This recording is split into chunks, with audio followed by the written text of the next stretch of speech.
Hello, everyone. Sorry, let me try that again. Hello, everyone. So last time, someone asked me to play the final duet from Omori, and I said I would do it later. And I am a man of my word, but it must be disclaimed that it is not easy, and I'm not as good as Mari. So I will do my best.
Okay, well that worked.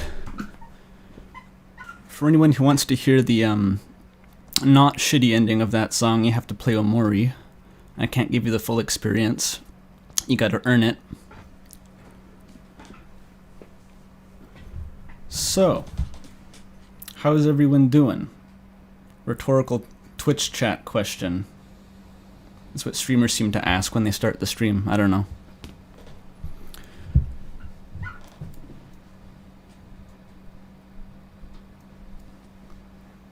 I see a lot of people from before, a lot of people from the Discord, some new people too, probably because of the different stream time. Would I ever make Omori videos in addition to Deltarune? I've answered this before, I think, but I'm open to making videos about other things, but it's just that I don't have the sort of unnatural breadth of knowledge on anything other than Deltarune, so... and Undertale. So it would be a more difficult process, but I would do it. Maybe.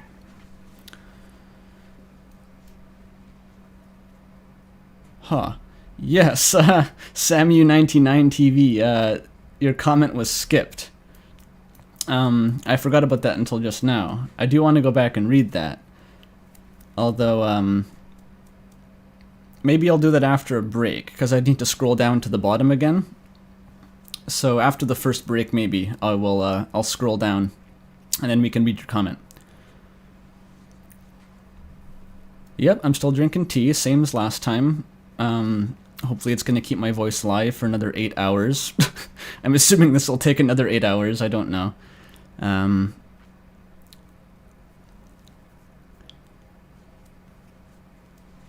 Alright, drink pure energy. I'm not a monster, I can't do that. Alright, looks like we got 65 dudes in chat. I'm gonna say that's good enough.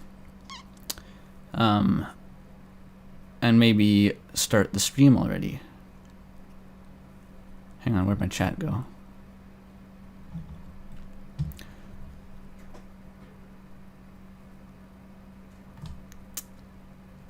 Okay, okay. I'll disable the Gaster GIF. We can get started. So you'll be happy to know this time that I've compiled a short playlist of chillaxed stream music instead of just the same video that I can forget to put on repeat and it'll go silent over and over again. So we should have a bit more of a buffer this time.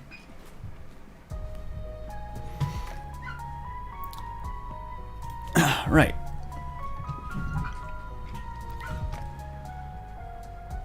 So, for anyone who wasn't here last time, we went through a very large number of comments, and we ended with this fellow Quote here, who, on the first video I made on my channel, the first Deltarune video that is, commented what ended up becoming the Snowgrave argument in my Kris's Soul video, basically. The thing about why would Kris create a fountain after doing a Snowgrave run, that basically all came from Quote. And so, I just thought I'd credit them for that. And now, we saved for this time the second massive novel-length comment written by Quote here. So that's going to be what we're starting with. And sadly, I don't think Quote's part of the stream right now. They'll be joining later. Or no, Quote is here, never mind. Did you leave work early or something? I don't know.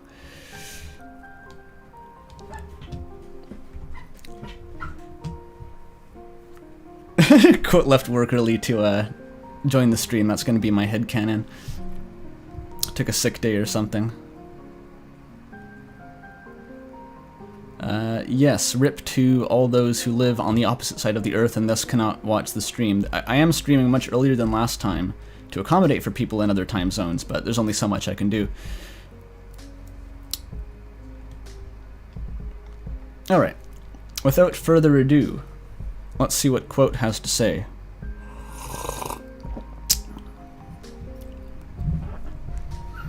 Okay, so this is sort of a continuation of the last comment, which I kind of forget, honestly, what was going on there. We had focus points. Third entity. I remember that, kinda. Maybe I'll just dive in. I've got to shake off the cobwebs somehow. Okay, I think that brings up a question people don't want to ask, which directly ties to your Kris has more depth than we think statement. What did Kris do before we got here? Okay, let's rewind back a bit and remember how Kris had a save file, which means Kris could save and load before Des died and decided not to do anything about it. Okay. Kris could not save and load before Des died. So it could mean one of these things. That's what you mean. Kris could not save and load before Des died, and it was too late to save her when they learned they could do it.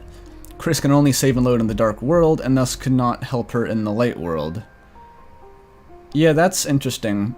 Talking about when Kris can and can't save, the only evidence that Kris can save without our input is the very first save point you encounter in Chapter 1, and maybe Chapter 2 if you don't save. I haven't checked, actually. Before you save over it, it's initialized to Kris.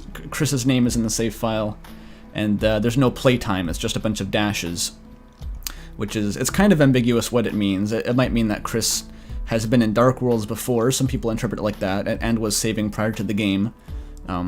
You could interpret it more loosely as just, it shows that we are taking control over Kris's life, or, you know, metaphorically. So I'm not sure exactly what it implies, but it could definitely imply that Kris had the power to save before. And this is sort of addressing the implications of that. But here's the main thing I want to get into. In Undertale, when you make choices and load the game, yeah, when you load the game remembers, right? Flowey calls you out, and the other characters recall doing it vaguely through a sense of deja vu. That is true. Yeah, there hasn't really been any mention of deja vu or like winking at you about saving and loading the game yet in Deltarune, I think.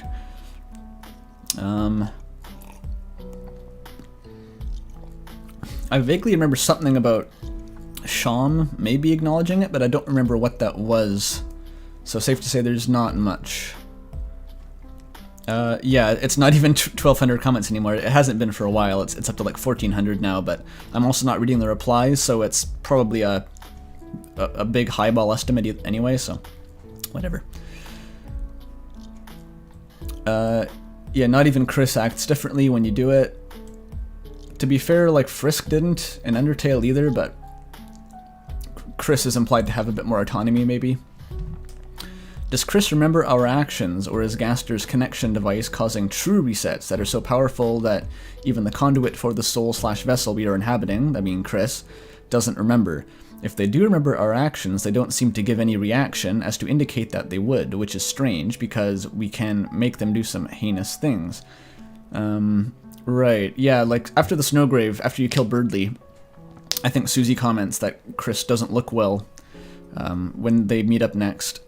So it would sort of make, like, yeah, if Kris could remember all that, say you hypothetically did a Snowgrave run and then reset and then did it again, Kris would emote somewhat. That's probably outside the scope of what they could realistically add to the game, but maybe they could do something like that. I don't know. It's interesting to think about.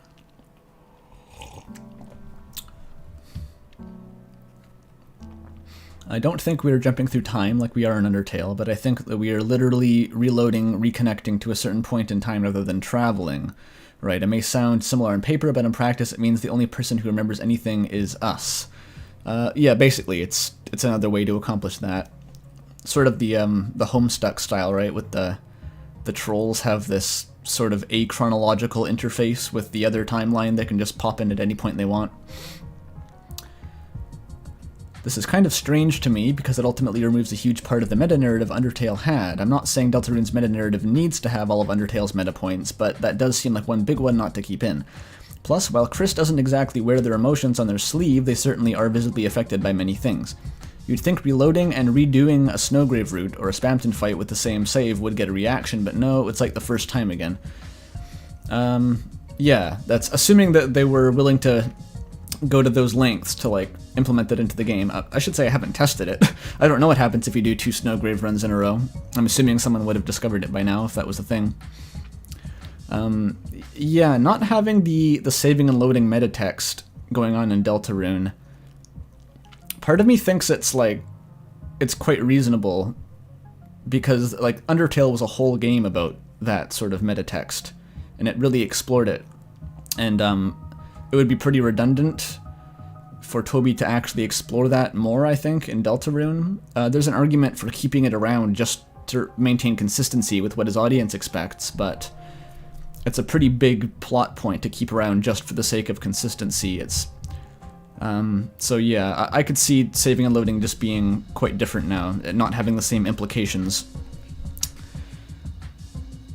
And that also speaks to Deltarune being conceived before Undertale, right? So there's a lot of stuff that obviously is informed by Undertale, but that could easily be something that was specific to Undertale itself. The idea that saving and loading would be diegetic only arose after he started working on Undertale in earnest, and it sort of abandoned the original Deltarune concept, so that's another possibility.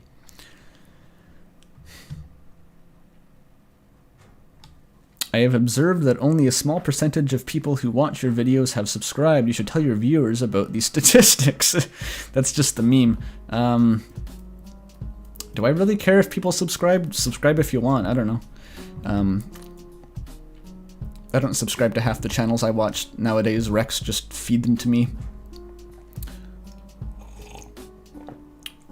Focus point 4, possible simulation. To head back to how one soul should not only be able to save along one timeline, how one soul should only be able to save along one timeline, I just want to emphasize the fact that we can literally create and erase entire timelines. I mean, just listen to the dialogue. Yeah, this is the spooky Gastery text from the Chapter 1 save menu. Choose a target for reflection. The division is complete. Yeah, it's like duplicating the file. It will be destroyed. It is as if it was never there at all. This is like big Goner Kid vibes, by the way.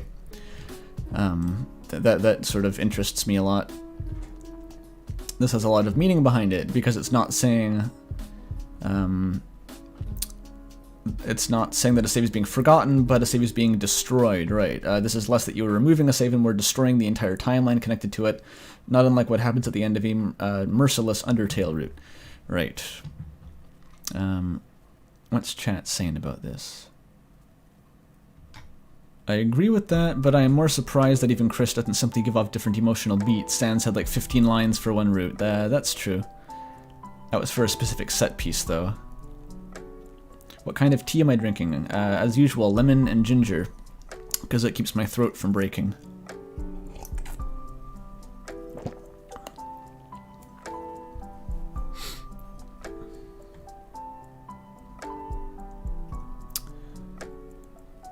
Yes, Mel, that line does. Very strong Goner Kid. I associate Goner Kid with Gaster more than I should, I think. I've made that mistake in the past of assuming that Gaster's deal was that he was redacted from the game. He was once a part of it, but he was removed, and sort of a commentary on what it means to have, like, cut content.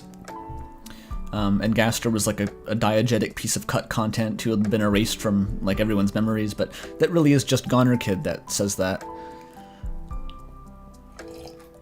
Yeah, and fuck knows if Goner Kid's even a Gaster follower. Seems Gastery, but who knows. Have I seen the chess theory? I haven't, but the person who apparently created it is part of my Discord server, so maybe I should look at that at some point. The basic idea is that the game is mirroring, or the bosses at least are mirroring chess pieces, and will continue to do so in the future, I think.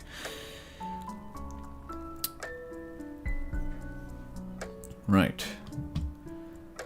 What I think is actually more impressive, going back to the comment, it will be subsumed. Subsumed, absorbed, are you literally eating that timeline with another one? See, that actually has a lot of connotation behind it. You aren't just saving a different slot, you are taking another timeline and having it shift, change, mutate into the design of another universe. Yeah, in general, these dialogue options imply like a real like heftiness to the save files. They're not just little bits of data, or, I mean, this is how you would phrase it, to be fair, if it was literally data that you were like saving and overwriting and stuff. But yeah, it's definitely a lot more visceral than just copy and load and save and erase. Could it just be game mechanics? Could it just be for quality of life? Sure, it could be, but the entirety of Undertale played with these mechanics, and every single word had meaning. Yeah, pretty much. You could never delete a save, just reset. That's true. Unless you were willing to open your, Steam directory.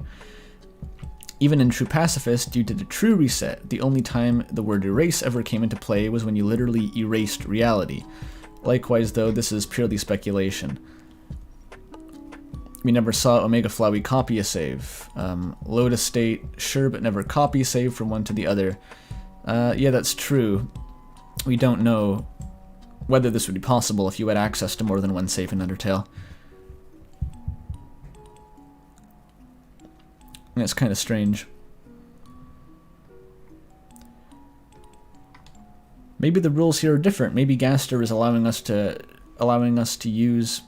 Maybe whatever Gaster is allowing us to use is so powerful that it goes beyond the comprehension of a level 20 crook and is more comparable to a level 100 mafia boss. Nice. That can literally create multiple timelines and erase them without a second fucking thought. But this is an experiment, right? Okay, so this is a simulation. I mean, does it suck? How much does it suck? Like, it already is a simulation by technicality because it's running on our computer. Undertale was willing to kind of play with the fact that it was literally a game running on a computer, even if it's arguable to what extent like the characters and universe actually knew this. Like, you could say that Undertale, the characters know they're in a game, or you could say that the characters understand that their reality is like a game without literally knowing that they are running on someone's computer, and there's not much of a difference. But yeah, this doesn't sound too far-fetched to me, especially considering how the save menu talks about the different files. When you load a save, no one seems to have any memory about it, which includes the person's soul you're using. You can create and delete timelines and have access to multiple of them without any use of effort. Well, I don't know if it takes effort, but we can't see that.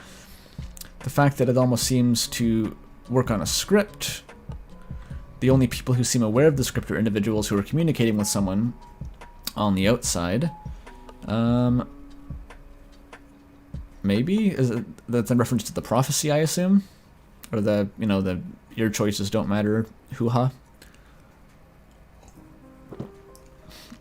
It uses characters Gaster has already met and known as a base. I guess that's arguably true. Ralsei is literally aware of us down to the characters on a keyboard, as if he was made to guide us through the simulation. That's arguable, yeah. There's a few reasons Ralsei might be like that. But maybe. Like, the narrator is also aware of keyboard shortcuts and stuff. Okay, but there's the problem with it.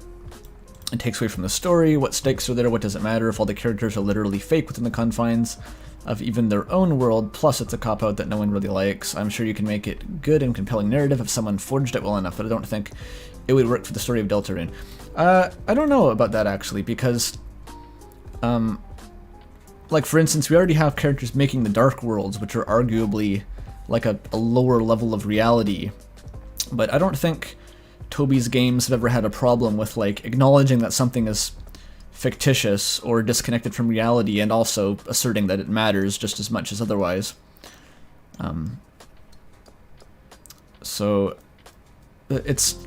Undertale already, as I said, it already sort of acknowledges that itself is a game, and you care about it nonetheless, so it doesn't take itself less seriously because of that, so that might... I couldn't see that ruining the story too much, if it's done well. However, it does beg the question of whether or not the saves are being caused by the player or by the machine we're using to connect to the world, and really brings to light just how powerful these new mechanics are. Yeah. Okay, last focus point. Are we an hour into the stream yet? Only 20 minutes, not so bad. I see chat that the natural evolution of this theory, Deltarune, is an Undertale AU fic made by Gaster. I think people who say that have honestly been poisoned by, like, crossover AUs for so long. That's that's like a very Homestuck move to pull. I don't think Toby would go full Homestuck. It would be something a little bit more tasteful than that.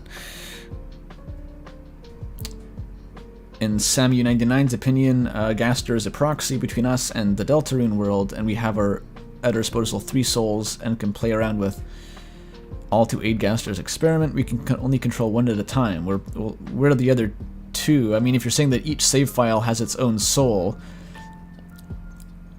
I don't see why that would have to be the case. And, like, it's not like we get the we don't get to see the Goner Maker sequence every time we start a new save file. I think that's just when we start Chapter 1. So we only ever see 1 soul appear for us. So I don't think you'd need 3 souls for that.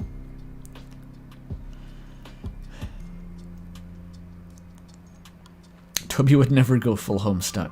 Never. I've said this 4,000 times, but it's worth stating publicly. My favorite thing about Toby Fox is that he is not Andrew Hussey. Okay, focus point 5. Kris's wacky-ass quirky movement tech and how this is going to affect the bad route, huh? When we first looked at Kris, we assumed the fact that they hobble around is because they are soulless. Throwing the flowery argument to the wayside, I had another thought. What if it's not the lack of soul that makes Kris hobble, but the lack of determination that does it? Ah, this was addressed previously. I've got an argument against that. Think about it. Kris's soul is a determined soul, right? But when you rip it out, you rip out your source of determination. Kris has so much determination that they actually manage to have some left in their body when they don't even have a soul, and basically running on fumes through sheer force of will. This is a paradox because in order to have the ability, being able to push through using one's willpower, you'd have to have a soul, but they don't have their soul. They could also explain why they can only do that at the night in bursts. They basically let you linger in their body at day, so they can basically gather all in the residual determination that they can. They run on a detached time limit. This is why you need to come back before they can't survive for long. Okay, my point is being addressed here.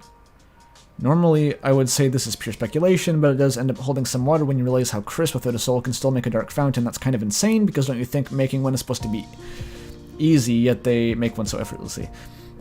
Yeah, no, I don't think that's a great argument to say that, though, because that more just undermines the idea that it's a determination issue at all. I think the fact that Kris is able to make a fountain is proof that they have plenty of determination, even after tearing out the soul.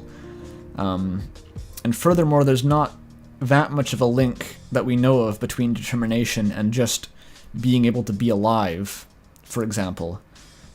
Even in Undertale, like definitely not in Deltarune, because we hardly have any lore and determination in Deltarune in the first place, but in Undertale it was just the thing that lets human souls persist after death, and you could rewind time, and monsters just had a little tiny bit of it, so and they didn't have any problem being alive, so I don't really follow this argument.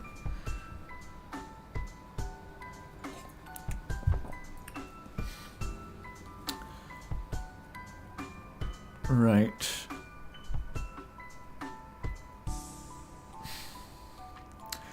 The reason this is important to me is because if we assume that Kris isn't the knight and that someone else made the first two fountains, this would actually put even more weight on the idea. In Chapter 1, Kris had enough power to go downstairs, eat some pie, and then come back up while the screen went black the whole time. And plug in the TV, don't forget. We have no idea for how long. Right.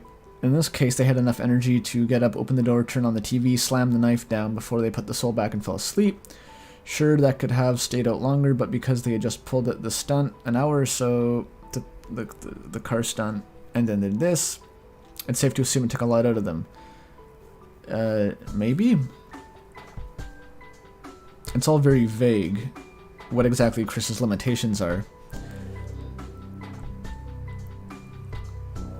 I think this is really interesting because it might hit a point where Kris and the player may actually contest one another. It really will take until Chapter 3 for this to bloom, but if we are going to mentally shatter their own mother, assuming there's another Snowgrave route with Toriel, I guess. I feel like they might try to stop us midway. They clearly can take control of themselves within the Dark World, as seen through their shield block. Yes, in cutscenes, Kris moves sometimes. And I think that this narrative is really trying to push how this is on us, the player, and no one else. Yeah, it'll be interesting to see. Well, assuming there is another Snowgrave thing next chapter, which is, there might just not be. I was hearing, I think Dorkton earlier in the Discord server was talking about an idea for why Kris may have made the fountain after the Snowgrave run in order to, essentially as a cry for help, because by essentially getting Toriel to call the police and summoning Undyne, and Toriel's going to be there and Susie's going to be there. They're three people who are very controlling themselves and won't be easily swayed like Noelle, so I guess they figured that if the player tries to pull that shit again, then they'll catch on and stop the antics. So that sort of ties into the idea that Kris might rebel if we try to do the Snowgrave run again. That's possible.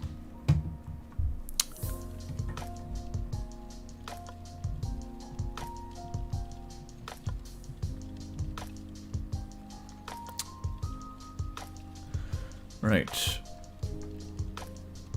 A bit of speculation here, but if we combine this train of thought with the Twisted Sword, which is, yeah, I don't know too much about that, but as far as I know, it's like an unused item that requires both the Thorn Ring and something else you get from the normal route, so it's like this weird aborted Snowgrave item, which Kris can use and puts trance down on them. I haven't really heard the details of this.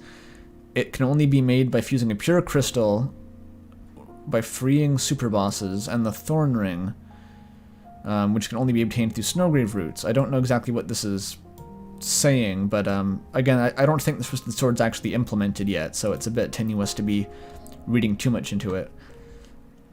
If trance is lowered for Kris, I would assume that gives them more control while doing the worst route. It also seems to have some clear parallels to Undertale in that right as well. That's interesting, but I don't know what to make of the Twisted Sword. Alright, that's the quote novel down. That's it. That's going to be the biggest comment for today, I hope.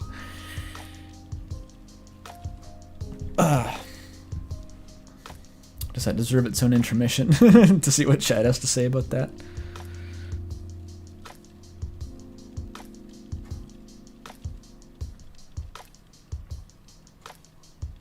Trance down as opposed to inducing trance like the ring does. Right.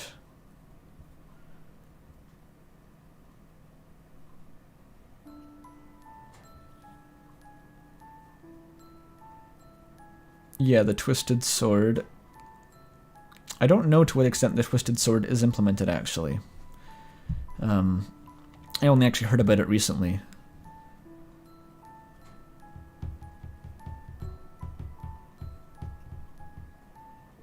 Oh, it's in the crafting area. Okay, maybe it is a bit implemented.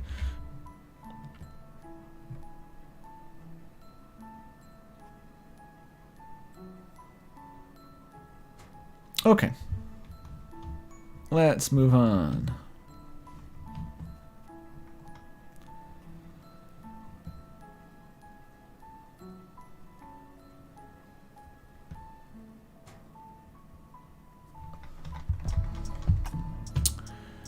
Okay.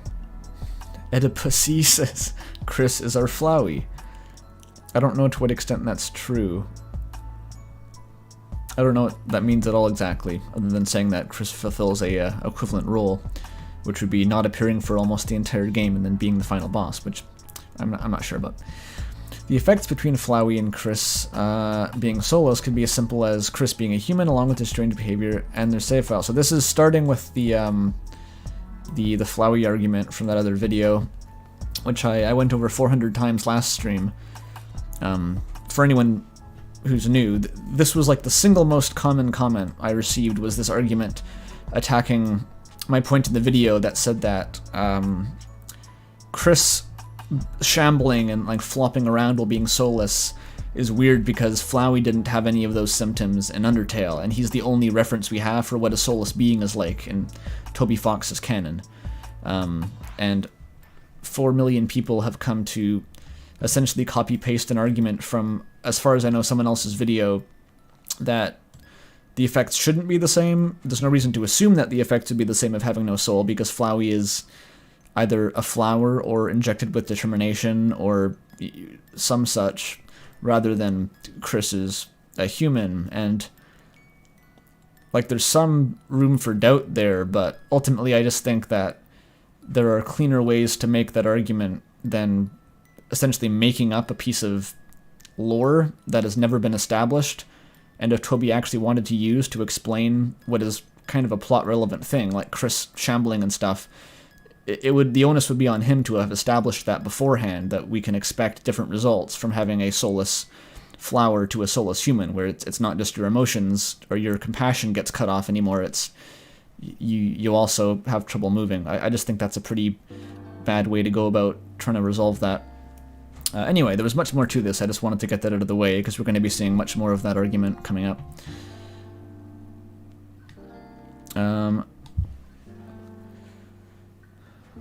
We get... who's saying, Kara's also soulless. They ask for our soul. They don't actually control us until we give it to them. By that point, Frisk becomes soulless.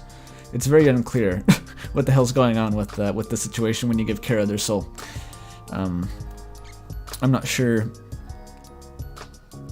exactly what it implies about this.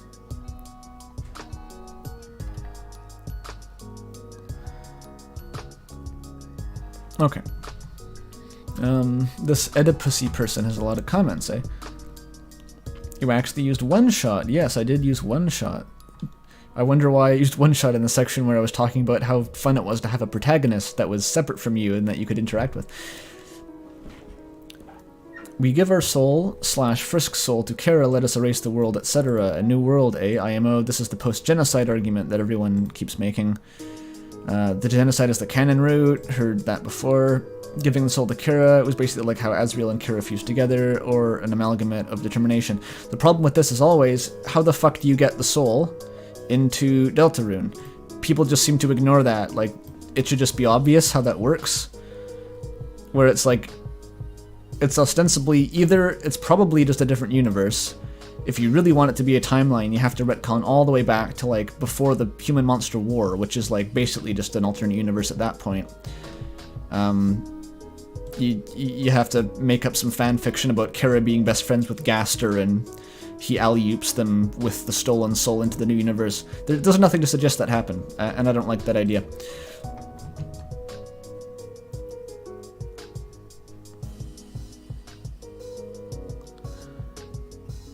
Frisk doesn't like soda. That's kind of true. I think that's just I don't know. I don't know what that is, but yes, this is an emotion that Frisk expresses with facial cues. I guess as a counter-argument to me saying that Frisk doesn't really rebel against our actions ever in Undertale. That's the one exception. Gaster GIF. Okay, remind me, what if the soul is originally from Undertale? The player still controlling Frisk into doing genocide. The Y, move into the next world. Wait a minute. Okay, hear me out. I kind of despise this phrase, I'm going to be honest. It comes up more often than it should, and it's not usually a good sign. What if the soul is originally from Undertale, the player is still controlling Frisk into doing genocide? This is the exact same as the last comment, isn't it? And the player has full control over the soul, that's why being controlled is like one of the main parts of the game. This is the exact same idea as the last comment. I've already addressed that. Quartz, when is it brought up that Kris doesn't like... No, Frisk, when you, in the Undyne date, if you try to request soda when she offers you a drink, Undyne replies that even though you asked for it, you don't look happy, and then refuses to give you the soda.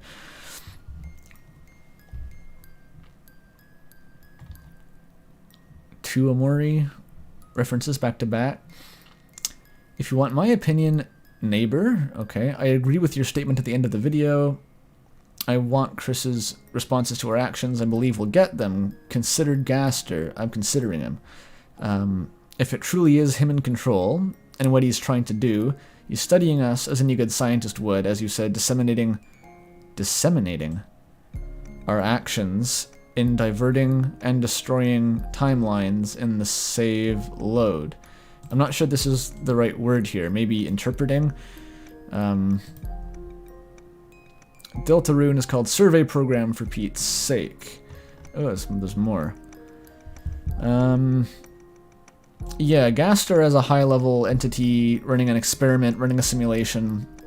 I'm not opposed to the idea, but it's very ambiguous what that implies at this point, so I haven't been super enthused about discussing it in more depth.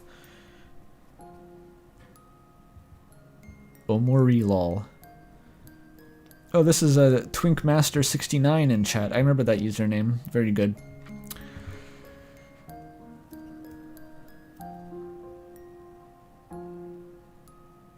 Omori lol. Nice. Okay. I don't think Gaster takes control of Kris every time we leave. This is referring to when the soul is removed. Okay, well, I don't think Gaster takes control. Sure, I agree with that, I guess. I stand firmly by the theory that Ralsei spends those quiet moments where the player is gone, watching Susie and her, talking to the Kris. That seems to be what's implied, is that while we're watching Susie and Noelle flirting on the Ferris wheel or whatever, Ralsei is talking to Kris, because he has like a cut-off dialogue box when we return to the, looking at Kris, and then he immediately shuts up. To what end, I don't know, but I don't think he's evil or malicious. Yep, if anything, maybe the prophecy warned him that the human would have a wild card being controlled, and that it could ruin the prophecy. Maybe. Yeah, assuming prior knowledge. We don't know what Ralsei knows, so if you assume that he knows what the right thing, then you can explain anything you want, basically. It wouldn't be a stretch, and it wouldn't be evil either, just a white lie told to protect the whole, much like how he handled the roaring. I'm not sure if you'd count the roaring as a white lie, or... Okay, I'm assuming that you don't mean that his speech about the roaring itself was a lie, but the fact that he withheld it for so long. I really don't know why Ralsei withheld it for so long. That just seems like a kind of a plot contrivance, honestly. That's the kind of thing where he probably should have mentioned that first, in reality.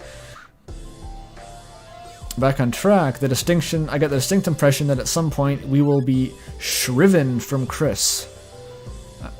I don't know that word. Interesting. We may even be forced to inhabit someone else, like Susie or Noelle, a lightener.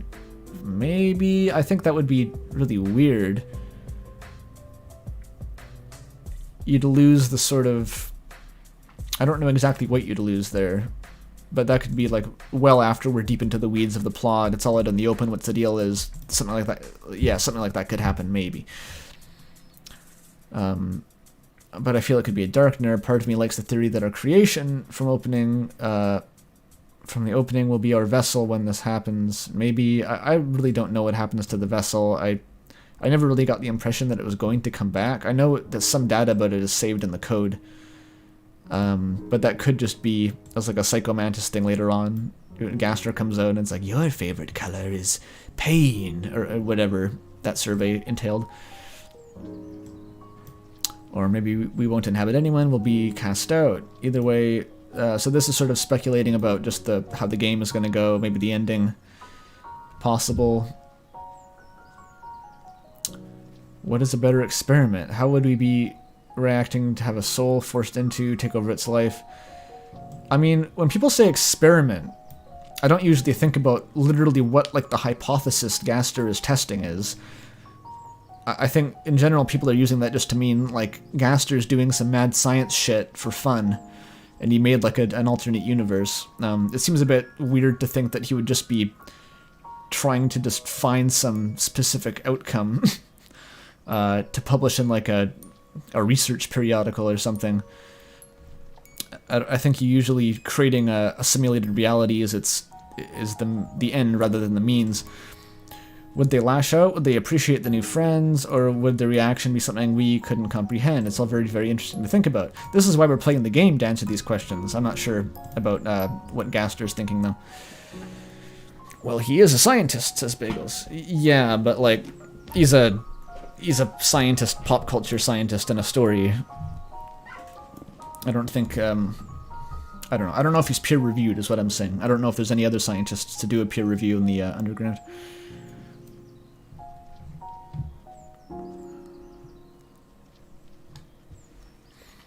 I think Toby Fox made Undertale as a way to expand upon Deltarune's deeper plot. There are so many things that made no sense in Undertale, like the Riverman dialogue. Yes, I am suspicious that that's the motivation behind a lot of things, and I hold sort of a frankly desperate hope that some of the weird shit in Undertale that just doesn't quite make sense no matter how hard you try, like Sans' backstory and like Kara and stuff, might be explained with the additional context we get from Deltarune.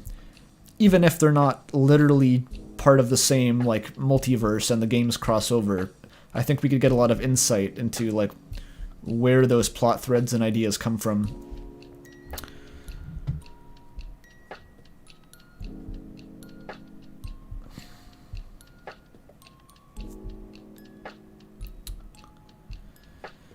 Something I hate about Deltarune and Undertale theorizing is that a lot of people, when there's an unanswered question, simply jump to Gaster as the cause in some way, bandwagon. Yeah, I said this last stream, but like Gaster is sort of an all-purpose putty that you fix the cracks in your roof with. But really, Gaster is going to have a role, and it's going to be important, I think. But there's only a limited number of things that he can be responsible for. So if you're pinning everything on Gaster, then you're doing something wrong.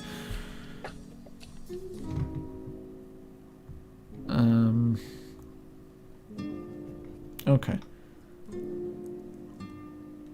If Kara and Kris aren't the same person, why do they both like chocolate? That's the only explanation.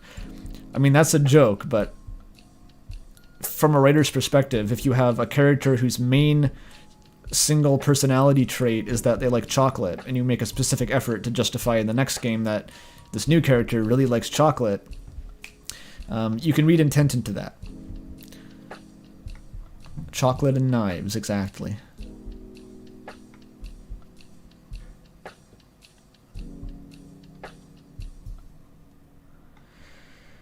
Huh, okay. My waifu.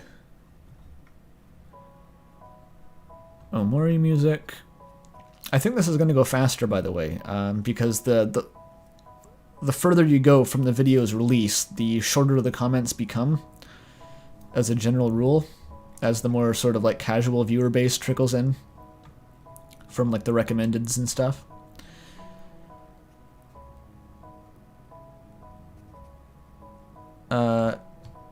Juan David Bejarano, I don't know how to pronounce that exactly, but I would like to ask if you think it's possible that Ralze is actually Kris, more specifically the soul of Kris, and that Kris has been the one who brought us to have these adventures.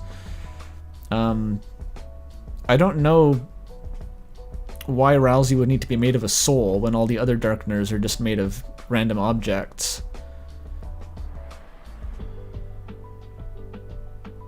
it would be weird. Like, why would...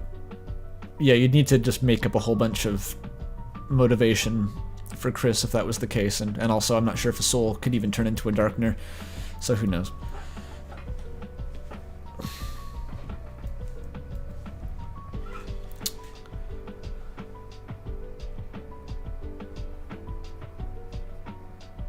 I think that theorizing we can do now is mostly rampant speculation because we do not know enough. With more chapters, we'll get more... Well, yeah, obviously. But I've got 8 hours of stream to fill, so... Oh well.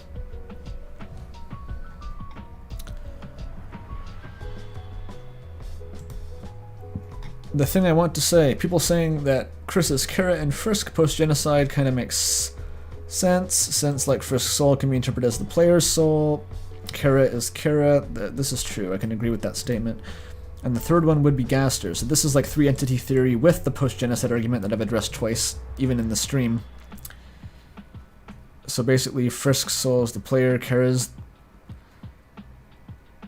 Why is Kara here, though? What is Kara doing? Gaster's soul. Gaster. Based. Alright, there's not enough to look at there.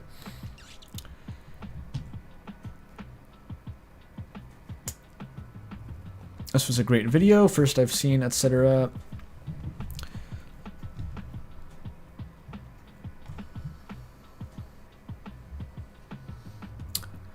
It's kind of cliche to suggest Gaster did it, but in this case it's very plausible. Yeah, I sort of had to break through some of my own biases to even discuss that whole section about the menu, because I was, in the first video I made, I was pretty dismissive overall of Gaster's role, and then the more you sort of look into it, the more obvious it seems. Like, okay, Gaster's going to have some role. It might as well be this menu, right? Ooh, this is a long fucking comment. Okay. At this point, the likeliest options for a potential third entity seem to be Geno Kara. We know this. We've heard this 3 times now. The Knight, and now Gaster. I hate the idea of it being Geno Kara. I'll begrudgingly acknowledge it's possible. Move on to the next world. I mean, yeah.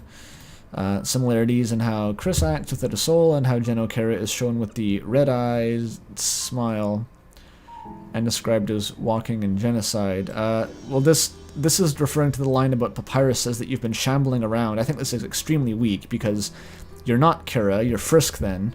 You're not being controlled by Kara, you're being controlled by the player, and also it's just a sort of a figurative description by Papyrus. There's no difference in the animation, as whereas in Deltarune you can clearly see like, they shambling, for sure. Nera-Kara theory, yeah, we got Nera-Kara coming up. Kind of splits both ways. Some theorize that the Deltarune narrator is referencing the events of Undertale. Yeah, so for those who don't know, my next video is going to be analyzing the Deltarune narrator, so most of this stuff I'm going to skip over because I'm already ass deep into it already, and my thoughts will become clear when I make the next video.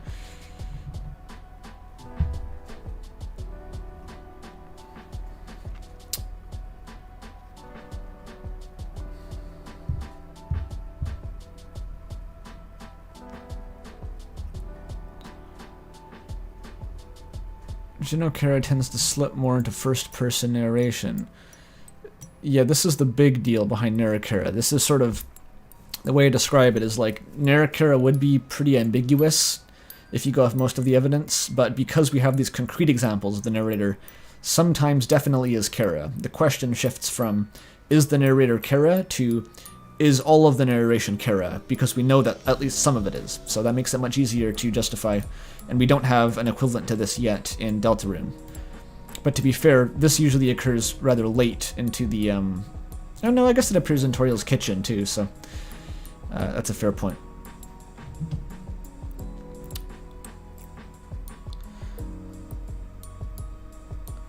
Yeah. Yeah, I'm not, in general, very keen on the narrator still being Kara or something like that.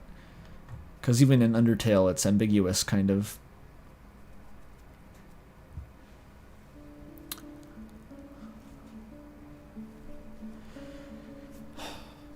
What if Kris is just Kris lol, says Ali Alkim. You've made the same comment as like 50 people in the last few days. It doesn't really add a lot to the conversation, to say the least.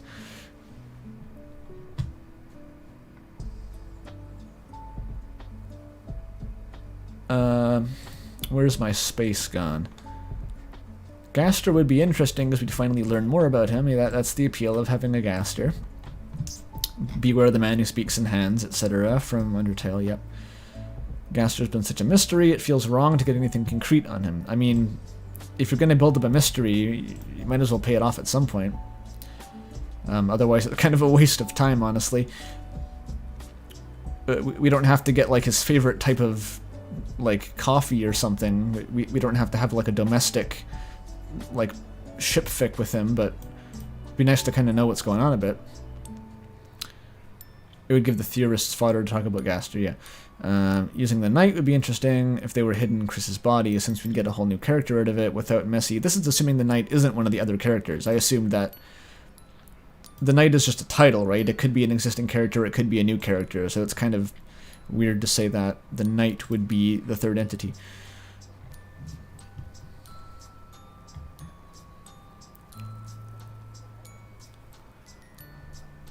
I really hope it turns out that Kris is the one responsible for the cutscenes. Same here, buddy. For a reason that people can sympathize with. There's a great theory by the amazing Sally Hogan on Tumblr that Kris is a good kid. December... Oh, this is the official name of Kris is a good kid December holiday theory, alright? That gives Kris an interesting motivation for opening the Dark Fountains. A Rickroll link? Can I open this? Apparently not. I'm trying to get it in a new tab here. It's not working though. Oh well, might look at that later. I think on one hand it's cool that Toby made Frisk and Kris so mysterious, or such mysterious, ambiguous characters, because it gave fans so much variety in how to interpret them, but since he's already done that, yes, I would really prefer, yes, if we got to see more of Kris's canon personality be realized. Yes, I'm confident that this will happen if we just give time. This is a symptom of just not having the whole game at our disposal. Chapter 1 gave us some good hints, but I really like Chapter 2 specifically because of how it started showing us more of Kris as a person. Yeah, even with their blank face. I like that we've seen and heard about Kris so far as this bizarre, likable weirdo. Kind of a unique character, honestly. I can't think of anyone super similar that I've seen, at least as like the protagonist in fiction, who's just a totally weird, kind of superficially unlikable person who doesn't immediately become like an audience surrogate relatable, #relatable dude. I think the idea of Kris's relationship with the player being the driving force of the plot is very interesting and has been handled in a cool way. Yes. I want them to actually have agency, etc. This is sort of what I was saying too. This is just like a vision for the future of the story that I am a fan of, and so is this person. It's not so much a theory based on evidence or anything. I am excited because I think Toby's heading that way with the story too. He could do so in such a way that we still have unsolved mysteries, like Frisk and Kara. If he does implement a third entity, we have to pick apart whose actions are whose. Yeah, that would be... I think that would be like the worst timeline if we basically had this like Kris and the player story play out, but then there was just like the third entity played the role of, say, Kara in Undertale as this weird Easter egg character that you really had to like speculate about and whose role was ultimately kind of unclear. It would be sort of disappointing to see that again. But all signs point to something solid with Kris. Yeah. Shout out to Toby. I'm impressed how well he managed to balance the lore so that there's so many theories all over the place, just enough clues to give people something to work with, but nothing solid enough to know for sure either way. Yes, Toby is good at writing. That's just in general true. I'm going to be so excited to see... I mean, he learned from the best. Reading Homestuck for that long, you know. You learn a lot about narrative convention and form. I'm going to be so excited to see more Deltarune chapters come out. The only outcome I'm dreading for this is if Kris is evil for no reason lol, or Kara is evil for no reason lol, get confirmed. That would be very sad, yes. I have enough faith in Toby to think that he wouldn't do that, okay. Yeah, again, like there was no strictly evil character in Undertale. If you think there was, then you missed something. You forgot that who was the one pressing the Z button over the fight menu. You could say that Flowey's evil, but he has a very defined backstory and a reason why. Yeah, the player base's knee-jerk reaction. I said last stream that even if there is like a really nuanced third entity that Toby tries to make, the fan base could just pull a Kara again and make it like a scapegoat that everyone misinterprets. But that's, I mean, assuming something is going to happen and then assuming the fan base's reaction maybe is a bit unfair. No need to do that.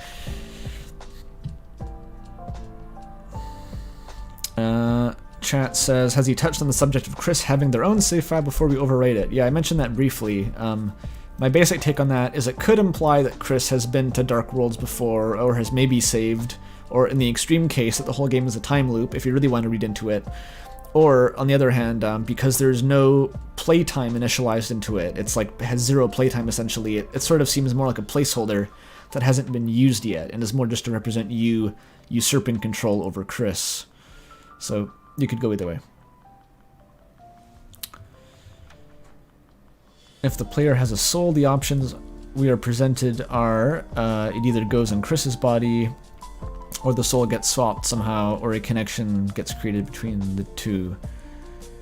Yeah, basically that's what I went over on the diagram. I did, one thing I should clarify that I clarified last stream is that in my video I sort of went over the two options of either Kris was soulless before they got the player's soul, or they have their own soul and the player's soul. That's assuming the player is not directly controlling Kris's soul, which is the third option.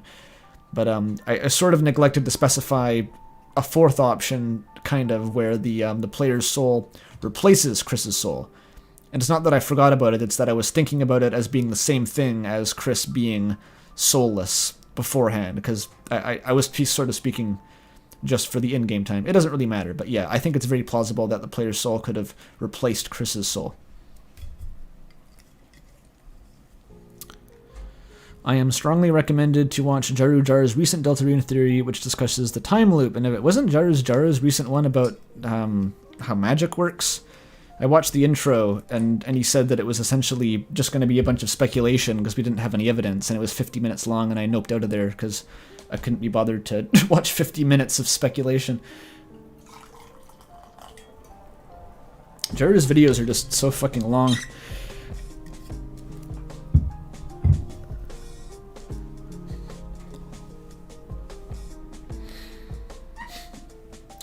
Have I thought about making a theory about what is Ralsei?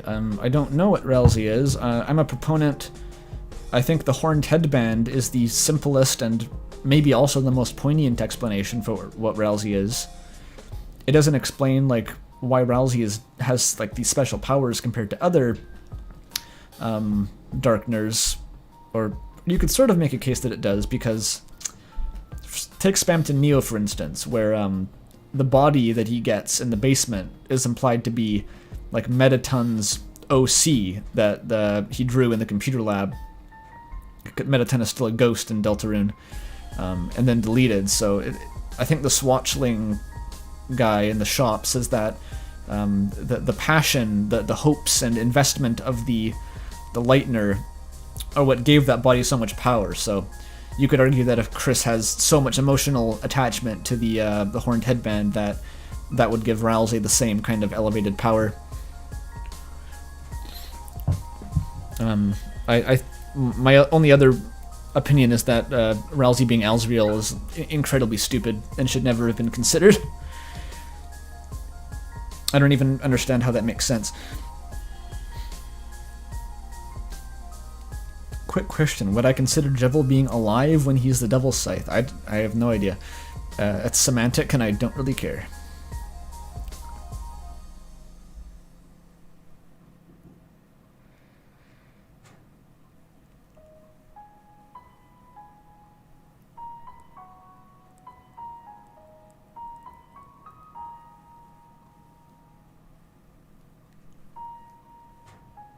Did you know that Ralsei is an anagram of Azrael? Yeah. I think that was my first experience with Chapter 1, was falling into the Dark World, seeing Ralsei and just immediately having a shit fit because it was just an anagram of Azrael.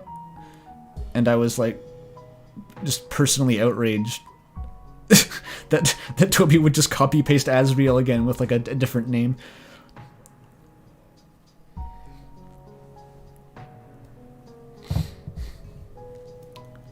Do I believe the mic thing? I believe that the mic thing could be a reference to the antagonist of the next chapter because it parallels Jevil referencing the Queen, but the mic thing seems to have exploded into like a way bigger thing than it needs to be. People are reading way too much into it, I think. We just don't know very much about it. It could just be Mike Ditka also.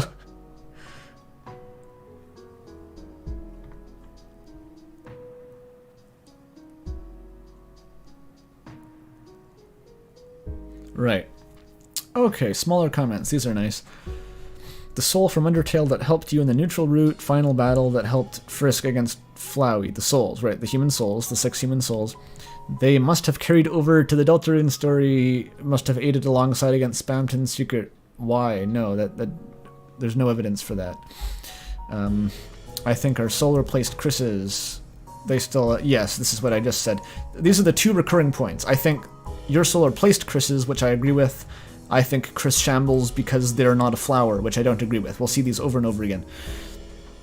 You guys are overthinking this. Correct. I think that Kris's soul does belong to Kris, but during the incident in the bunker south of town, his soul is... that word's not mine, was modified to receive the player's commands. Or if it isn't Kris's soul, maybe Kris's original was even replaced with the player's soul in a similar incident. Yeah, people speculate that the bunker was the source of, like, where Kris got all fucked up and their soul was replaced or whatever. Maybe. It's sort of the only hint we have at, like, an incident so far. So maybe, I don't know. People also say that this is... Actually, is it? I sort of forget how that cutscene played out. I don't think it's really implied that this is where, like, Des went missing. It was just... It didn't have that catastrophic of an ending, because Des was still, like, comforting Noelle. I think that before the start of Deltarune, the connection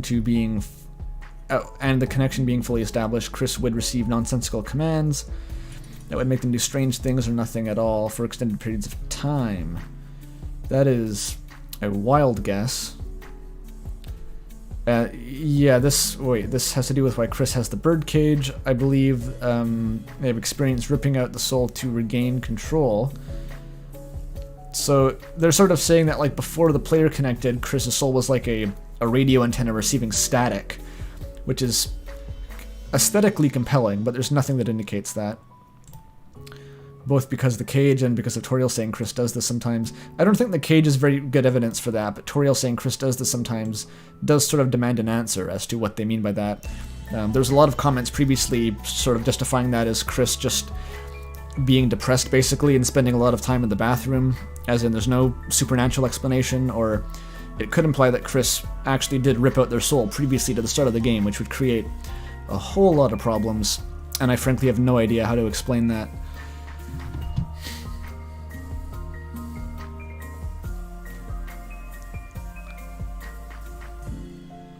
Why not Sans? Why not Sans indeed?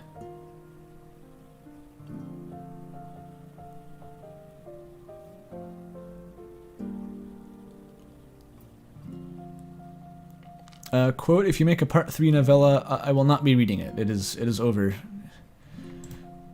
Once the comment is read, it will not be read again.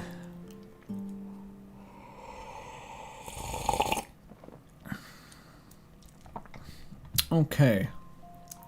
Scruffles383, who I think this person commented on the previous stream VOD. On the bit of, is Kris sus actions without a soul their own actions? Okay, I think I know what you mean. I like to believe that, yes, they are. Yeah, desperation.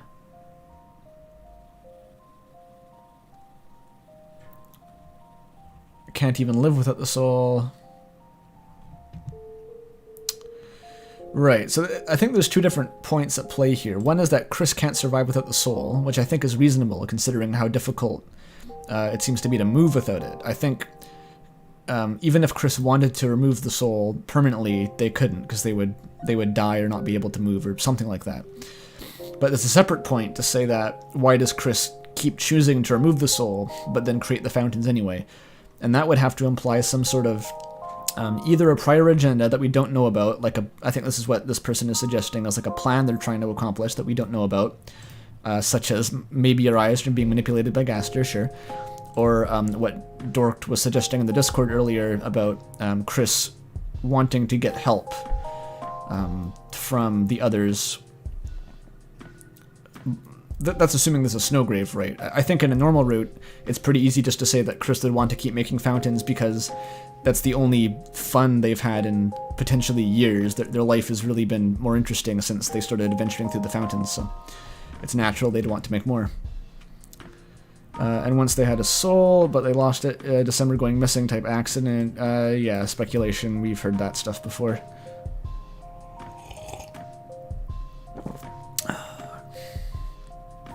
The 3 save files, Pacifist, Neutral, and Genocide, and or Snowgrave.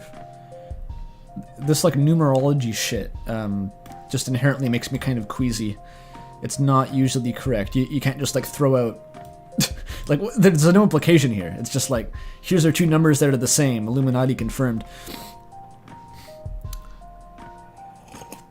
There's such a thing as having like aesthetic or like numerological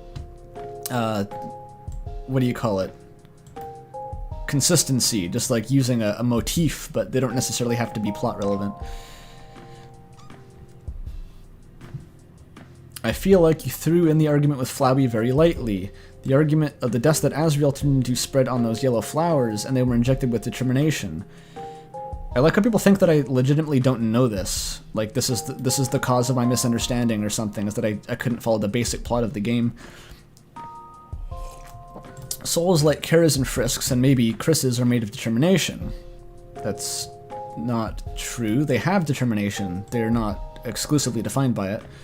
Soul power, if anyone wasn't clear, like in the True Labs and Undertale, soul power was what they needed to break the barrier, which was specifically kept separate from determination. So there's 2 different concepts. Like the power of souls does not just encompass determination and maybe other traits, but determination acts. Oh, are they saying that this is like color theory, like the red soul's determination? Because that also isn't true. The red soul is never confirmed to represent determination. It's just try as you might, you continue to be yourself, is the dialogue you get from the Snowball game. So, but determination acts as a life support for Flowey, except it doesn't run out. So though the Flowey doesn't have a metaphorical soul, he still has what a soul is made of. This is another like a shittier variation of the Flowey doesn't shamble because flower argument. Now make a theory on what happened to December. We know so little about December. I probably know little than even some people. People have hypothesized that December is the person who is like trapped in the code, so to speak. I think there's like unused game code, which is just dialogue about some person like asking for help because it's dark, it's ominous, and I think a lot of the evidence that it's Des comes from like analyzing the Japanese translation and how it uses like feminine pronouns and stuff. So it's super, super obscure. And there's not really much to make a full theory about currently. Okay, what's chat saying? What's chat doing now?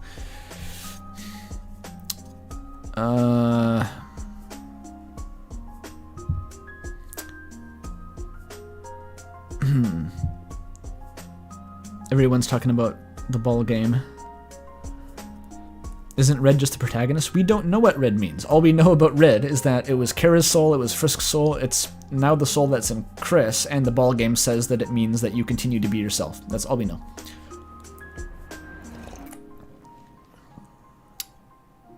What do you think about the fact that Typer ID for the Gaster speaker matching the speaker of Gaster, and how the one for the narrator, it fits the one with Kara? Well, I don't know exactly what you mean about the point about Kara. I mean, at the start of the Goner Maker sequence, the text, if you look into the game, it has a Typer ID associated with it, which defines sort of the style, the formatting which with the text is written. And from the beginning of the Goner Maker, that is using Typer ID 666, which was, I think, also used for the entry 17 Wingdings and Undertale. Like, obviously 666 is associated with Gaster for some reason. But then at the end of the Goner Maker, it changes to the sort of more normal font when it says no one can choose who they are in this world, which is Typer ID 2, which I think is also used for like the default stuff and the narrator, which I don't see as... That's not the strongest proof by itself that it's Kara somehow, because that is just... It really is just the default, like the narrator speaks in that because there's no special effects being applied. But in the Japanese translation, apparently, it does have more identifiable characteristics that can be traced back to how Kara spoke in Undertale, but that's all I can say about it because I don't speak Japanese.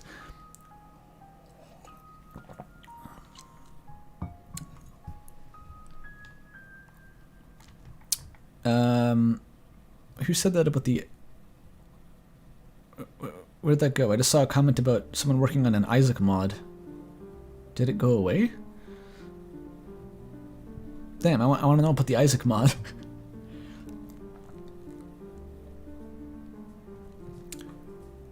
People bring up the idea of Kris having some plan before the player arrives, but I haven't seen anyone relate that to how Kara had a failed plan with Asriel. I don't think it needs to relate. Those are just two different unrelated plans.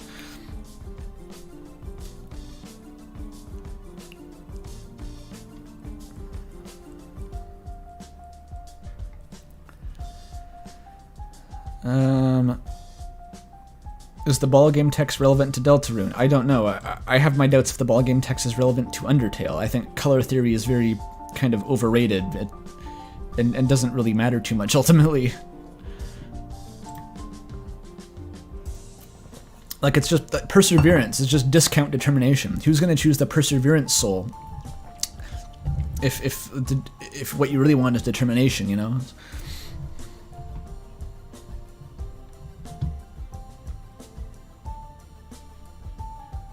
How can you plan before the player arrives?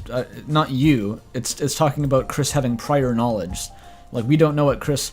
I said last stream that literally the night before we start the game in Chapter 1, Kris could have been sitting up all night with Gaster next to him in bed, just whispering the script into his ear. That we have no idea. Did you know that Undertale is a cave story reference? Yeah, I've heard that cave story, it actually takes place underground in a cave, so that is a pretty good reference.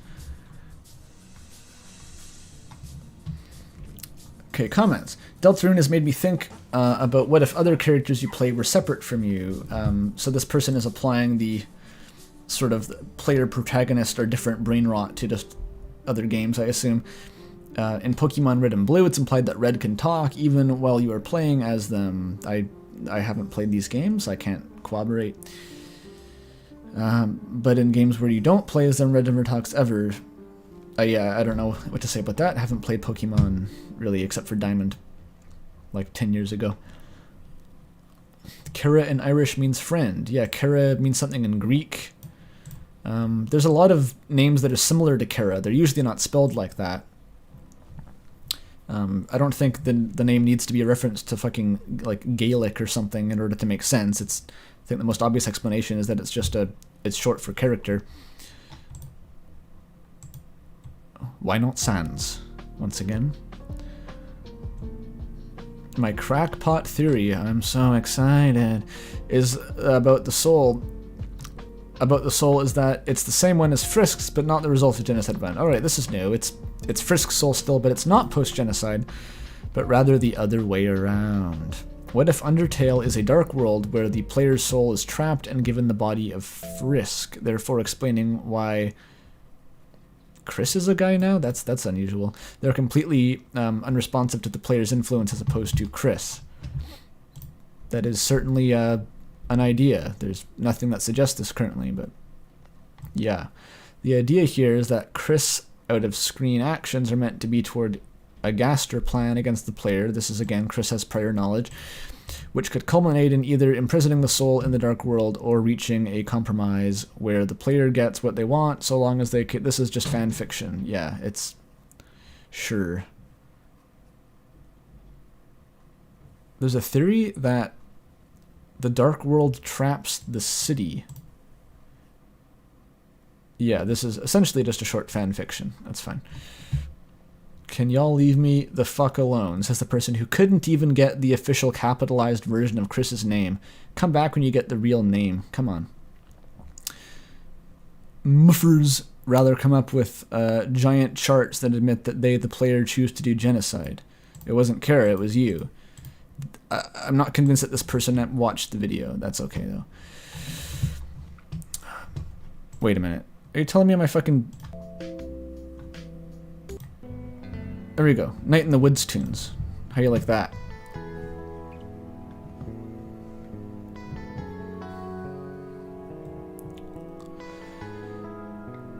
The beginning of this video shows me what it really means that people have different thoughts. Yes, the flashbang intro was supposed to just represent my lived experience, reading through the comments on the first video I made. There were a lot. It was just everyone had their own idea. None of them were cohesive, none of them cited evidence. There didn't seem to be any consensus whatsoever. It was terrifying. Intro in a nutshell. You are a content creator. Yes, that's exactly what the last comment said. I think this could be a bit quieter. There we go. This person's calling up my Omori soundtrack. Gotta love my Omori soundtrack.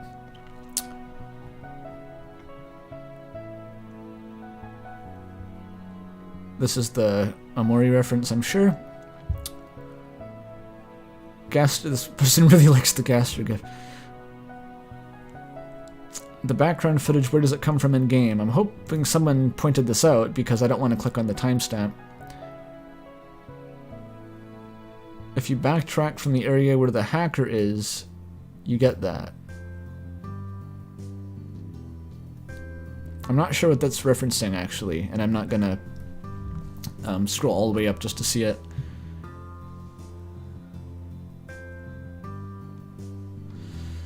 Your humor is amazing. I don't know why I read that.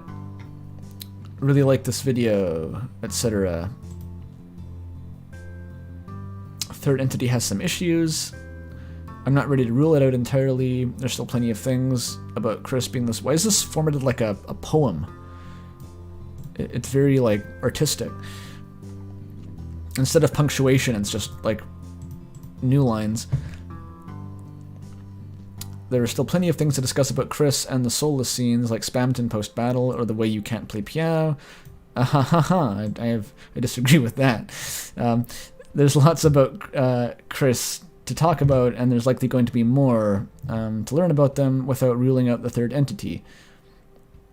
Yeah, well, this person's not making a particularly good case for it, but I will say, last stream, there was definitely a fair share of people making cases for why the third entity version of the story could be cool still, and I don't disagree with that. It's you could have some interesting stuff like two competing players trying to control the same character, where the player ends up being pitted against the third entity for control of Kris or something like that. You could do something cool. I just don't think any of that is as interesting as just having Kris come to terms with your influence and vice versa. Gaster's controlling Kris for the experiment. Yeah, whatever that means. I guess we'll find out in 2024. Yep. Big boy with big sex.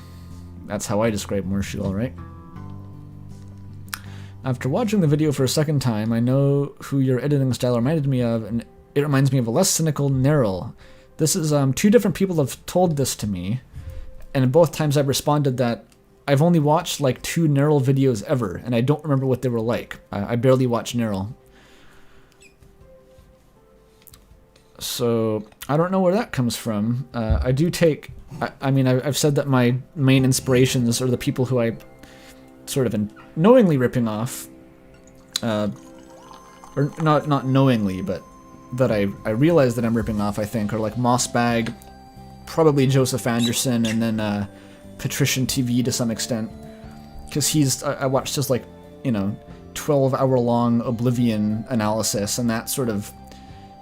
That's for some reason what jogged me into thinking that I could do a video essay, was sort of his style and way of articulating things. I was like, oh yeah, I can vibe with that. So, there's the lore.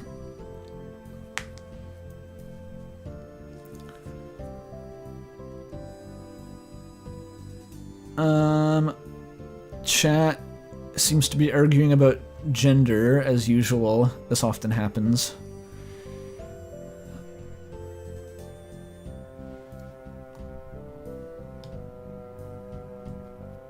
Yeah, Mossbag. Mossbag's pretty cool.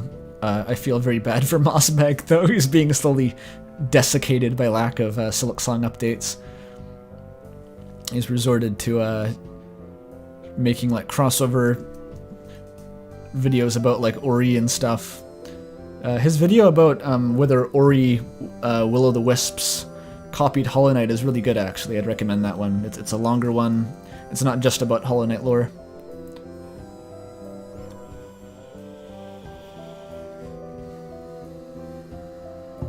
I have the Oblivion video saved on my watch list. Yeah, those are great just for like bulk background noise. I fell asleep to those for like a week, I think.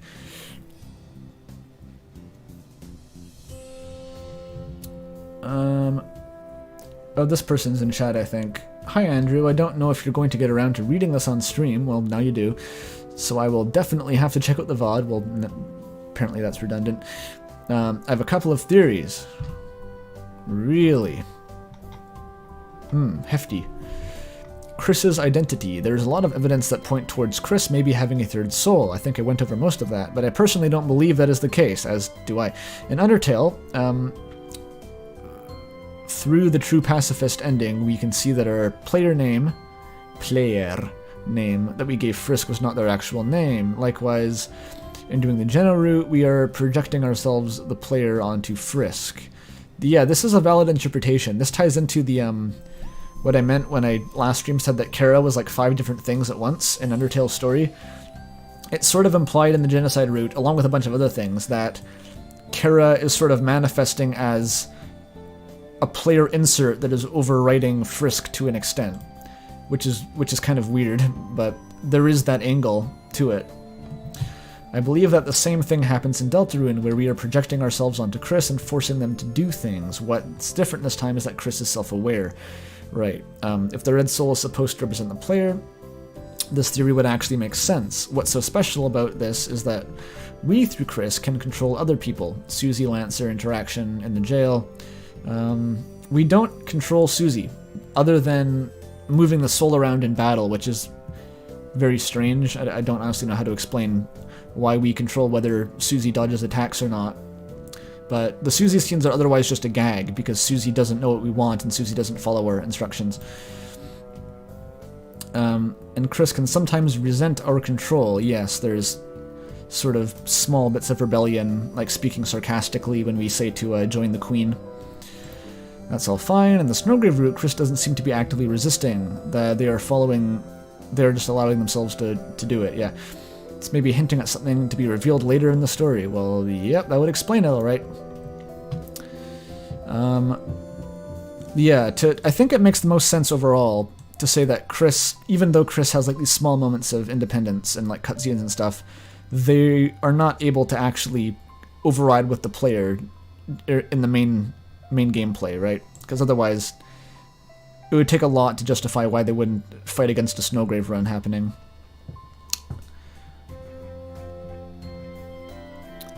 The Angel. I don't believe a lot of the theories about who the Angel is in the prophecy, but I can make a few educated guesses.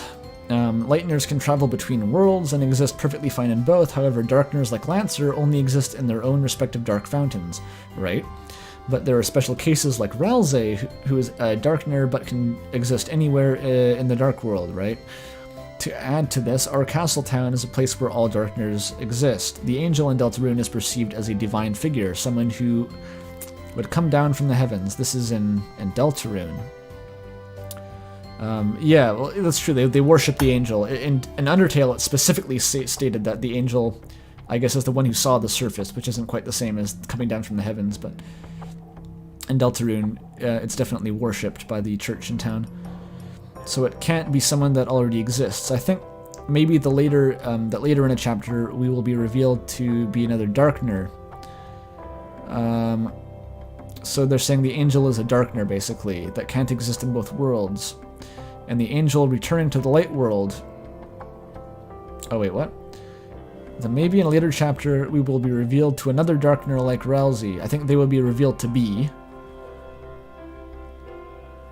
Oh, so they're saying the Angel is a Darkner who can exist in the Light World, basically. This does sound far-fetched, but it's Toby. Yeah, that's a a dangerously powerful argument in most cases. Gaster / timeline. Now, Gaster can be pretty much slapped onto any loose end, yes. But I have a couple ideas about this. We know Gaster is split across space and time in Undertale. Yes, that is explicitly stated. However, Deltarune exists in the Undertale series. Yeah, we can draw pretty conclusive evidence from everything in Deltarune that Deltarune is an AU, which the Monster War didn't happen. Yep. No Monster War, no King of Monsters, no King of yeah. Basically, if you retcon to before the Monster War, the entirety, everything we know about Undertale goes out the window, basically. There's no reason that anything should be the same.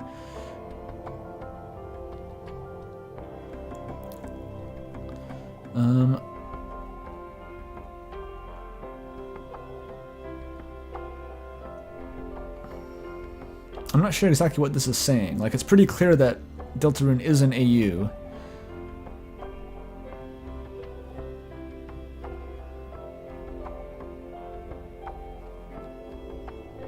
Oh, so this is saying that Gaster did not get exploded over space and time in Deltarune. Right, assuming that Gaster exists independently in Undertale and Deltarune, and isn't somehow like this weird character that sort of straddles between the two or comes from one or the other, which sort of might be implied.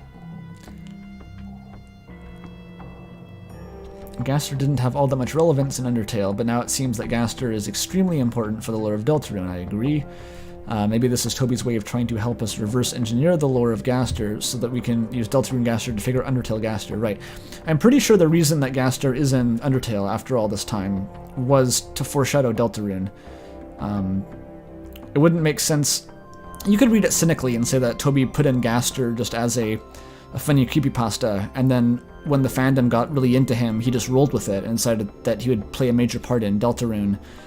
But I think there's another likely explanation is that Gaster was originally a major character in Deltarune, which Toby, again, conceived before Undertale, and that when he adapted that into Undertale, he had to throw out some of the characters, and Gaster was one of the people who got axed, probably in favor of Alphys, and that's why he became this sort of, like, you know, a character that only exists in the backstory and in, like, obscure events. Thanks for listening to my nonsensical ramblings. Honestly, like, not even close to the most nonsensical. That's one of the more coherent comments so far. I can already hear chat complaining about the wall of text. If they're not still stuck on the math problem, this was added after my stream last time. There was someone doing fucking math homework and posting it in the chat. In all seriousness, thank you, etc., etc., etc. You are good, etc. Take care. Thank you. Oh boy. Oh man, this wall of text is so texty. I agree. Chat is still talking about gender. Usually it doesn't stay around for this long. Comments, responding to the comments on my responding to 1200 comments. Yeah, the comment response stream VODs will need a comment response stream. That is not happening, just to be clear. We're not going to do this recursively. Your chance to comment was on the original video. The other ones won't be given that much consideration.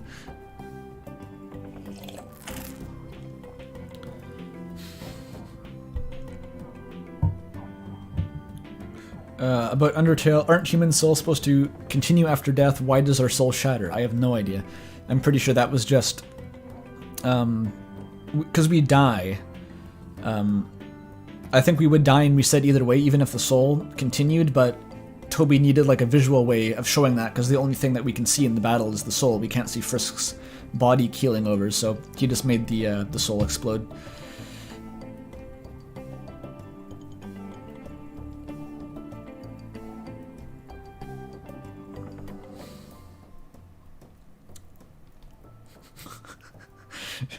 Talking about Kris's gender should receive the same punishment as talking about Ralsei's feet. So yeah, you are now banned for mentioning Ralsei's feet.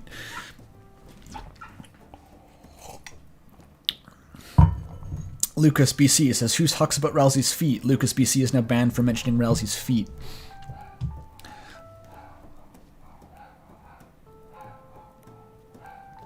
Can everyone hear my dogs barking? That's nice, isn't it? I think you're not giving nearly enough credit to the soul shattering when dying. I literally don't know what to make of it. If it is a plot point, what the fuck do you make of it? It could be that the soul shatters to reset time. That doesn't matter. That's just an aesthetic thing.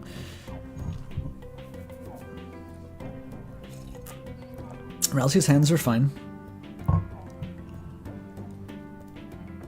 Where do you think the relationship between Kris and Rousey is going? I'm interested to see that.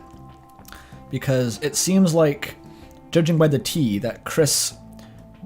They don't dislike Rousey, but they don't like him as much as the other members of the party. And an interpretation that I've heard, and I sort of makes sense to me, is that Kris just feels weird about having a simulated version of their brother.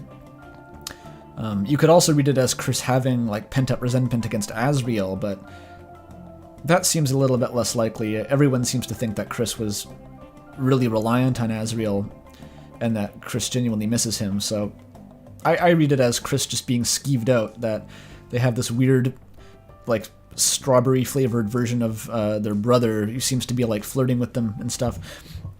It's kind of weird.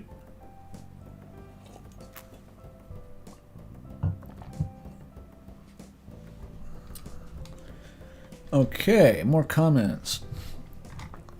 What is Kris is actually Frisk and Kara from Undertale. This is familiar already. Because what do you think Kara did to your soul on the genocide run? Why do you think Deltarune scans for any genocide files? Does it? I actually don't know whether it does or not. I'm kind of curious. I might Google that real quick, actually.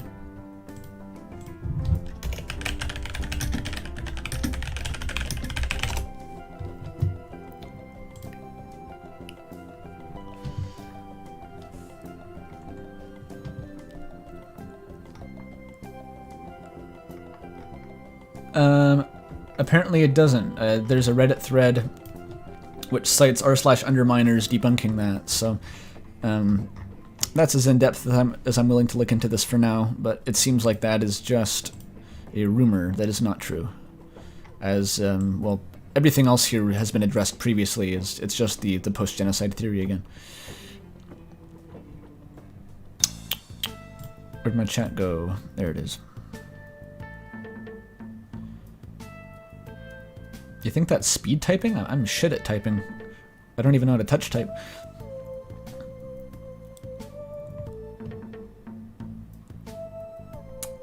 In a chat with Flowey, he says, "You and your stolen soul." Unclear what this is supposed to mean. This is a true fact that you've stated in a vacuum with no context that implies nothing, but thank you for that. I mean, Kris's eyes are just red. We can see their eyes being that color when they still have the soul in them. So they don't turn that way when they take out the soul. Yeah, I did actually imply, based on the way I wrote that Kris having red eyes was a symptom of not having the soul, which I never really meant to be a point of evidence. I just needed a third point so that the rhythm of the script would flow correctly. That's my bad.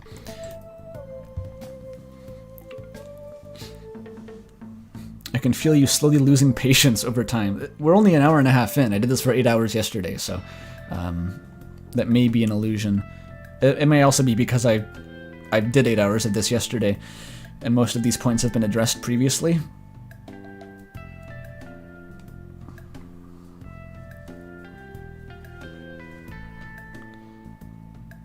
Asgore, the most underrated and demonized character in the whole Undertale universe. That seems to be the case. There was a lot of very anti-Asgore comments that we read yesterday. Not yesterday. I keep thinking the stream was yesterday. Last time I streamed. It's canon that I stop existing when I'm not posting on YouTube, so... Like how the Undertale doesn't exist when you're not playing the game.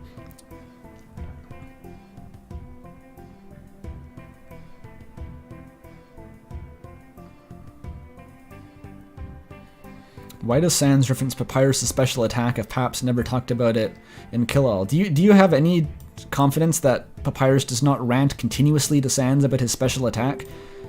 Like, Papyrus, absolutely, everyone knows about Papyrus' special attack in the Underground at this point.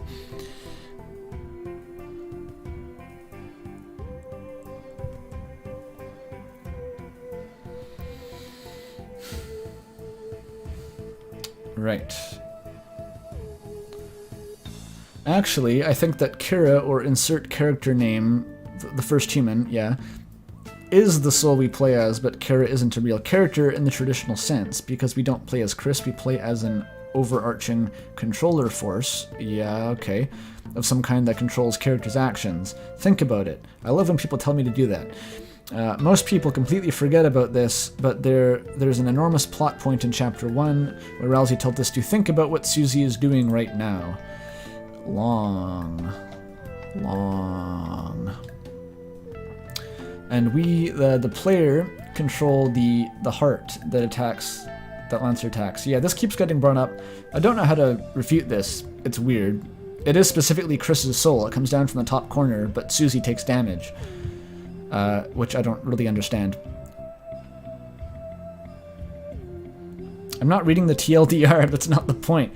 The point is to read the comments, not to not read them. When we come back to Kris, we catch them having a conversation with Rousey that we can't hear, yes. In Chapter 2, Rousey tries the same thing, except we can skip it now. Okay. Later, we can to some extent control Noelle. We notice that the more she kills, the more convinced herself that it's something that she wants. It's saying that it's to get stronger, yes, the Snowgrave route. And Kris is just telling me to do things because he's looking out for me, okay, but as we know, she hears our commands, yes. Noelle will hear the narrator's voice if Kris if Kris is, what do you call it, gets KO'd in the Snowgrave run. She will specifically say that she can hear the narrator, or, you know, some other voice. I think when a character's actions say something about their character, well, yeah, in a way, we aren't making them do bad things. It's more like we're challenging their souls, and thus the way they behave, or we're changing the way they behave into the kind of person that would. That's a weird spin on it. We change Frisk from Undertale into a creature that enjoys and wants to kill. This is usually the argument that goes along with the Nericare theory, whereas basically we mold Kara's personality based on our actions. And this is referencing the line at the genocide monologue where Kara says that with your guidance I realized the purpose of my reincarnation. And this also goes along with the fact that Kara is soulless, which mirrors Flowey, you know, in his monologue where he says, when I first woke up I was so confused. So it has this sort of precedent that soulless beings are very confused about what they should be doing and look to guidance because they don't have morality of their own, right? So saying this about Frisk is weird because there's no prior context to establish that Frisk is soulless in Undertale. On the Snowgrave route we make Noelle, while not a killer, a more reckless, power-hungry person. Yeah, but this is also diegetic, right? Most of the time, this is explained as Kris actually just manipulating Noelle. This goes along with her character, her psychology, and why she's the one you can do this to rather than, say, Susie, because Noelle has trouble saying no to people. Like, that's a part of her character arc. We see this... So, yeah, I'm not sure whether directly equating this to the effect we have on our protagonist is justified. We see this when she does something uncharacteristic in the hospital room with her dad, trying to use an ice attack instead of fire. Yeah, that is character development, but again, it's diegetic. It's caused by her interacting with Kris.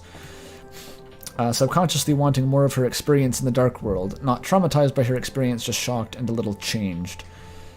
Okay. I sort of forgot what the point of that was supposed to be.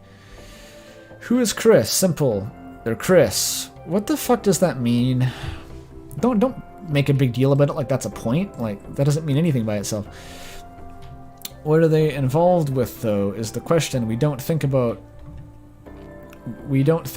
that, but when Toriel tells us that Kris does something sometimes, it's obviously telling us that they did that a lot in the past. What do you mean by that? That stand in the bathroom or tear at the soul? That's unclear.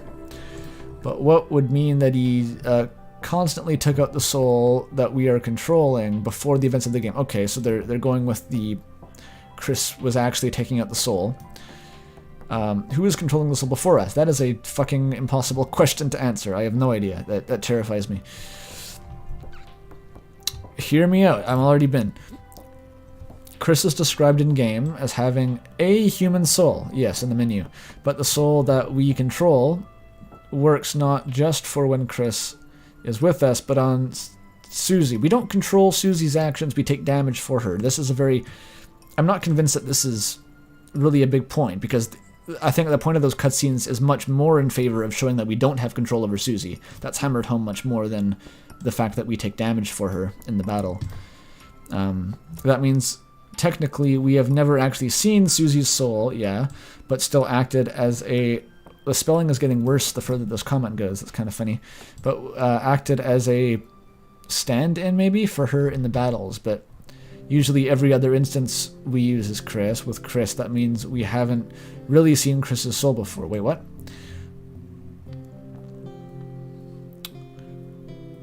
Okay, this is saying that Kris's soul is different... The soul we see, the red one, is the player's soul, not Kris's. That was something I suggested in the video.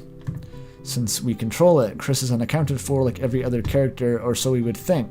This is getting too twisty, man. Like, I'm having trouble following when you keep, like, hypothetical, but no, but hypothetical, but no. It's hard to follow. Or so we should think. In Undertale, we chose the character's name, etc. We chose the first human's name. In Deltarune, Gaster expects us to name our vessel after ourselves. Except, we don't play as that, we play as Kris specifically. Kris had a whole life before us, playing the piano, hanging out, etc., etc., etc. But, after we came along, they lost control. Couldn't even play the piano. Yeah, we know this. Couldn't make decisions, yes. When he throws them into the cage, they shamble doing, what is the point? They have their freedom back when they take out the soul. That was all to say that. But what do? They attack the neighbors' home intruders, attacking a gang of criminals. Okay, this is making a wild guess about this one weird piece of dialogue when you talk to the dogs in the jail in town, where the dogs say that they were planning to break into the Holiday's house, but they were attacked by quote-unquote something merciless, and it is never specified further what this is. So this person has assumed that this is Kris in a prior bout of tearing out the soul before the game, for some reason, that they were attacked, which I don't really see how that makes sense, because Kris can barely move without the soul. I don't see how they could attack a gang of dogs, really. Or why that would happen, or what would suggest that in the first place. I think this may be because they thought it was the right thing to do, essentially with disregard for their own safety. So Kris is good. Kris overrides the soul to be good. But this means change the features of Kris's soul that made them who they were into a soul with all the features. This has rapidly become incoherent.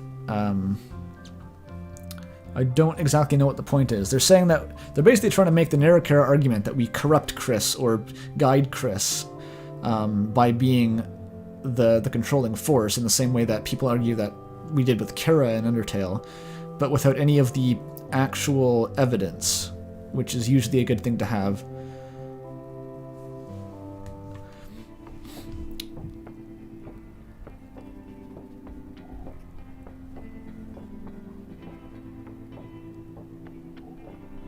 TLDR, what is supposed to be the point of this?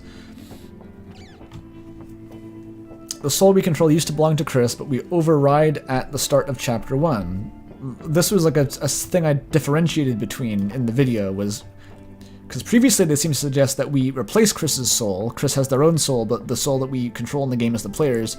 But now they're going to a different thing, which was that we overwrite Kris's soul. Maybe that's just a nitpick, but I made a very clear distinction between these in the video.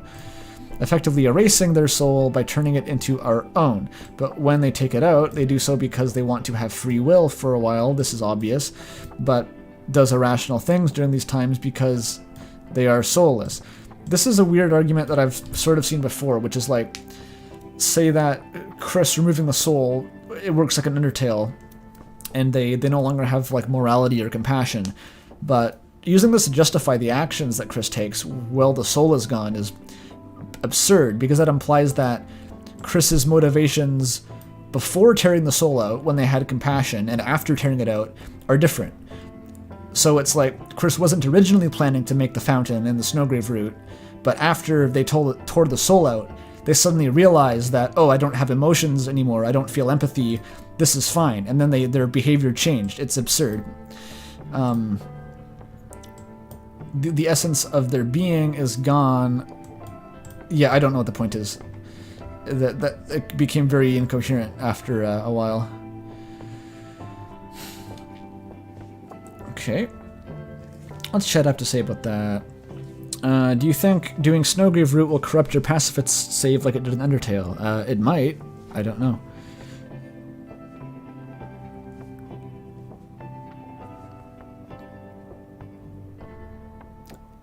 Yeah, I know that the soul, like Toby mentioned, that the soul comes from the top corner in the live stream, and that's clearly supposed to mean something, but I don't know what it means, because, like, if anything, that's specifying that we're not controlling Susie, we're still controlling the same soul as always.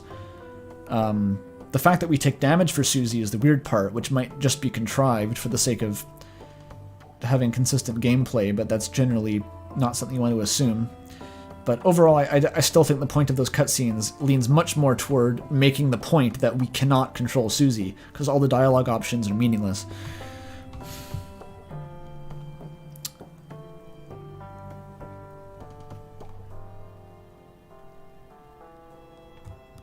I like the idea that Kris let us control them because they are shown to have control in cutscenes. I think it's ambiguous to what extent Kris can resist the player's will. I think there's room to speculate that they are to some extent going along with the player. They aren't entirely opposed, but that becomes very difficult to justify in like the Snowgrave situation, where you have to have Kris being completely okay with the Snowgrave route because they could have stopped the player at any time. I think it's much more robust of a take that Kris is still... It's very difficult for them to resist the player under most circumstances.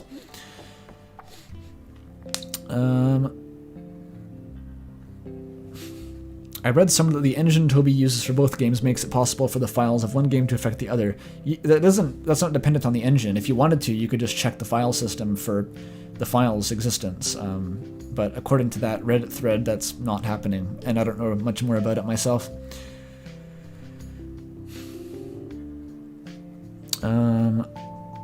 What if Deltarune is a scratch session of Undertale? Okay, you're banned for saying that.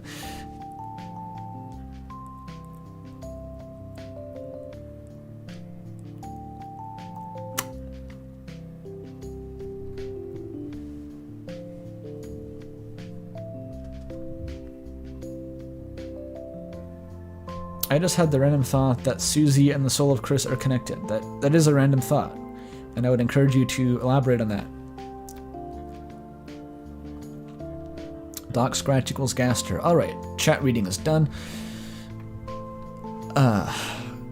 Okay, so we have a sick call out to my Sieve Gaming reference. It's actually surprisingly simple. Okay, the music. I agree the third soul could undermine the relationship between the player and Kris. The only thing I think would be the third entity could represent the narrator, which makes sense with the part about Gaster or something. But I don't think too much about it. Yeah, long story short, I don't think there's anything that indicates the narrator is Gaster. You could still argue that the narrator is someone else who is the third entity, but Gaster is a long shot.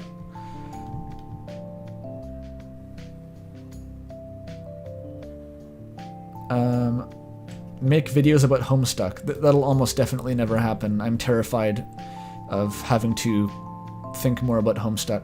I'm not a long-time fan. I only read Homestuck in 2019, just on a whim. I would never interact with the fandom, and I don't know any of like the deep lore about it, really. So I would be a terrible candidate to do videos on Homestuck.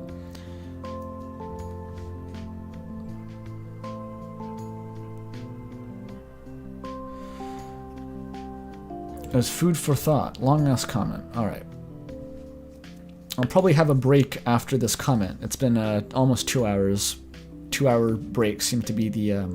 that was what we did last stream, so this will be the last one, and then we'll take a short break. Hey, so I wanted to throw a little food for thought out there. But first, the video was good, etc., etc., Saddam Hussein, etc.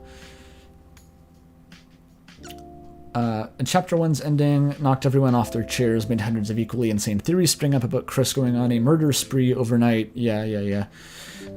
We of course know that what ended up happening, but I want to know I want to bring to your attention something else, the fact that no one could have reasonably predicted what was going to happen. There were no hints left in the game to suggest that it was going to be a massive midnight snack. People did predict that based on, I think Toriel said not to eat the pie, which some people read as like kind of a Chekhov's gun. But I agree with you mostly, like, because Kris didn't just eat the pie. We know at bare minimum they also plugged in the TV, because that changes between the first and second days, that like the TV is first unplugged and then immediately in the morning on the second day it's plugged in. So Kris did that along with eating the pie. But yeah, there was no hint that would happen whatsoever. I think the reason for Kris opening up the fountain in Chapter 2 is something that we cannot find out using any sort of hint in the game. That's a likely assumption, but I don't know if the first instance necessarily implies that. Just because it couldn't be predicted in the first chapter doesn't mean it won't be predicted later, but I don't think that's an unreasonable take regardless. Toby keeps banging on about how Deltarune will have one ending. Yep. Well, I think it can reasonably be assumed that in order to arrive at the same ending, the core events of the game need to stay roughly the same to naturally lead up to the ending. Maybe? I think there's so much ambiguity in that statement that the game will have one ending that it could be essentially meaningless while still being true. And I think on the Steam page, it's like, when it says one ending, it's like ... one ending ... question mark, winky face. You know, it's very coy. So I have no idea what the fuck that's supposed to mean. The Snowgrave were not affecting anything is not like the core events. Sealing up the fountains were changed. Yeah, that is true. While the events should probably stay roughly the same, the reason for them doesn't have to. That's why I was getting at when I said we can't reasonably know why Kris is doing it. Assuming that the Snowgrave Kris wouldn't open a fountain is assuming we know a lot about Kris and the fountains. Well, what it's assuming is that Kris doesn't have prior knowledge. If we assume that Kris doesn't have prior knowledge, we can make those assumptions. If we assume that Kris does have prior knowledge, we can justify anything happening for no reason. So it's it kind of blows stuff out of the water.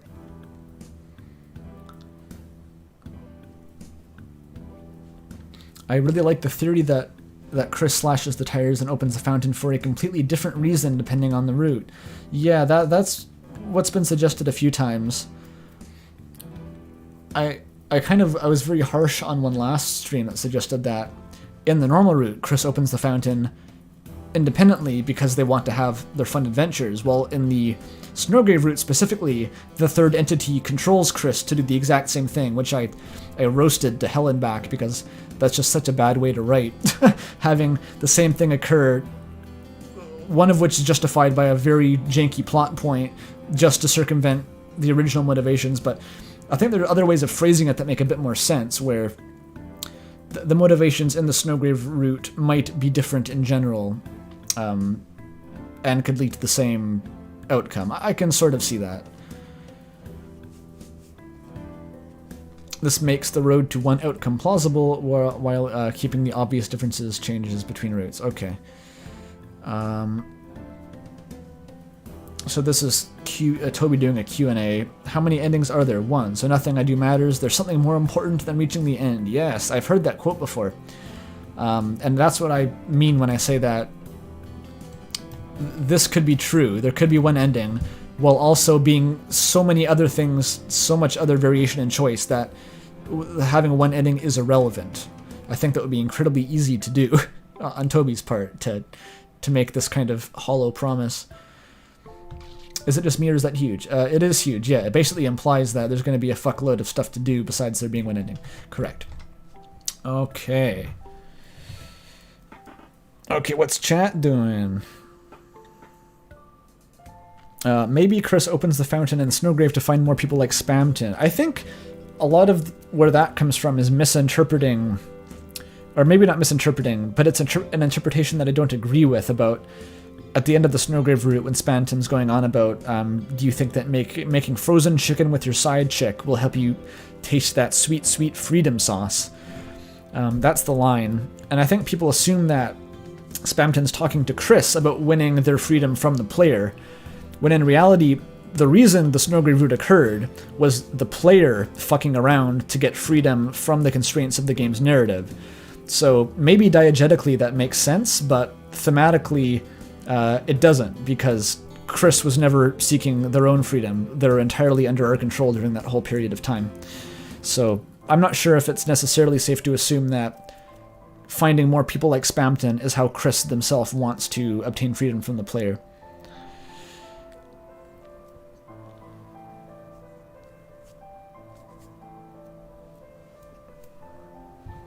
Can I specifically ask chat at this point to stop talking about gender? Usually it hasn't been necessary last stream, but it's people won't shut up now.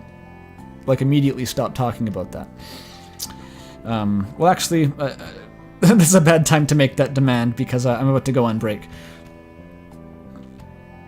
Yes, Spamton does say that we are right in assuming that making the frozen chicken will let us taste the freedom sauce, which, again, I think is a reference to the player, though. It only makes sense in reference to the player, because by fucking around hard enough, we were able to subvert the intended narrative of that chapter. We just fucked it up completely, so...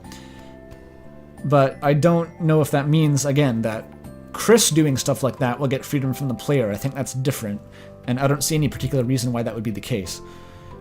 If anything, we have more control over Kris in the Snowgrave route.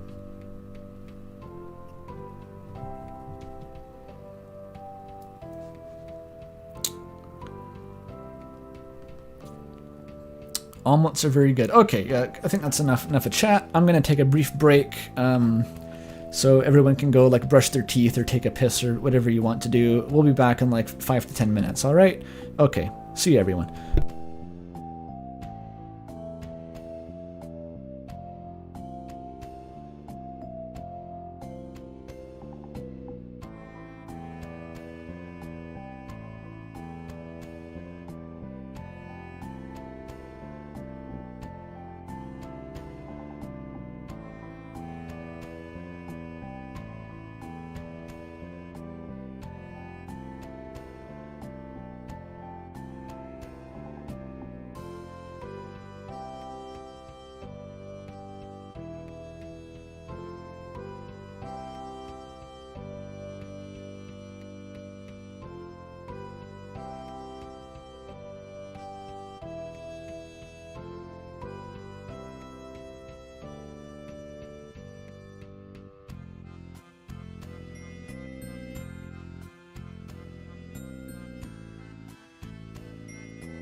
I see chat has been engaging in the only argument that matters, which is whether Birdley is a good character or not.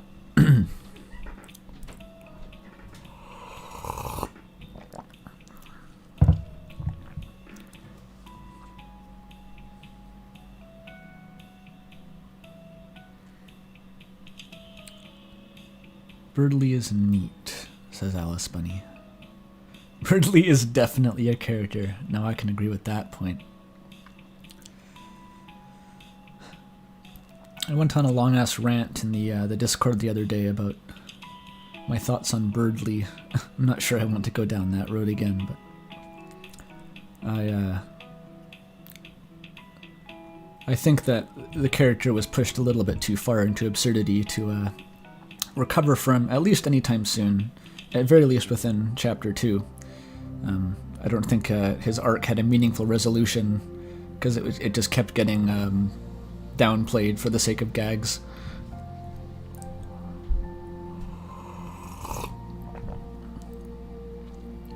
Maybe he'll do more stuff later on. Maybe he'll be the secret papyrus of the game. Maybe. It would take a lot, and it would take less references to nipples, I think, and wanting to kiss a gamer girl. I have okay. Broken Milk. Absurdity means I haven't met people like that in real life. I know who that's supposed to be parodying, but Birdley is, I won't say too extreme of a parody, but a parody that kind of feels uncreative to me relative to the other kind of tropes that Toby's using. Birdley feels like a Homestuck character, is what I'm trying to say. And Homestuck characters don't, in general, need redeeming qualities or redemption arcs in order to be featured in the story prominently.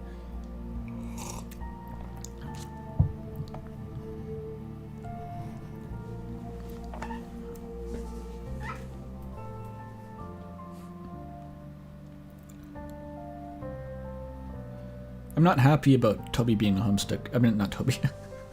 I'm happy that Toby's a Homestuck. What I meant to say is that I'm not thrilled that I can describe Birdley as a Homestuck character. That's not a compliment, but I just have my problems with him.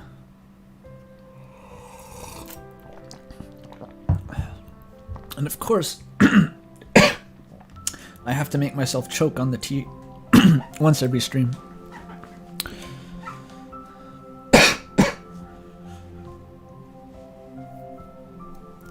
It's just the beginning for Birdley, unless you murdered him in Chapter 2, in which case that is not true.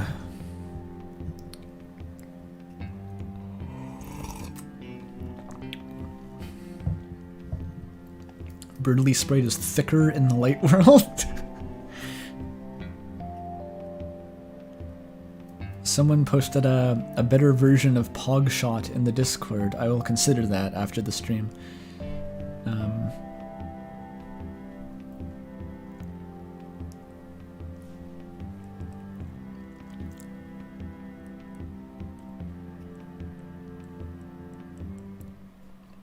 Okay, maybe it's time for comment.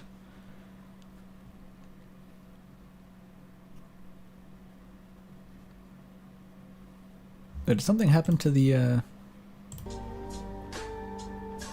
Oh, here we go. We've got a Omori Lo-Fi. I haven't really tested this playlist as much as the Undertale one, but maybe it'll be cool. Maybe it's a bit loud again, though. God, this thing is sensitive. There we go. Okay, let's go back to the comments.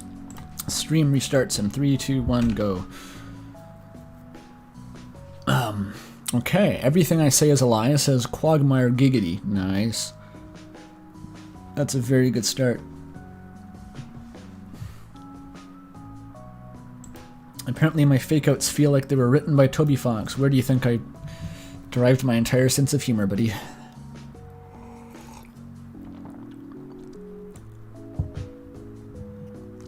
Apparently there's a good Deltarune Lo-Fi playlist. I'll consider that at some point. I saw a theory from Demented Duskle, I don't know who that is, about who the knight could be, and it mentioned Kris opening the fountain in their house in an attempt to draw out the knight. But in the other Dark Worlds, the knight not only made them, but seemingly also altered various things against you.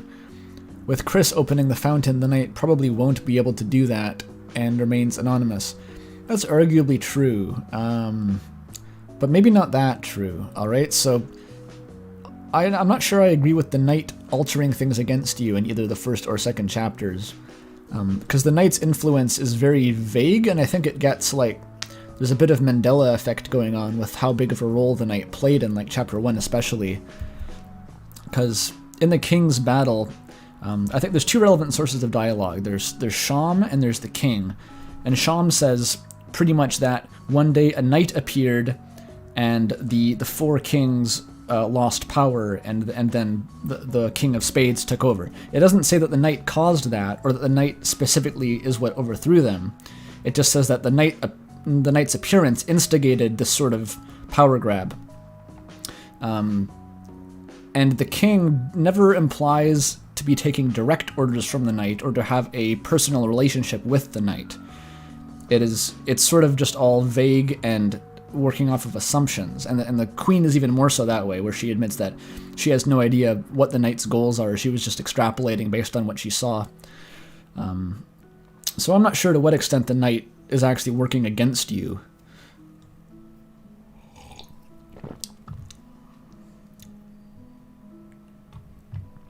So they're saying that, yeah, if Kris opens the fountain, then they can assume the role of the knight and draw the knight out. It's unclear why the knight would have to come anyway, though, because we don't know what the knight's overall goal is. I don't see any reason why the knight would want to mess with them if they just decided to create a fountain.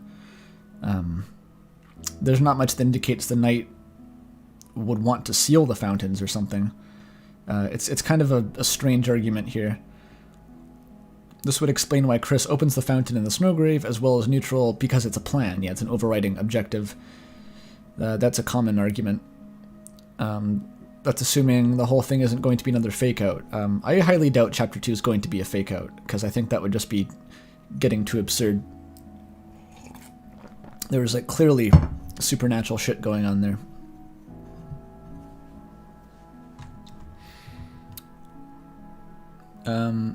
Yeah.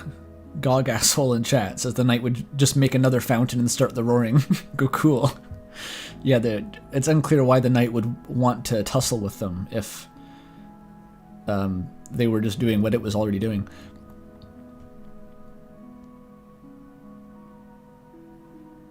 Yeah, the gas line meme. We've all heard the gas line meme.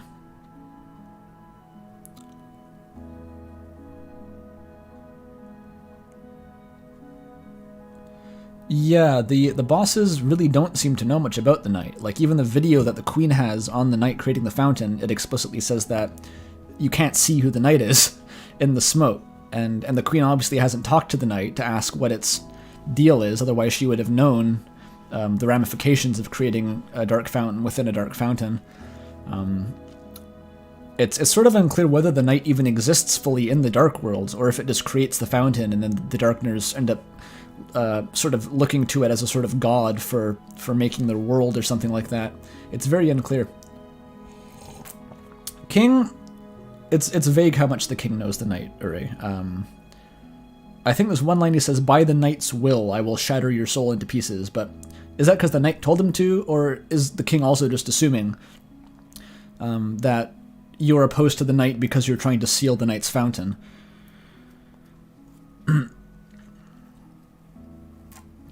Yeah, it's also possible, as the chat member says, that the knight is not a single person, so I'm not sure. That's why by the way, that was part of my stance in the video. I sort of hinted at it passive-aggressively that I didn't agree with a lot of the evidence against Kris being the knight, because I thought a lot of that relied on, oh, if Kris was the knight, then the king and queen would already know the knight, and it wouldn't make sense, but I didn't agree with that. There's other evidence that Kris isn't the knight that I do agree with, though.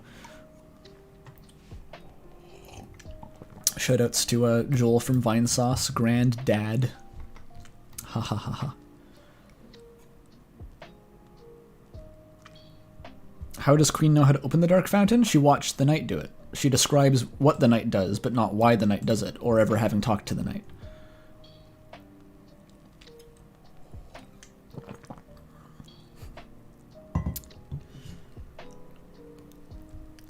There's another person who thought the, who I tricked with the Discord notification. I think a lot of people do that, but there's some suckers who will fall for it. The soul we control in Undertale is the exact same as Deltarune. That's another refuses to elaborate shits pants leaves comment. Kris is also Frisk. So much more evidence. I'd love to hear it, but unfortunately you forgot to include that part.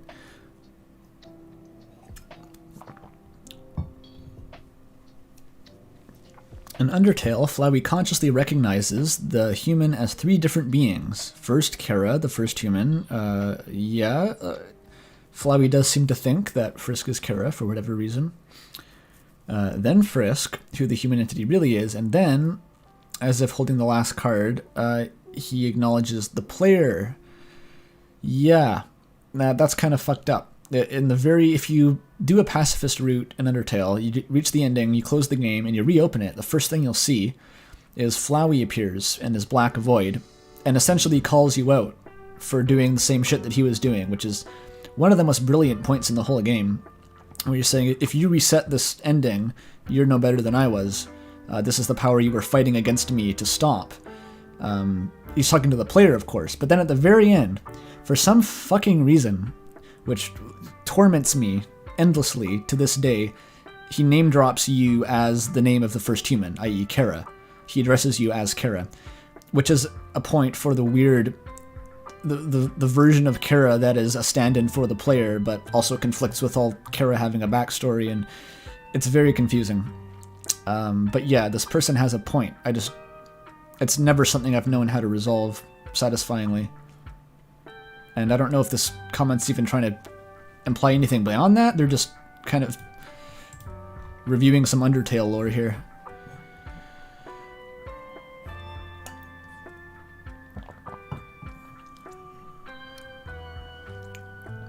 Hey, this person, shout out to this person for being the only one who recognized the Fez glyphs under Gaster.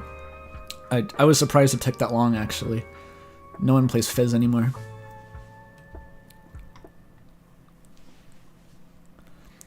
I have it, I'm not sure if this is true, but I have it in my head that Fez is what sort of popularized every pixelated indie game having its own like custom cipher language that the players have to laboriously decode in order to read the deep lore. Like Hyper Light Drifter did that. Undertale sort of does that with the Wingdings. There was another one that had it. Oh, Noita does it big time. But Fez was maybe the original, I'm not sure.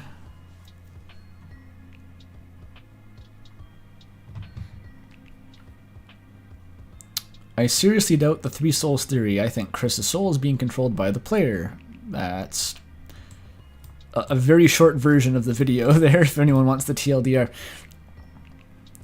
Soul is going to end up being an acronym like LV and XP, calling it now. I think if that was the case, they would have probably tackled that in Undertale. I always hear like shit like source of your life, or I don't know how the U works in that case. Source of... personally, I think it stands for sick of Undertale lore, which is how you end up after thinking about this for too long.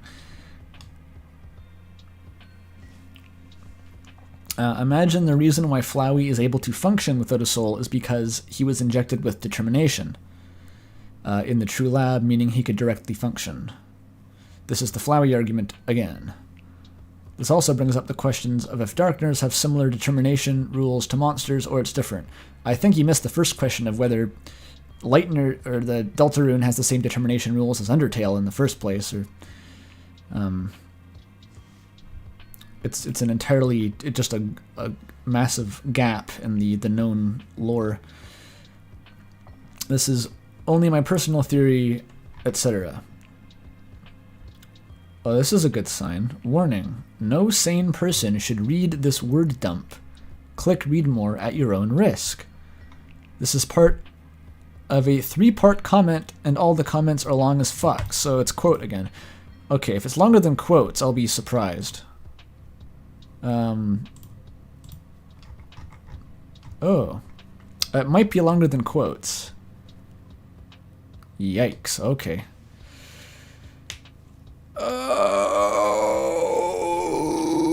Okay, I'm ready for this.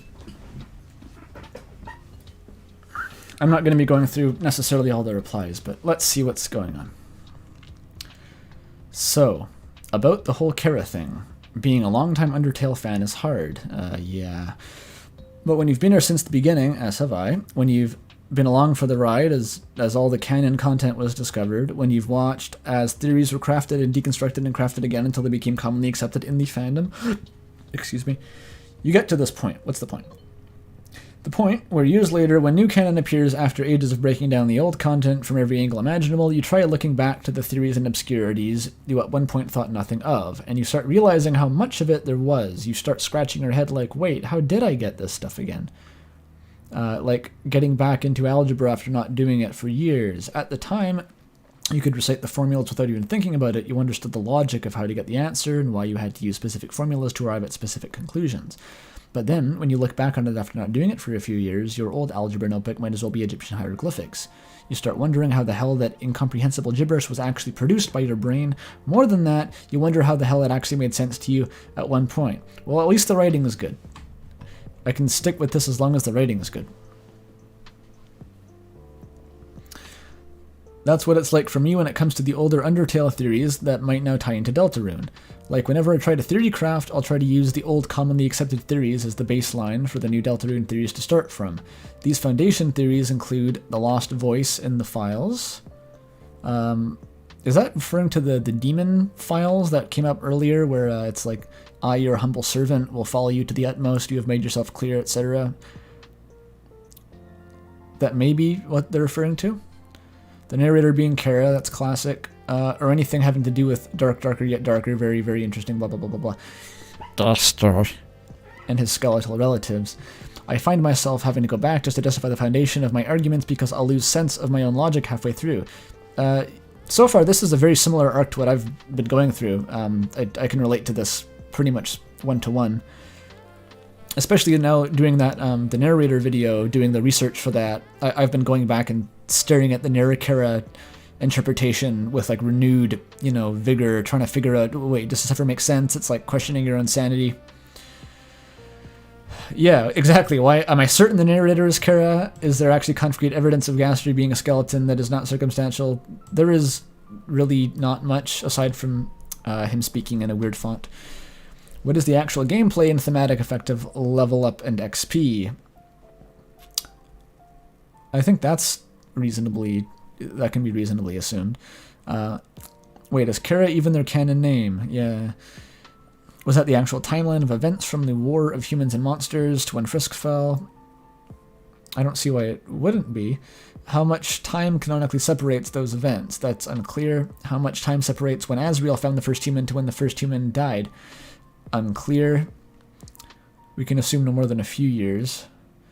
At what point did the monster's migration across the underground happen? Before, after, or while the first human was with the Dreamers? It must have been while. Or no, maybe after. No, it has to have been while, because they would have had to have been in the ruins to encounter Kara in the first place, and then they would have had to migrate to New Home in order to have the two beds in the house. There we go. Theory solved.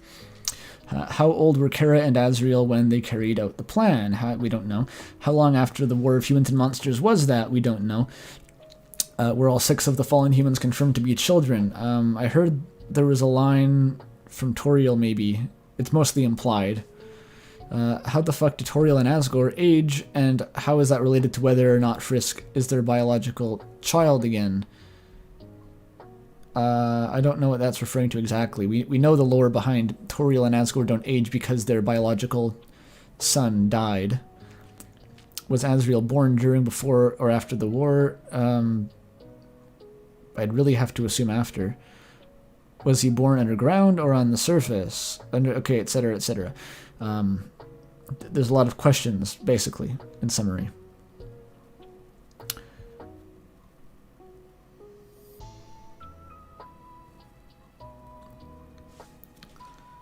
Chat says, I don't think it's the same thing. The text they're talking about is being someone lost in darkness. That's what my first thought was, but they're talking clearly about Undertale, not Deltarune.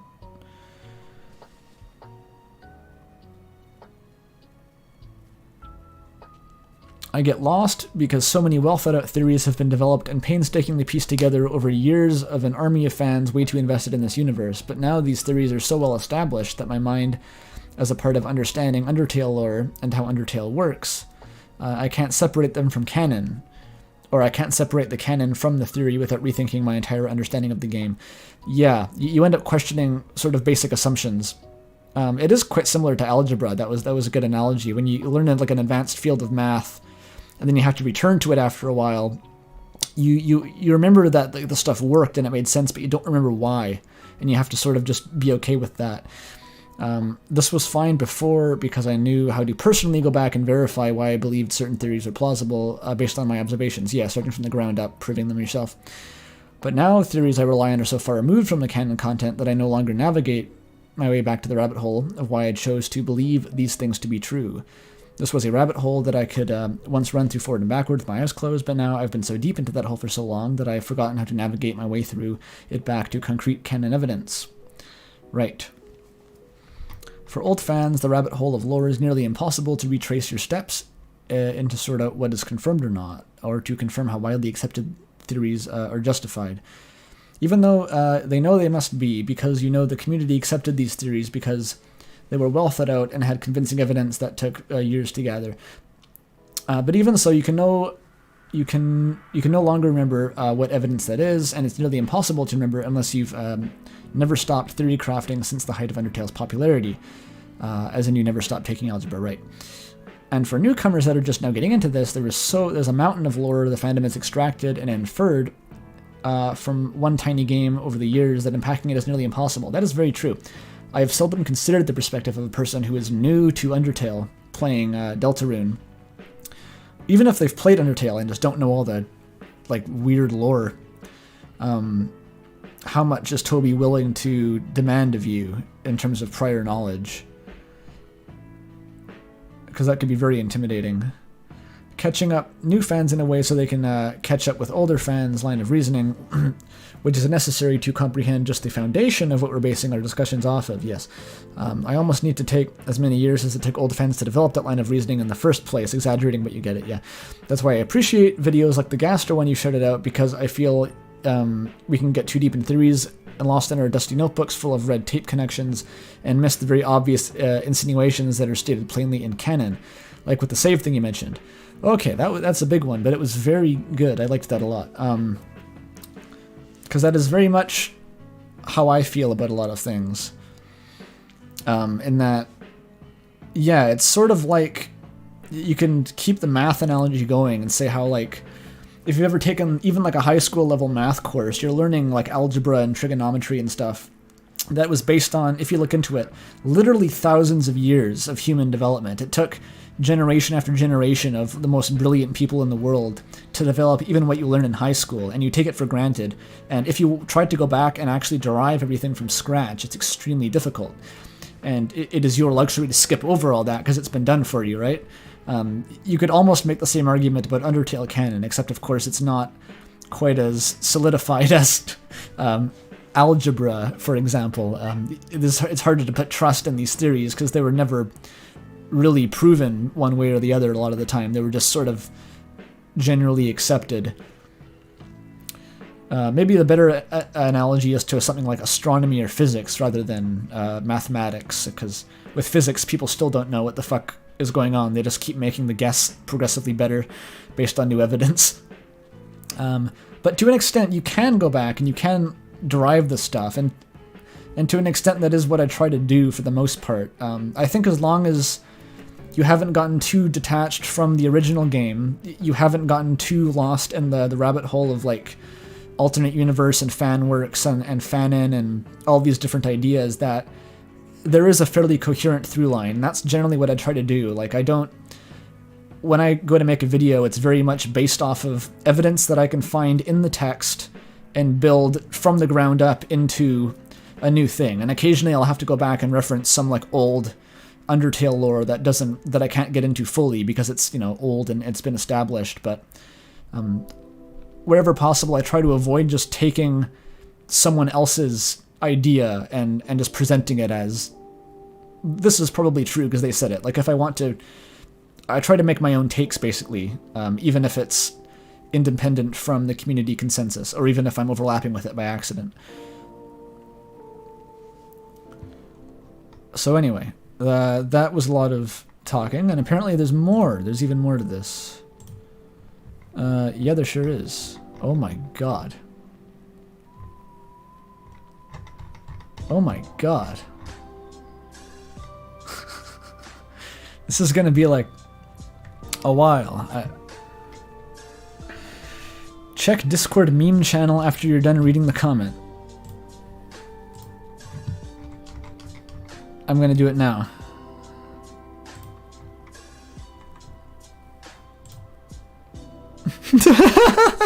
It's for those who cannot see the Discord meme channel. It's just the Coraline's dad meme. It's very funny. Oh no, there's another one, an illustrated one.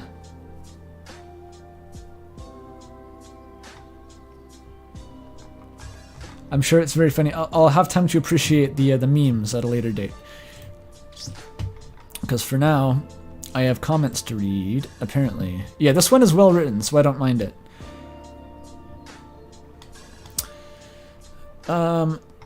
Almost everyone misses that and the implications that it has. That's because when chapters were released, we all reached to connect it to the mountain of theories we have been painstakingly developing and saving up for years.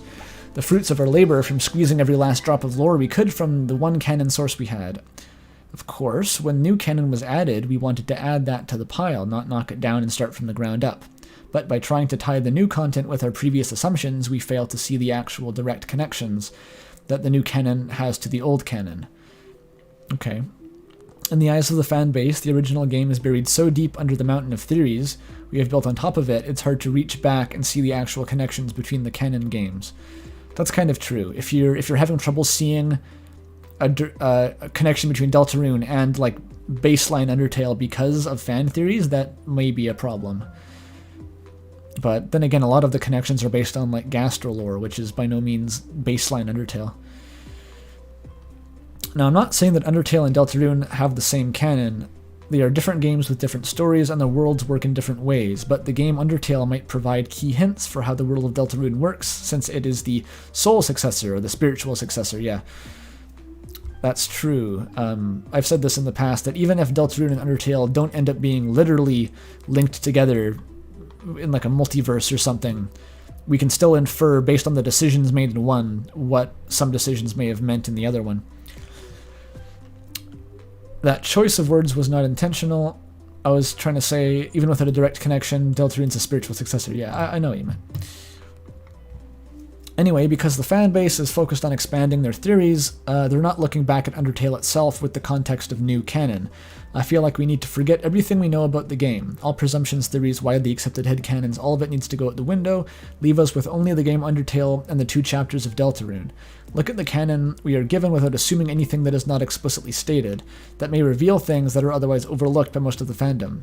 Yeah, I agree. It's not the only way to approach it. You can still look at Deltarune in the context of Undertale theories, but it's important to also consider the stripped down version, which I do try to do. So the first fallen child came up with a plan to die by eating flowers. Asriel would then absorb their soul, then with that power of a monster into human soul, which at least is the amount of power necessary to cross the barrier, Asriel would be the first monster to ever cross the barrier, yep. The being that contained the soul of both the fallen human child and the monster child chose to go to the human's hometown. They planned to kill at least 6 humans, take their souls, and return to break the barrier and set the monsters free. They intended to free the rest of what the being thought of as family. Yeah, I think that's the case. The being was willing to come into existence at the sacrifice of 2 children in order to save what they recognized as their people. It's kind of weird you're calling it the being, but it was sort of Kara's decision more so than Asriel and Kara's together. But yeah, I know what you mean. However, the monster child was a gentle... This is sort of like a poetic retelling of the, Undertale. Yeah, Asriel didn't want to do it, basically. Asriel was too pacifistic to go through with the plan. The soul of the human child was willing to kill the humans for the sake of freeing the monsters, and they died for it, yes. They entrusted their brother to help them, and he betrayed them ultimately, yes. They were members of the royal monster family. Their actions would free the people at the cost of their life.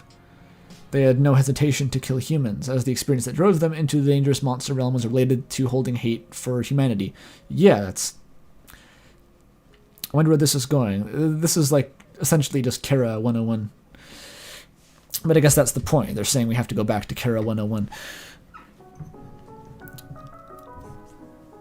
But with two souls within them in conflict, the being was locked in a standstill, yada yada yada. The humans,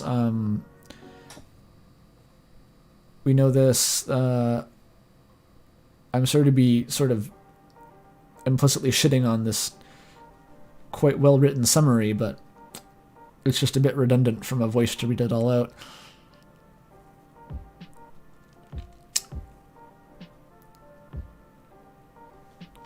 They made it to their family's garden, yep.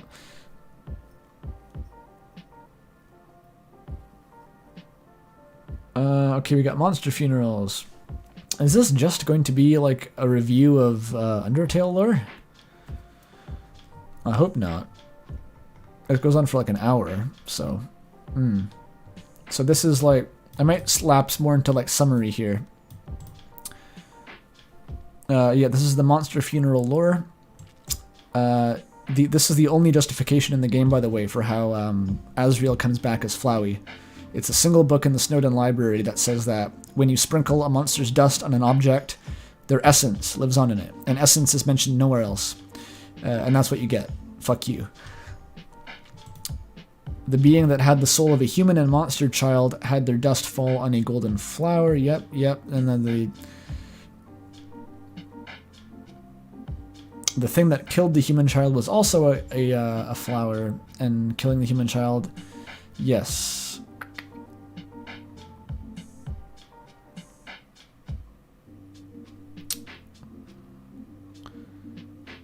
The being's essence was able to live on in the golden flower. Are they saying that like Asriel and Kara were both in Flowey? Because that's a pretty weird take. We only ever see Asriel's perspective. Or memories. Alphys, the monsters, etc. injected the flower with determination. That's how Flowey was created, yeah. The Flowey gave me the power to save and load, yeah. They followed the arc of the player. They got bored, killed everyone, yeah. Etc.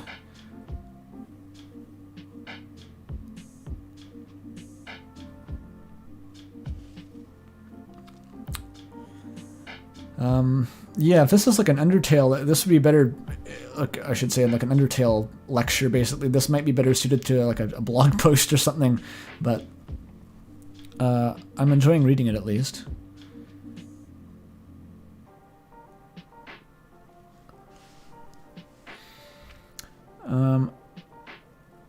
Okay, yeah, all monster souls disappear either during or after death. Human souls persist long after death. All the dead human souls in the underground still exist, yeah? These are all facts. The only thing that's questionable is the implication that... There seemed to be an implication earlier that Kara was present in Flowey to some extent. Which you could argue for it from this narrative, but it seems to be immediately refuted just by the events of the game. After the being with two children's souls turned to dust, Asgore swore to destroy humans. Yep. Toriel left because of this. Yeah, she took Kara out of the coffin to the ruins and buried them. Yeah.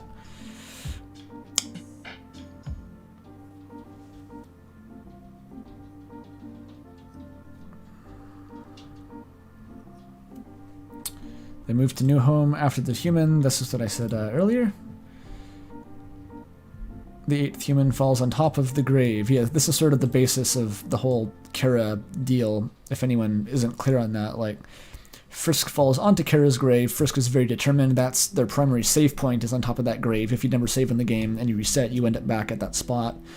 So the determination of Frisk called to Kara, whatever was left of Kara, it's unclear what was left of Kara, revived them from death, and they exist as a disembodied presence within Frisk. What's Poppin' Andrew says, Punkit, I'm reading through a very long summary someone wrote of the backstory of Undertale. I'm not sure where it goes yet, but they took the time to write it, and it's not incoherent rambling, so I'll take it.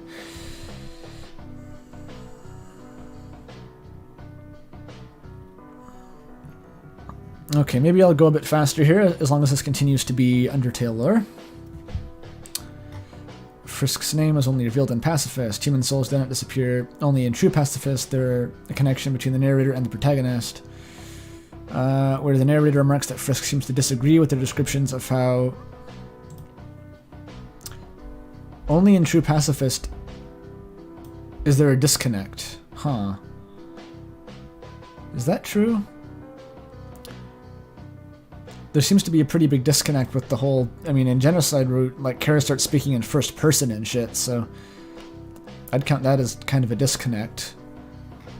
But yeah, this is true. Like, there are moments where the narrator seems to go a different route than Frisk and not realize it.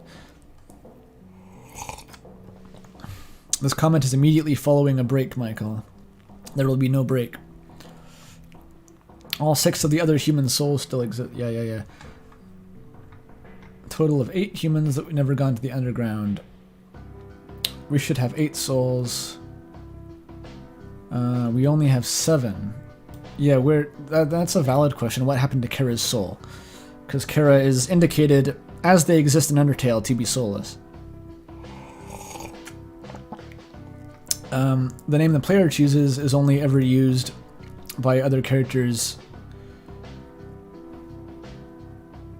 in the Genocide Route. I feel like I should know whether this is true or not. I can't remember, honestly, whether Flowey ever calls you by the first human's name in the Pacifist Route. Maybe not.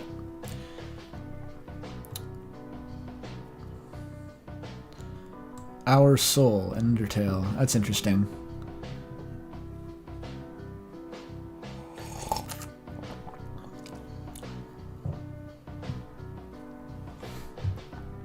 Yeah, I agree.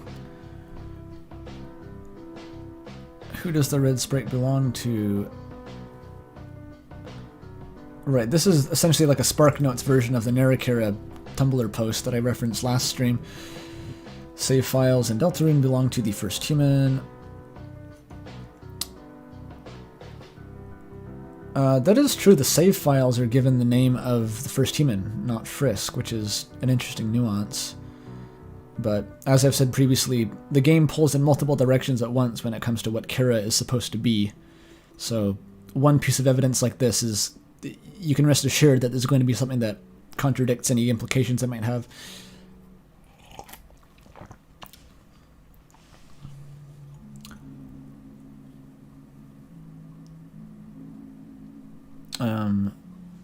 Yeah, the narration in Deltarune only ever uses you. This is largely correct. Except not. There's a few times, not just in the Spamton battle in Snowgrave, there's several times where the narrator says that Kris does something, such as, I think anytime Kris uses an item in battle, it says, Kris used the thing, as opposed to you did. And there's a couple other examples too, which seem more or less random. I think they're all in battle though, mostly. Yes, this is the Omori Forest music. We're listening to Omori Lo-Fi.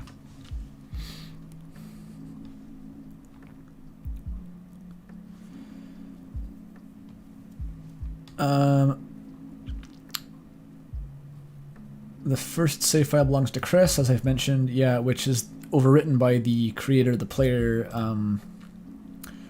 The stats menu belongs to Kris and is their name. In the overworld, the stats menu, right, so in the overworld we do have Kris's name on the menu, whereas in Undertale we had essentially Kara's name on everything, or whatever we named Kara, which is interesting.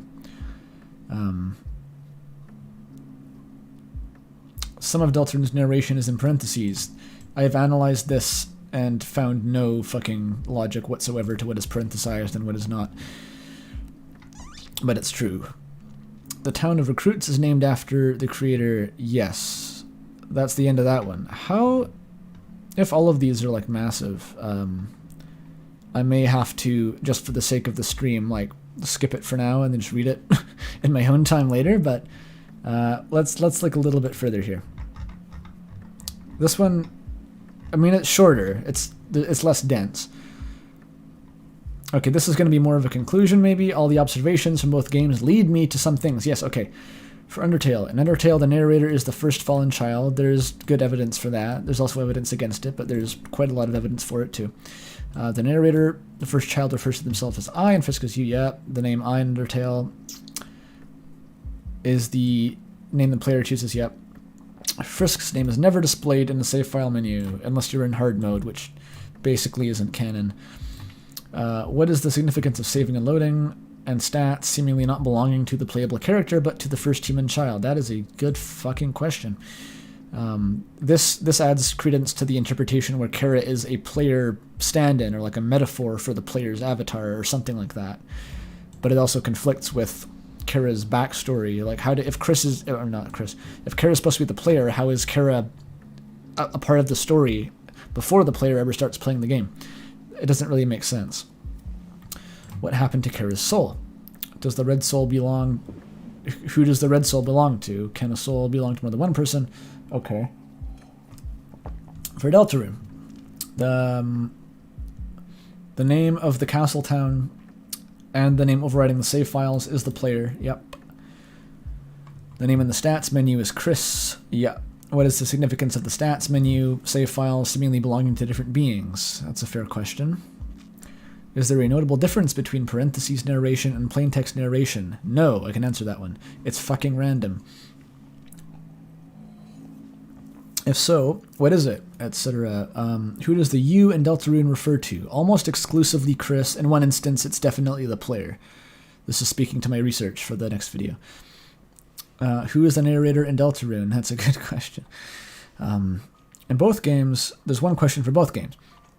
Are these observations related to each other? Will answering the questions for Undertale be relevant to Deltarune? That is a pretty good question. I don't know what this means or how to answer these questions. I'm not smart enough to connect these things together. It might just be impossible also. I just thought I would share my observations. Yes, this is a... And honestly, this works as like a fucking crash course. If you would just want to get anyone up to the speed right quick, slap this in like a Tumblr post, link it, it'll do the job.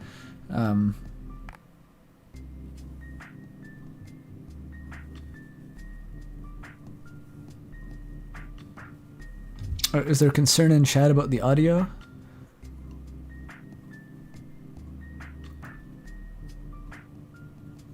The audio is still going. I think that the songs in this playlist just have a very inconsistent volume. Right, I could link to the playlist, I guess.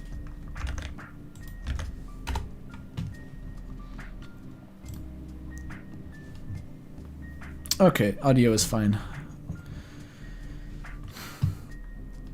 Kris does this sometimes. Okay, they're going to address the boogeyman text box. Why is everyone assuming Toriel is referring to Kris ripping out their soul? I mean, it's a fair assumption. It's not the only assumption you can make, though. Even if Kris... I mean, not that Toriel knows that, but that's what is implied by Kris having done that before. I don't think Toriel would know about the actual soul removal.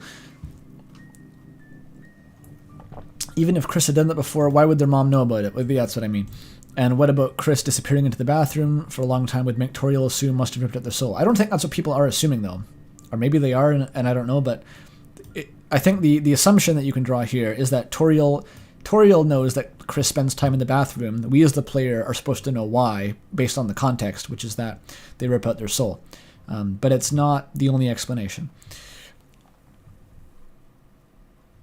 Etc., etc. This is all against Toriel knowing about Kris's soul, which I never thought was an option. I never considered that being true anyway. Kris kind of disappears sometimes, yeah. Because that's all Toriel knows, yeah.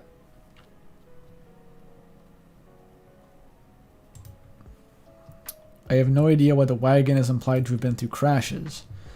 I don't, this is, like, I don't know either. The wagon is mysterious, and so is the cage. But I don't see why crashes, everyone ties that to the soul. Like, it's a wagon. The crashes wouldn't have occurred due to Kris putting their soul into it. It would have occurred while pulling it around outside, like you do with the wagon. I don't see any direct relation between those things. I'm not going to assume anything without more evidence, because until evidence is provided, Kris having previously ripped at their soul and thrown it there is not the only option. It is possible, but plenty of other things are possible. Yeah, the cage, originally in Chapter 1, I thought the cage was really, it was like intentionally for Kris's soul to go into. Like, that was sort of the implication of Chapter 1's ending. But in Chapter 2, Kris rips out their soul twice more, and both times it's just like a nearby improvised location that the soul gets put into. So that sort of casts doubt on the fact that the cage is specifically for that purpose. It might just have some other purpose that we don't know about, and it was on hand at the moment.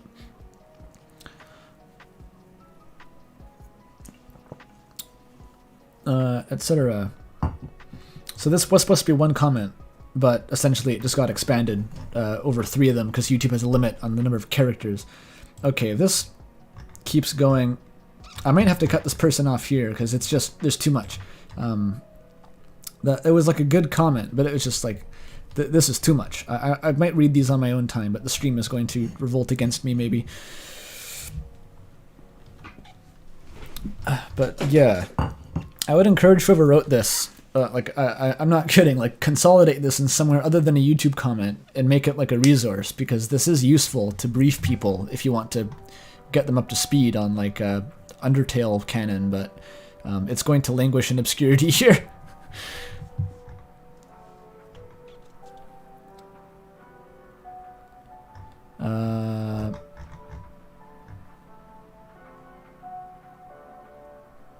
I don't think I can pin the comment. I guess I could pin it. That would mean usurping dorks, but maybe she's sick of having the pinned comment anyway, because everyone keeps trying to reply to it to get my attention, which in practice just means that she has to look at the notifications, and I usually miss it, so maybe I'll pin it. I'll pin the comment. By a popular demand of the chat, I will pin the comment. There we go. Okay. What was the next one? I've been disoriented by that.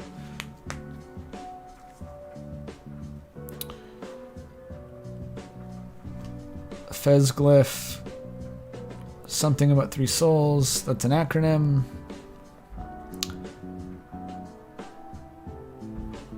I read that. Look at the reply on stream. I got you, Rich Connor GMN. I'll do whatever you want because you hooked me up to Shay, which is fun. Okay. Maybe I'll look at chat for a sec after that monolithic comment. Is anyone still left in chat? Did everyone leave?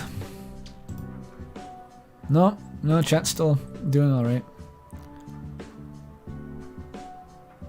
There's less people than last time, probably because it's a weekday or something. Take a break and drink water. Don't tell me to drink water. I'll drink water if I want to. We just had a break less than an hour ago. And I've been drinking tea continuously.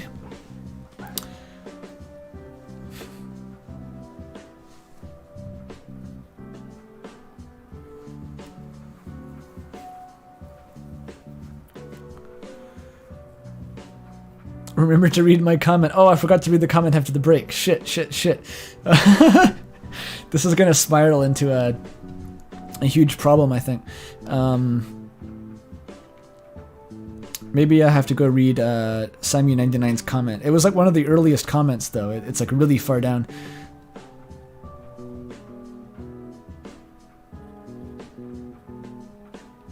Well, I gotta read Rich Connors first anyway. Olu Faroso, I don't know. Like, I don't remember whose comments I've read. There's been like hundreds so far. I don't remember every username or profile picture. You can tell, basically, I'm going chronologically. So if you posted your comment more than 12 days ago, I've read it. And you're not Sammy99. He's the one exception. Okay. So this whole video is amazing, etc., etc. You got every objective thing correct. Yeah. There's so much misinformation about Undertale and Deltarune that gets spread around by lore theories. I'll take your word for it. I don't actually watch that many other theory videos.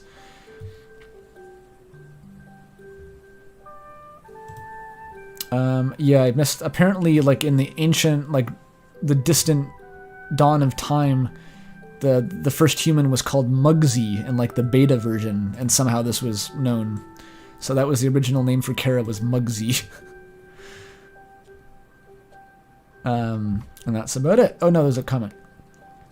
Wait, you said Flowey has no emotions. Flowey has emotions.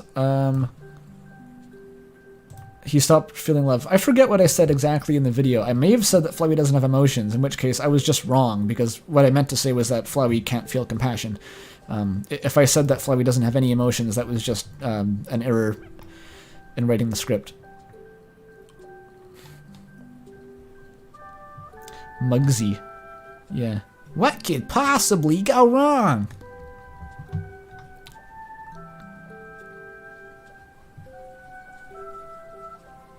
This reminds me of when I was trapped in Papyrus's garden shed.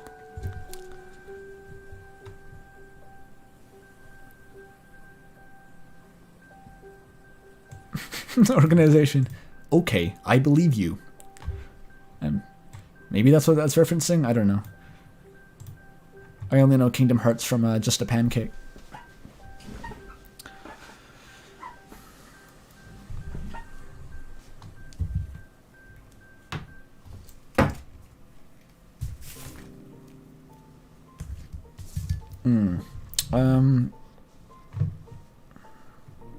I'm going to, here's what I'll do. I'll briefly look in YouTube Studio to see if I can search for Samu's comment and bring it up, because I don't see any other convenient way of getting it. So just hang on a sec while I try that.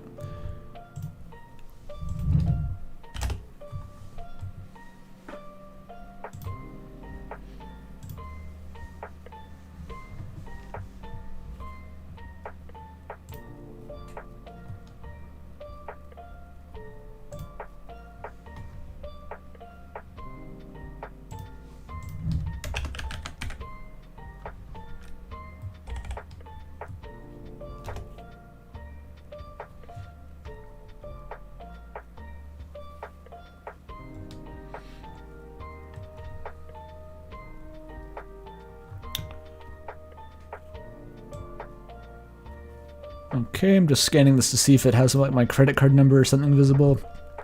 I don't think it does. There we go. There it is. Okay, so this is the one I think Samu just posted in a vain effort to get me to read it. Is this different than the original though? Like, which one should I read?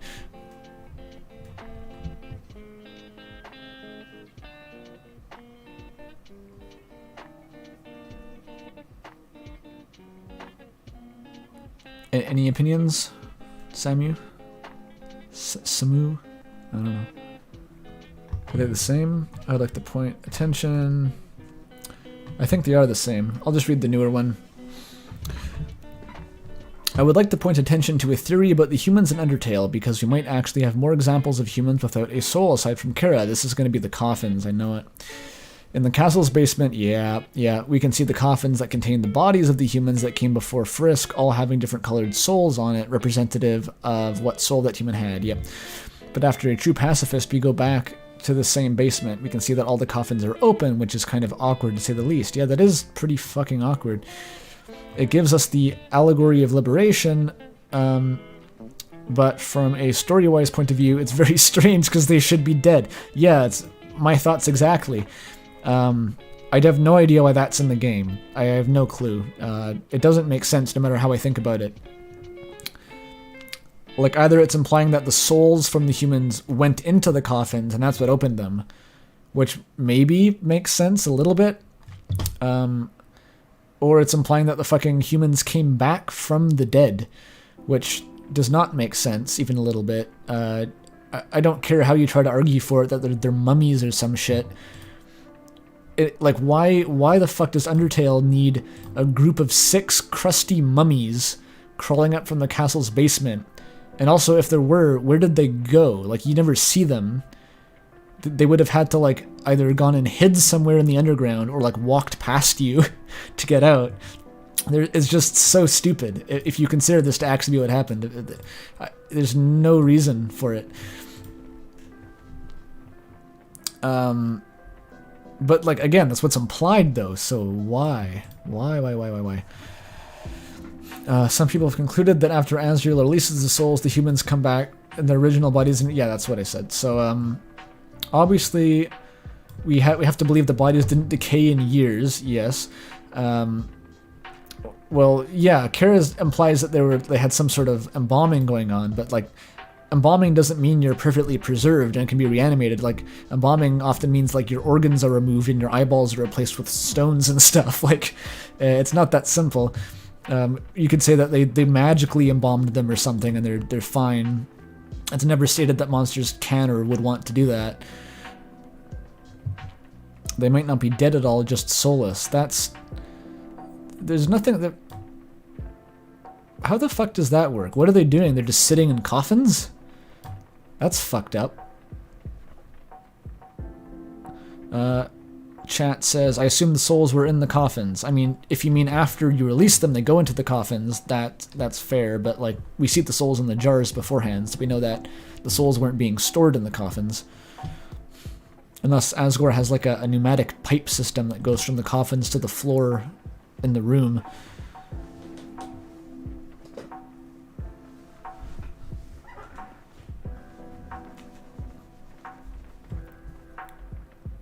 Humans might be able to live without a soul, but in a limited way. Maybe more they stay without, the less they can function. Like, this is... If Toby wanted this to be the explanation, I maintain he would have had to fucking explain that at some point. Beyond this one super obscure implication. It's not just that, like... there's not enough evidence. It's that, like... If Toby legitimately wanted this to make sense, it is his responsibility to indicate this at some point. Otherwise, it's just an ass pull.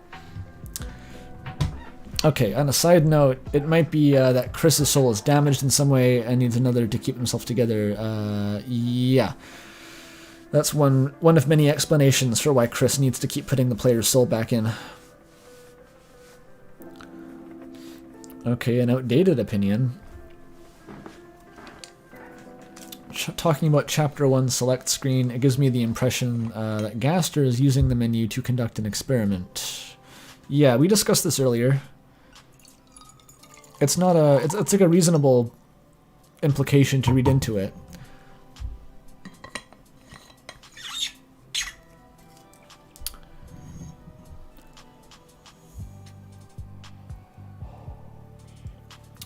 With an experiment with 3 souls that are not connected in any way to each other, but act as a conduit for the timeline. Someone said exactly the same thing before, and my response was that we only see the Goner Maker sequence once. It doesn't play each time we load a save file, it plays when we start the game, so I don't think it was ever conveyed that there was more than one red soul. And furthermore, if you want to go that deep into details, you can say that we see the one red soul go between the different save files in the menu to indicate which one you're selecting, so there's nothing visually or otherwise that indicates that each timeline is its own soul. Basically, we, the player, tell Gaster... Okay, but this is the outdated opinion, so maybe that's why it's outdated. What's here, then? On the point about what is in the coffins, since we can never interact with them directly, we can only observe that they are open once we complete the true pacifist route and closed otherwise. We know that the human souls are not in those coffins because they're stored elsewhere. Yeah, under the floor, apparently.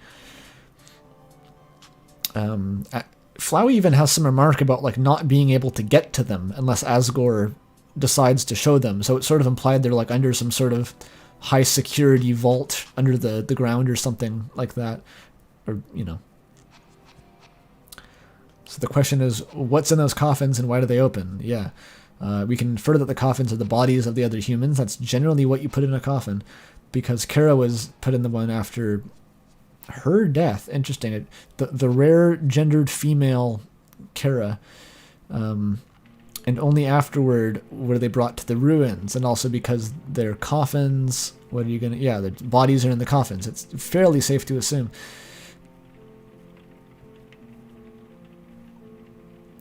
We have that bodies reanimated themselves and crawled out of the coffins, or some random person opened the coffins.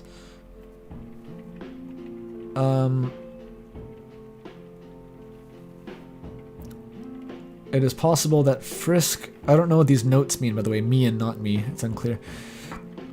It is possible that Frisk does not exist. Okay.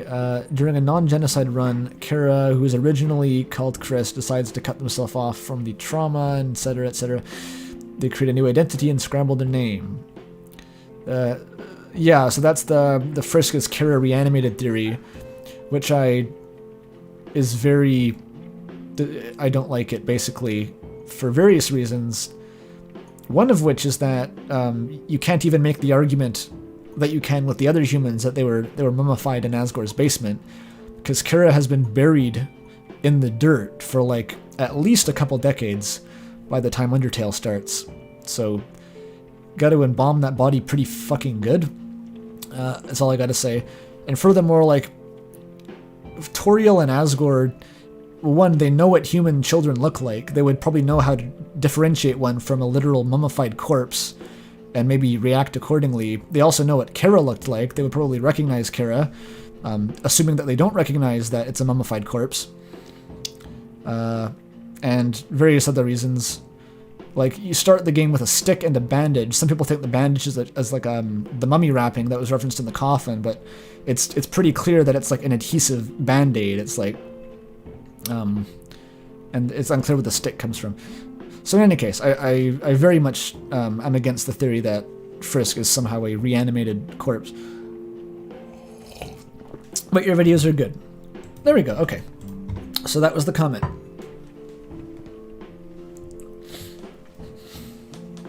That was the comment. That's fine. It was,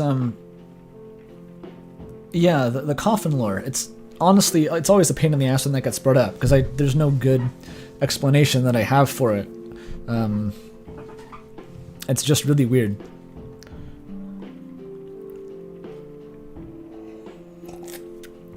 Yeah, Punkit says, it's just a little nasty. Yeah, gross mummies crawling out in the happy ending. You get gross mummies. Why do you want that? So, it's, my only guess is that it's somehow just metaphorical or something, or it really is the souls were like just getting magnetized back to their bodies, not reviving them necessarily, but just returning to the bodies and then fading away or something.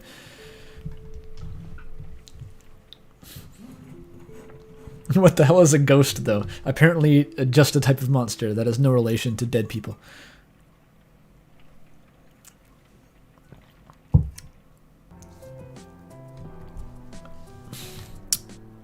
Okay. Oops, almost just closed the live streaming tab there. Back to our regularly scheduled programming.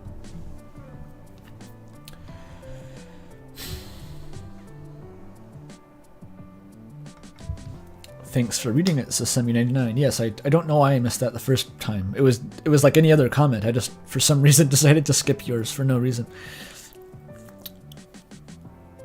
Are we swapping to YT Studio? No, that was just to find one particular comment that was made ages ago and I forgot to read.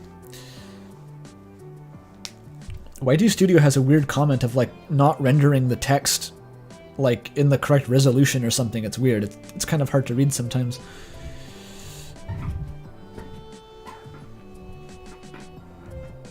This is the third By Your Side remix that I've heard from this playlist, by the way.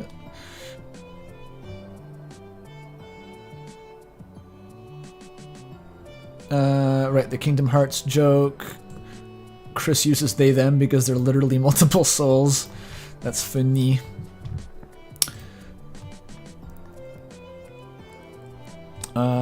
My theory: when Kara receives the soul after destroying the save file, this is going to be the post-genocide argument. Let's see.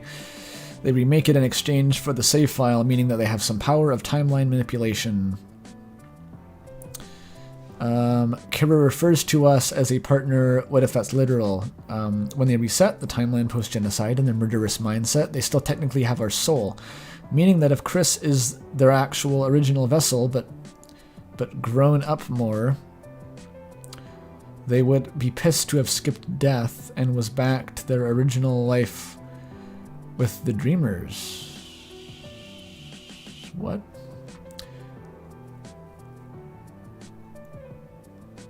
Oh, this is arguing that like fucking Deltarune is... Okay, this is a terrible take, that Deltarune occurs after Kara resets back to when they originally fell.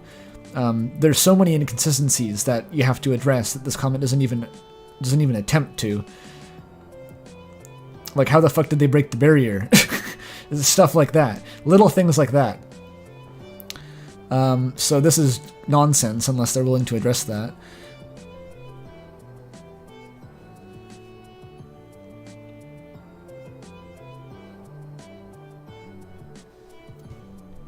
Yeah, that's about all there is there.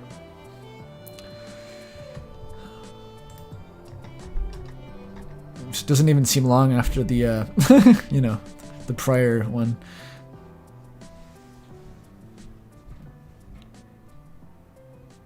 I adored it. Omori's great. Some stuff's heavy. What a lovely, charming... Yeah, Omori is really, really great. It has flaws, sort of technical flaws with like the pacing and the distribution of the content, let's say. There's... The criticism can be leveled that the story is drawn a bit thin over the immense bloated length of the game, but even then, it's one of the best games I've ever played, I think, purely based on the sort of the story and the execution and the soundtrack. Ooh, the playlist moved on to the Outer Wilds piano covers. These are really good. There's the video, by the way, by Miko Works.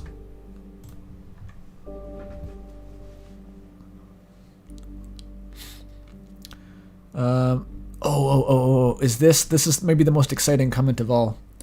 I remember this. This was the person asking for a class spec base analysis of Deltarune.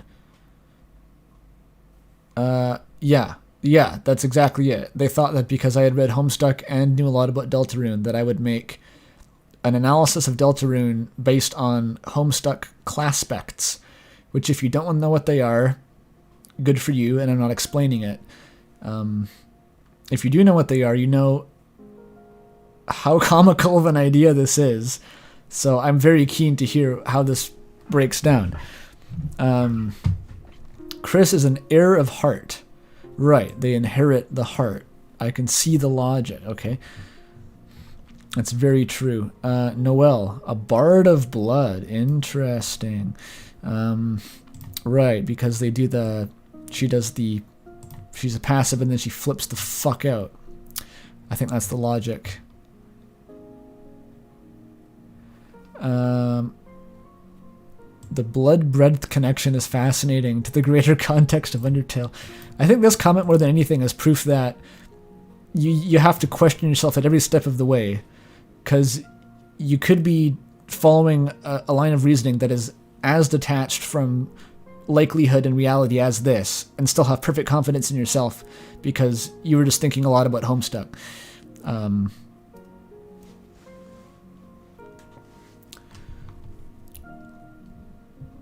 Etc. I don't actually know, and I don't remember enough, I should specify, about what the class specs were to even like comment on how this works within the internal logic, so this is kind of hopeless.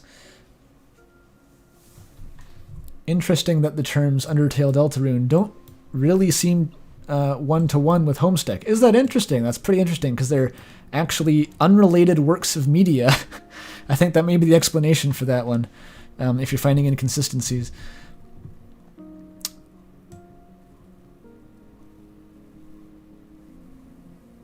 The Knight and Prince. We got... That is maybe one legitimate point, is that Chapter 1 had so many like tangential Homestuck residue that I was legitimately worried for a while. Like everyone's like a reference to like a playing card. You had like fucking Lancer brings out his bucket with a spade on it. That made me like recoil briefly. I was getting strong Homestuck vibes from Chapter 1 because of the references to like playing cards and chess and stuff. But that might just be both of them drawing from the same well of inspiration. It's a wonderful tool for guiding character arcs. I'm not sure that I'm not sure what to say about that. If it's a wonderful tool for guiding character arcs, then I guess Andrew Hussey just wasn't using it to its full potential, seeing how Act 6 of Homestuck went. Oh well, that was interesting.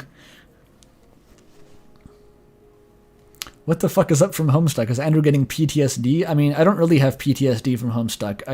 I only read it archivally in 2019, so my Homestuck experience was very clean, very enjoyable, involved very little suffering or brain rot or anything.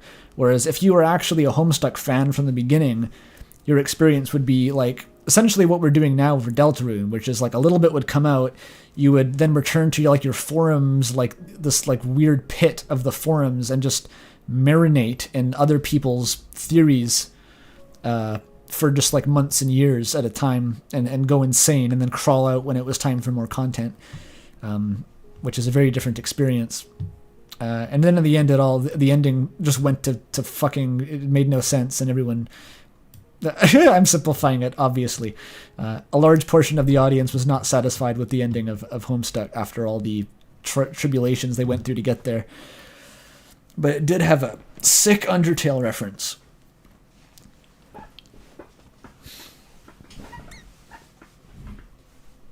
My personal recommendation, if anyone goes insane one day and just decides to read Homestuck, is like unironically drop it after Cascade. Do not read Act 6. There is stuff to enjoy, not enough to justify reading it.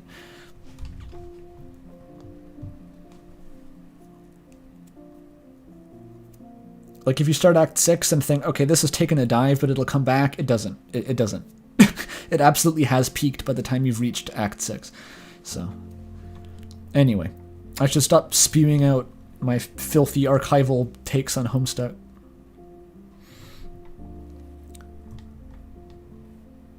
You have the Google Docs where the script, this person was referring to I did a cutaway gag to the script, which was titled, I think the soul in Deltarune represents pain, but it's literally the script to the video. There's no point linking it, it's just the script.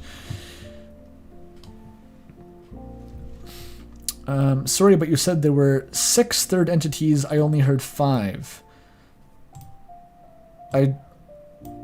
Okay, well, I went over 4 options. I said there was an implicit 5th one. And at the end, I said there was 30 total interpretations, which was 5 multiplied by 6 because there were 6 inputs to that layer of the diagram. It was the 6 inputs multiplied by the 5 entities, not that there were 6 entities. I think that might be the misunderstanding there.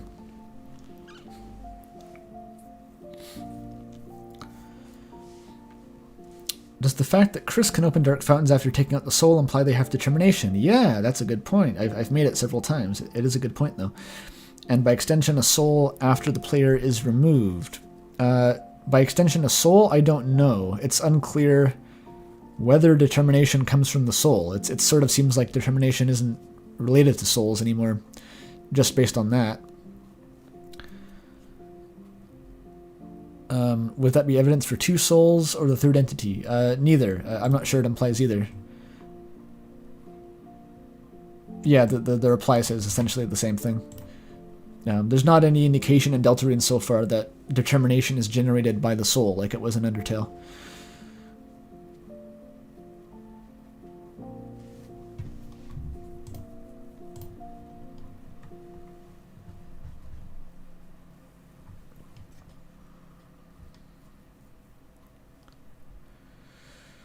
Okay. He read 1.4 thousand comments. His sanity probably has taken a big hit. I say reading 1.4 thousand comments. Actively IRL. This is referencing to the previous video, by the way, which I did read basically every comment on the previous video. I just didn't make a big deal of replying to them in a live stream.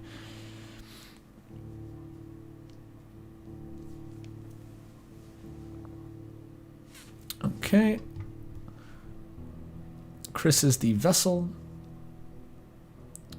What is this? What is this? I think is Kris vessel plus Kara / Gaster control plus player selection. What does that mean? I'm going to assume that I think Kris is the vessel, which is being controlled by Kara and Gaster and the players. This is obviously not going to go well, but I want to at least understand what they're trying to say. There is only the Kris soul, but with control of the others. They're not going to offer any evidence for this, so whatever. It looks like the red soul is Kris's, but it got chained, as Phantom says, by the entity at the start of the game. This is pretty much just something I went over in the video, so yeah. It is one piece of evidence that the soul belongs to Kris.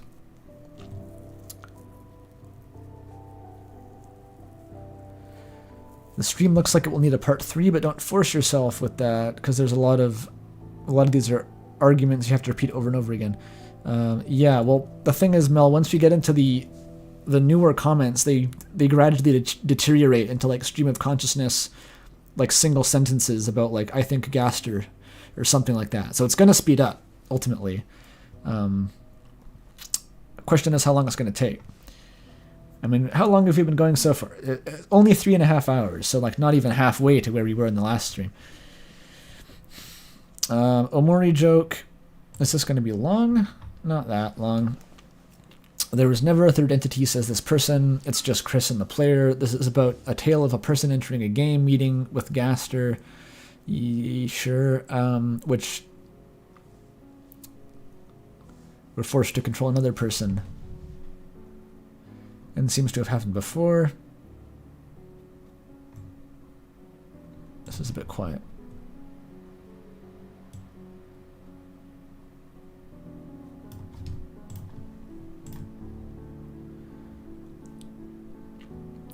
So this person is implying, so I guess this is the tutorial text box is where this is being drawn from, is that Kris does this previously.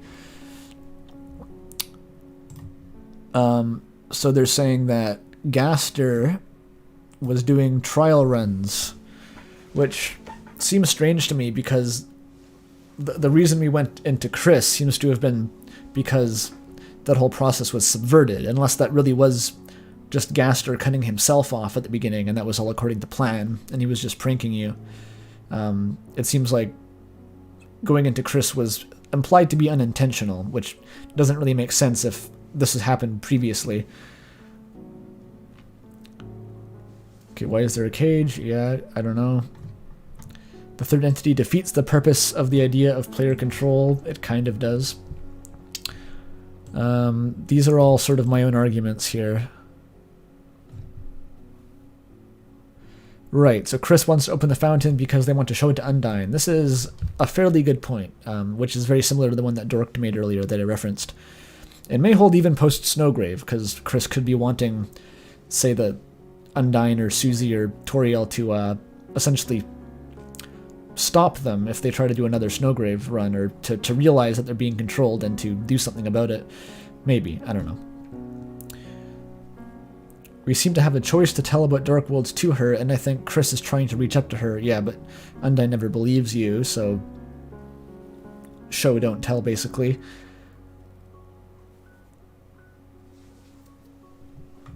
Right, yeah, that's all very familiar arguments. This is the same comment twice. I'm going to go out on a limb and just prune this. Just snip. Only need one of those.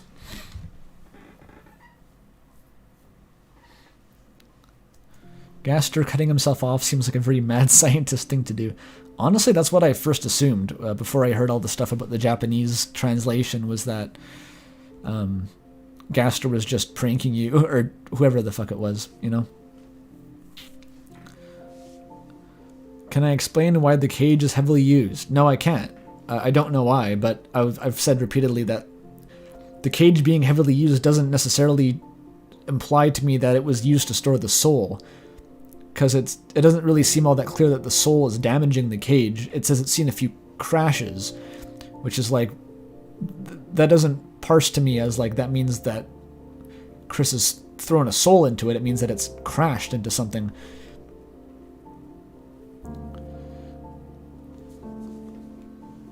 I don't get the Kris wants to show Undyne argument, because it seems weird that Kris would intentionally be seen by Toriel when shambling around.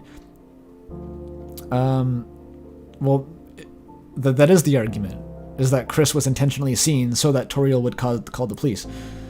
I don't see how that's a contradiction. That just is the argument.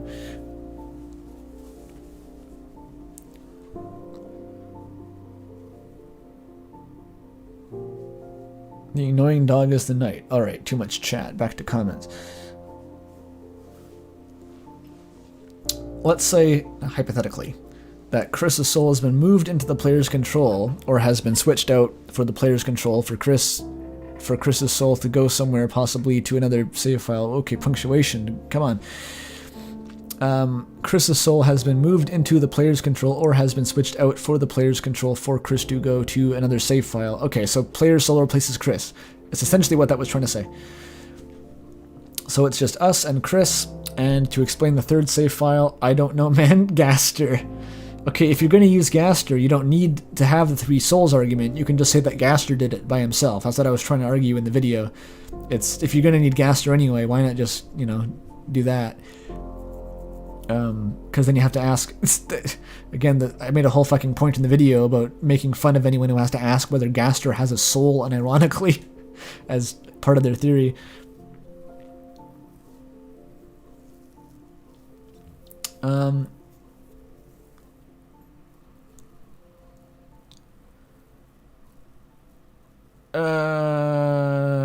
Largely incoherent, yeah. Not much to say about that one. Every Lightner doesn't have a soul.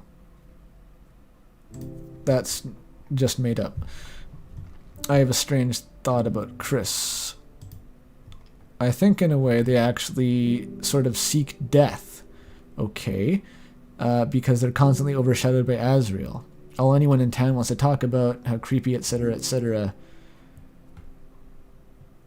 I can feel a really bizarre leap in logic coming on here.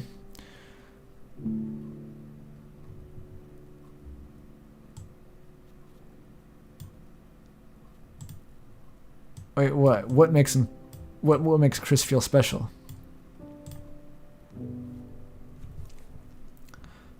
I'm assuming us, like, but it's not phrased that way.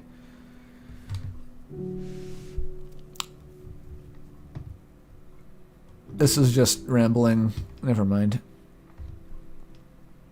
Gaster GIF, cool. Soul has to be the players. I don't know whether Kris could have a soul or not, but I'm on the fence about this. However, if there's a third entity, such as Gaster, I don't think they would present another soul, but perhaps as something else. Yeah, that's a good point. I addressed this in the last stream, but the reason why I tied the third entity so closely to the save files initially in the video, or maybe I didn't even, but the reason that the third entity was associated with the 3 save files at all came from an argument in my very first video, where I just pointed out that it was inconsistent, that there was 3 save files in 3 save files in Deltarune, and there was only 1 in Undertale. And as a joke, literally as a joke, I said that maybe Kris has 3 souls. And then everyone in the comments was like, yeah, that. Literally just that. And so I had to address it. My actual argument for the third entity ended up being stolen from Quote, which is that Kris makes a fountain after the Snowgrave route. That's hard to justify. So I've essentially completely abandoned the need for this 3 souls for 3 save files argument in reference to the third entity. Homestuck, lol. Kris is Kris. My fucking... Multiple people have commented this. It doesn't mean anything. It literally doesn't mean anything. Homestuck flashbacks. We never hear Kris put the soul back in. I think this is referencing the ending of Chapter 2, when the smoke covers Kris before we can see them put the soul back. Apparently, if you edit that cutscene and remove the smoke, the animation completes and Kris puts the soul back in, so I guess that's solved.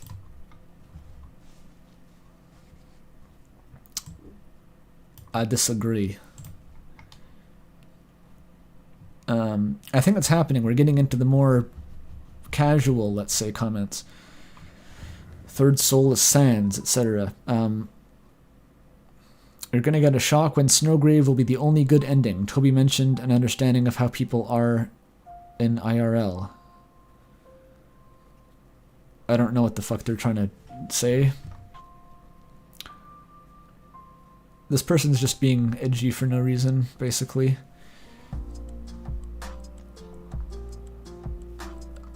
I think Kris and the player are the Red Souls. Kris is the Knight. So the Knight, no evidence, who cares? Someone has linked me a video. I don't know what that is. Person's watched the video 3 times. Alright. Alright.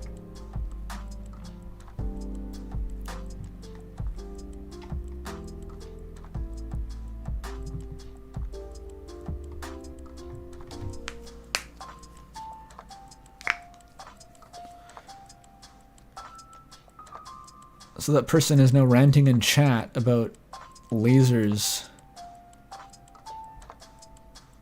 Sure, whatever.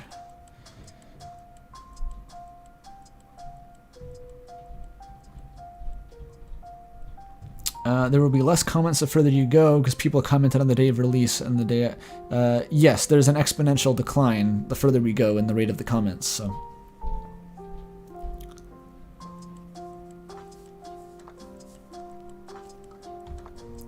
Okay, I delivered it. I am just going to ban you because you're being fucking weird. Or, you know, remove you somehow. How do I do that? Gotta test the features.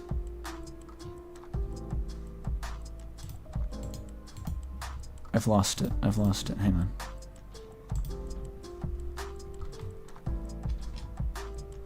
Okay. Something like that. Apparently 300 seconds. I don't actually know how to operate the controls of the Twitch chat, apparently. Just stop talking about fucking lasers. How long ago was last pee break? It was an hour and a half ago. We, Twitch chat. Yes, it's Twitch chat. Don't you know the stream meme?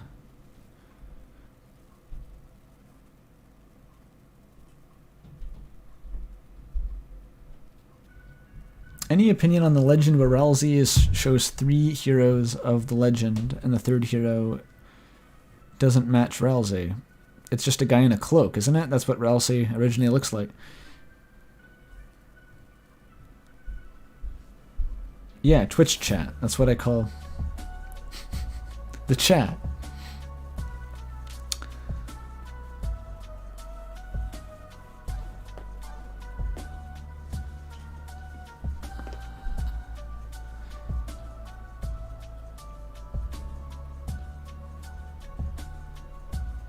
Okay.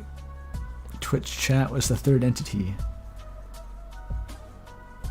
I'm streaming, therefore this is Twitch. That's how it works.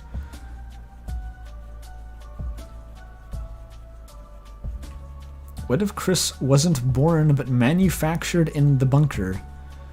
What if? That's a good question. Which maybe we could talk about if there was literally any evidence for or against that.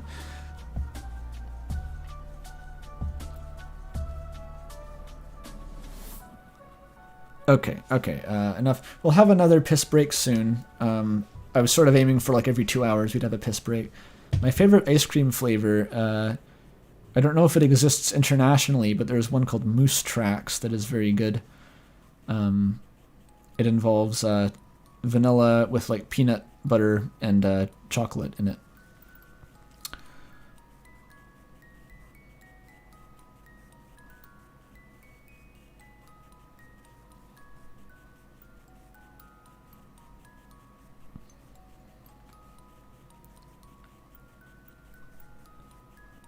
Yes, people, Moose Tracks enjoyers in chat.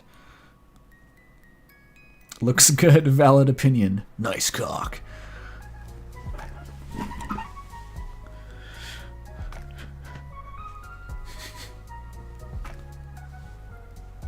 Laser flavor.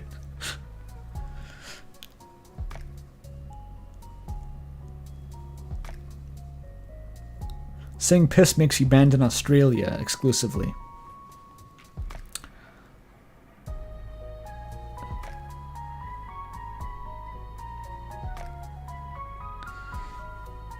Alright. A little bit more before we do another piss break.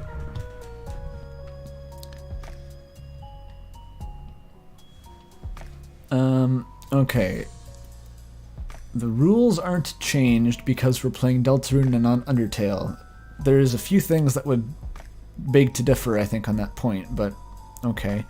I feel like because Flowey is not human, the way... Oh, this is going to be good. Flowey is not human, the way he functions without a soul cannot apply to Kris. This is my gripe with this argument in a nutshell. This person summarized it perfectly.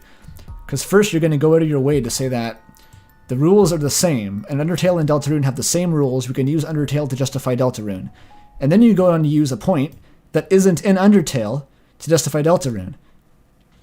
This is exactly why it's so stupid, is because why not just say that the rules are different, because they obviously are in some cases, rather than trying to make something up that wasn't specified ever, and saying that the rules are changed, or the rules are the same. That's two assumptions, and one of them is completely baseless.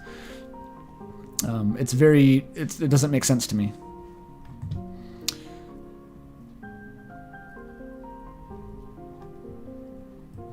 So there's, as far as what was presented, no decrepancy? That's like a new word. Is that a new word? What does that mean? Hang on. We got new word lore. It is not a word. That is too bad. Oh well.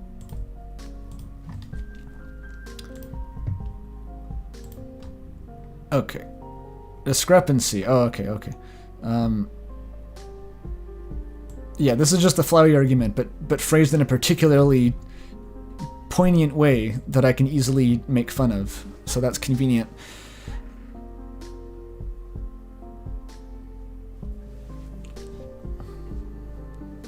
Decrepancy. Yeah, it's a feeling when you stream yourself replying to YouTube comments. It shortly precedes dorselessness. I haven't reached that yet.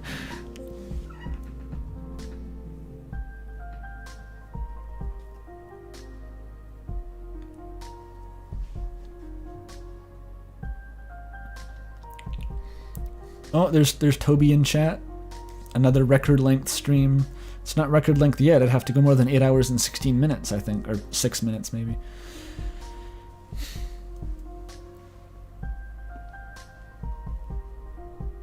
There've been some interesting typos before. Usually I can sort of penetrate them, but that one was really weird. It sounds like a word that Andrew Hussey would generate. It's like sepulchritude, but decrepancy, you know? It has like a Hussey flavor to it.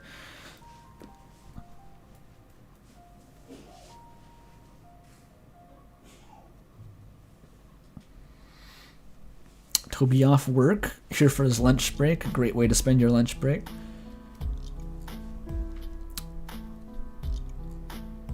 Oh, I see. No, he was here earlier for the lunch break. I see, I see. Canadian lore in chat.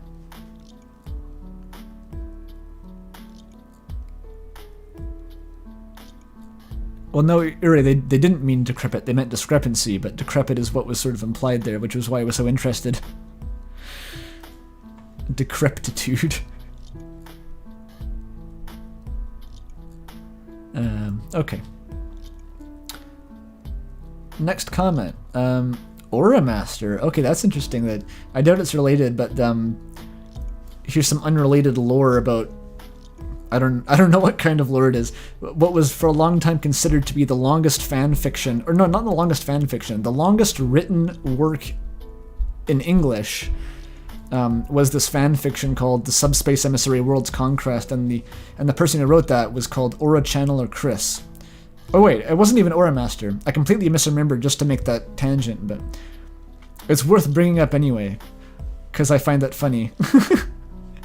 Anyway, I think the player has their own soul, and Kris does as well, or at least used it and it was destroyed. But maybe Kris lost it to someone else. Yeah, so in the future the player can choose to give Kris their own soul, while the player can do their own thing with another vessel. That is a possibility. It could potentially be a very hard choice, given that Kris might be opening the fountains and might also something. So this is like another speculative version of the ending. Mildly interesting. I don't think that the soul in the game is Kris's soul, because the soul is usually referred to as your soul, not Kris's soul. I mean, this is very ambiguous though, because the narrator always uses your to refer to Kris, like in the vast majority of cases, so I don't think that means anything.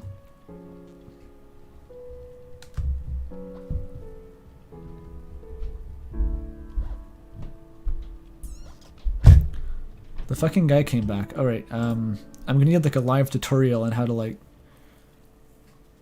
remove this individual. There's no option just to like kick from the stream or something. Is it hide user on this channel? This is generally what we have mods for, I guess. I might get to that later. Hang on a sec.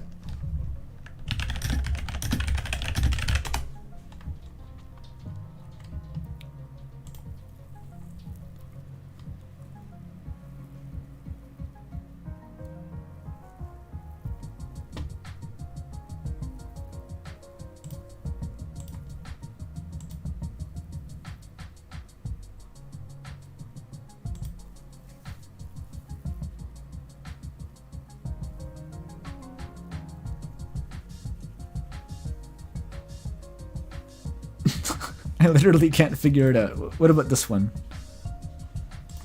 Okay, whatever. I'm not going to acknowledge it again. Yeah, the current longest fanfic is a new one with 5 million. I think the Subspace Emissary World's Conquest had about 4 million or something.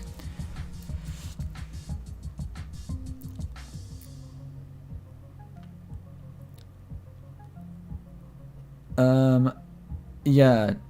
It was quite an adventure. There was one channel that made a brave attempt at actually reading it, called Macintosh. It's almost impossible to find via searching. Maybe I'll link it in the Discord later. But I watched. He has a 300-part Let's Read series, just trying to get through this fan fiction, which it's terrible. Obviously, it's not very good. But it was fascinating. It was the single man's just futile quest to read as much as possible, and he was descending into madness the whole time, coping through humor, and no one's watched it. Basically, it was very entertaining.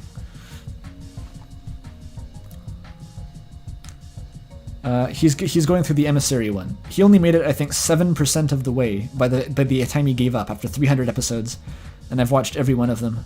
7% of the way through.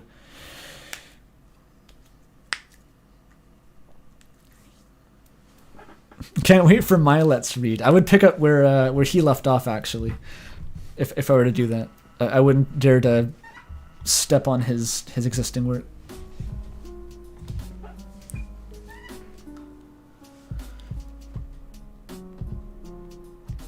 Okay, what was I talking about? Okay, theories, comments. Watch someone come up with a theory that there's an alternate universe of the game with Monica managing the save files. Ha ha ha ha ha. Also, later in the video, I want to point out that Kris may be creating the fountains in order to keep itself alive, as there's the possibility that without the player using the body, the rest of the worlds may cease to exist. I'm not sure. That's basically just speculating that Kris can't survive without the player, I think.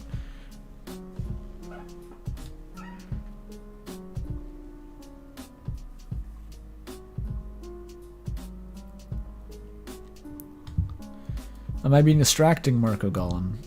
I believe that is a you problem, but also a me problem in many cases when I'm watching a stream. Yeah, 5 million words is not, it's not a trick. It's just people write these things for years and years and years, and often they're not very well written, which means they can be written very rapidly.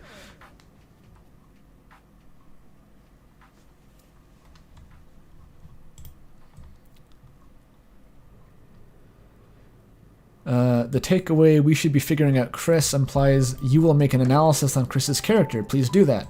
Well, I didn't have any plans to do that, but Dorked was actually talking about that in chat last stream, how she was considering making a character analysis of Kris, so that could be cool. On the subject of Spamton, did you know that the phone in the Spamton shop is ringing? Yes, it rings. It seems incredibly important, but I haven't seen anyone talk about it. I mean, is it incredibly important? Maybe it is. If you're gonna take it like literally and say that like he's still being called by whoever that the presence is, I guess that's weird because it contradicts like what the story seems to be, is that whoever was helping Spamton stopped picking up the phone, and that's what led to him being like destroyed. So because of that contradiction, I don't know what to think of it. I might be tempted just to write it off as like a visual gag, but yeah, it's kind of weird. Yeah, maybe it's just telemarketers calling Spamton. It's Spamton's own telemarketer bot calling him because he's in the mailing list.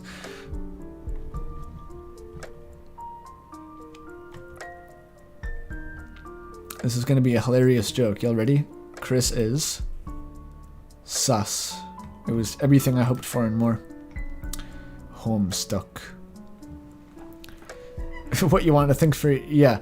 I would like people to think for themselves, to some extent. I dislike it when people seem to be carrying on opinions that are entirely just derived from the last lore video they watched, when it's clear they haven't actually considered the evidence themselves.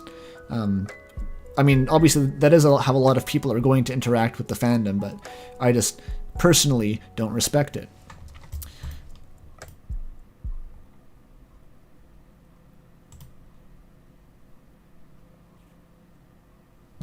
Oh my god, is that a super chat? I didn't even know I had those enabled.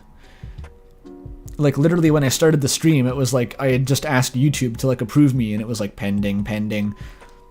So maybe it just kicked in. Well, that's incredible. Jaden Raglan has donated $20 fucking for some reason. What a mad lad. What if, like, Kris is Gaster? That is an excellent use of money. Holy shit, thank you. Mod that guy. That legitimately surprised me. I did not know it was enabled even. Was that American dollars too? Would it specify? So that's like 200 Canadian dollars then.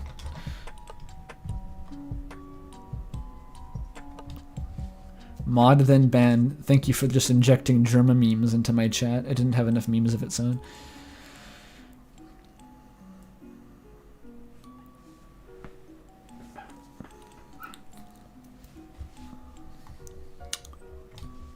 Wait, you're Canadian? Wait a minute. Chat, the viewership drops to 0 instantly. My Discord server depopulates. I get DDoS. Holy shit. Yeah.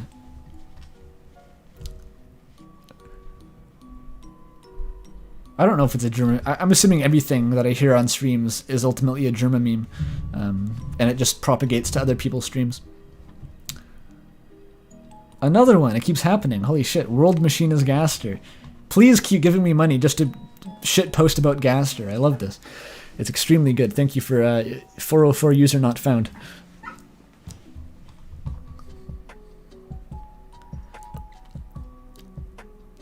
I am not French Canadian. I'm on the West Coast.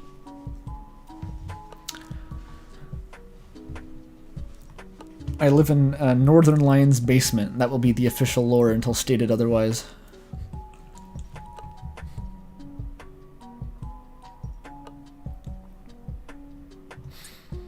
Okay. I think Kris's soul is a mix of the players, Kara, Gaster. Okay. I've seen similar things before. But it might turn out to be Asriel and... Wait. But... Speaking of Canada, Kara might turn out or be Asriel. This isn't even like lexically possible to parse. Never mind.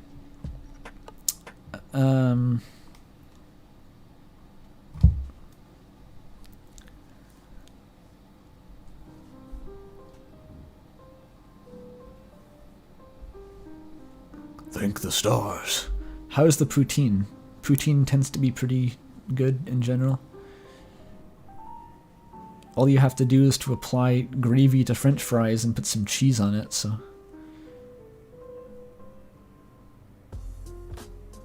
Oh, Dork just here. Dork just bombing into chat. Oh, apparently Shay is streaming. Shay's drawing all my loyal viewership. God damn, Shay. God damn it. It's not illegible, it's more unintelligible. Yeah. Only 11 days left. I'm telling you, it'll exponentially get faster. Here's my garbage opinion. The TLDR is first. I don't know what that means. The soul probably belongs to Kris, but it could be the players. Okay, so either way, that's reasonable. In either case, Kris does not have a soul of their own, but that is out of the control of the player. Right, so they're saying that if Kris does have a soul, it's yeeted somewhere, it's gone, it's not relevant. There's no evidence for or against the existence of a third entity, so I'll pin it and just say there probably isn't. Okay, oh my god. Fucking Jaden is throwing another $20 at me for no reason. That is very exciting. But I don't feel the need to upend your entire wallet. But yeah, thank you. And $2 from Remnant Sea Punk. Just to say Gaster is my sleep paralysis demon. Excellent, excellent. Okay, so continuing. First of all, the soul belongs to Kris. The person speaking is Gaster, and if he could create souls, then monsters would have been freed from the underground. That's a fair point. No one's brought that up, actually. Assuming that Gaster has the same capabilities as the spooky person from the beginning of Deltarune. Yeah, we're assuming that Gaster can, spawn in souls from parallel universes and shit. You'd think you could break the barrier by doing that. Maybe that's thinking a bit too hard, though. I don't know. We don't explicitly know still whether the person from Deltarune is literally Gaster from Undertale, but I see where you're coming from.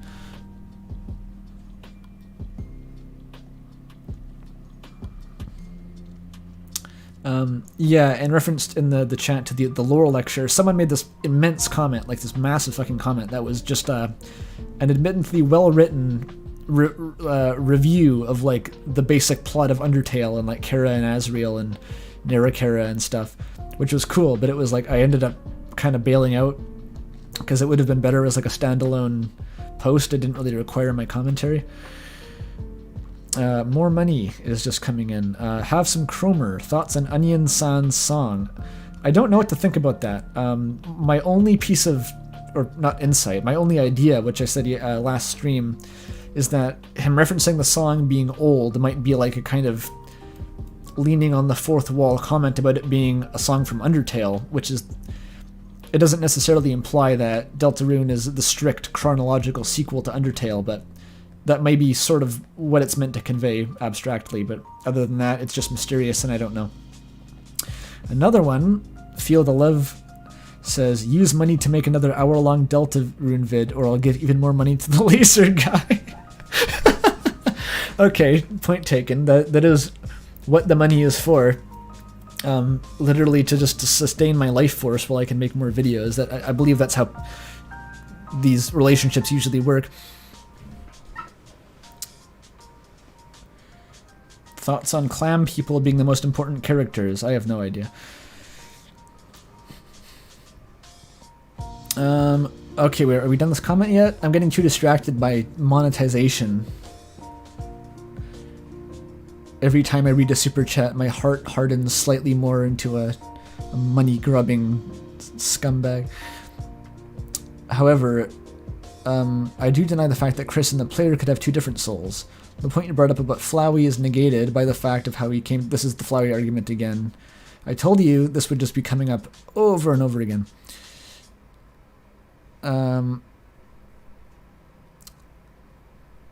Or is it? He's going on about the emotions. Okay, and then the whole psychological effects started kicking in.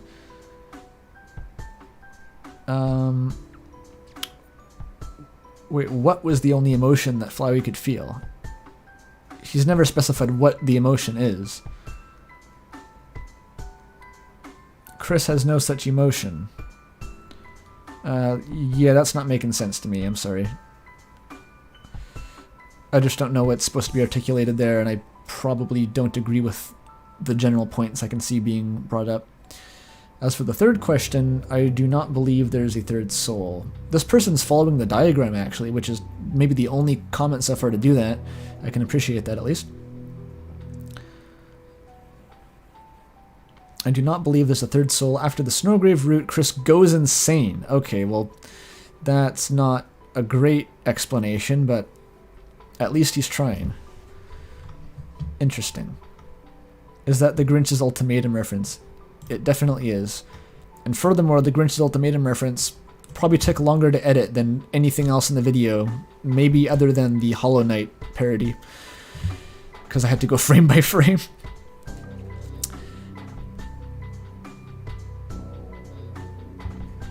Something is amazing. Peepus.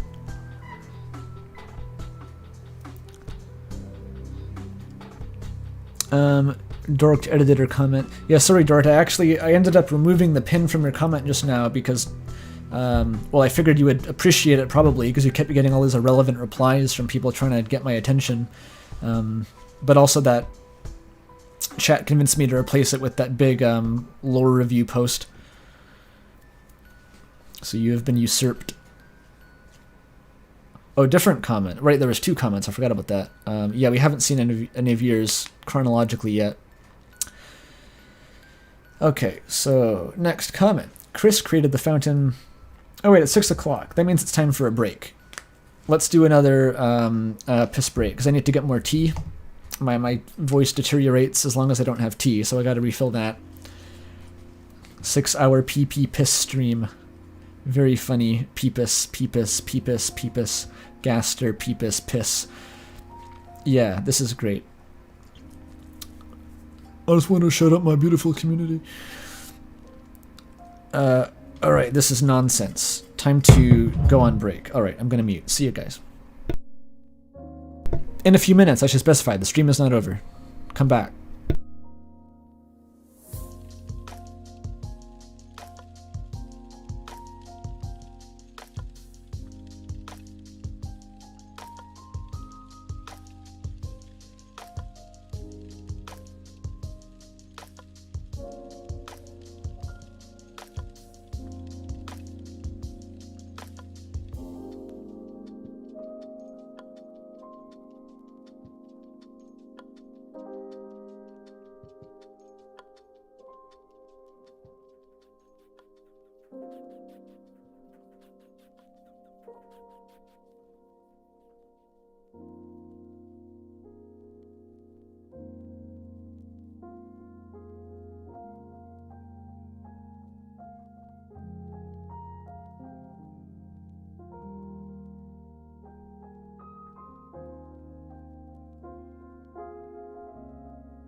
Okay, I see chat has been using its time very productively.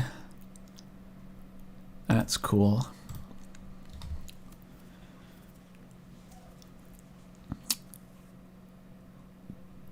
Peepus.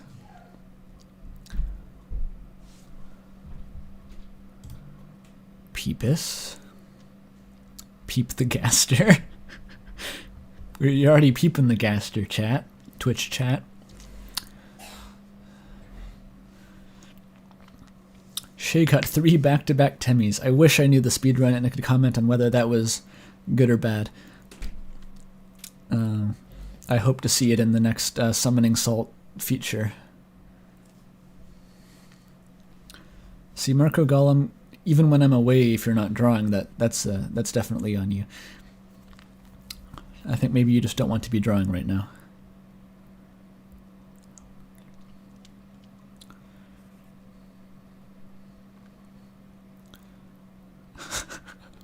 Yeah, Peeps are like a knockoff version of Peepus, an even further knockoff. You want to peep the horror chat? Well, I can't even pretend that I can do an impression of that. I do not understand that meme enough to impersonate it. I think only Germa understands that meme.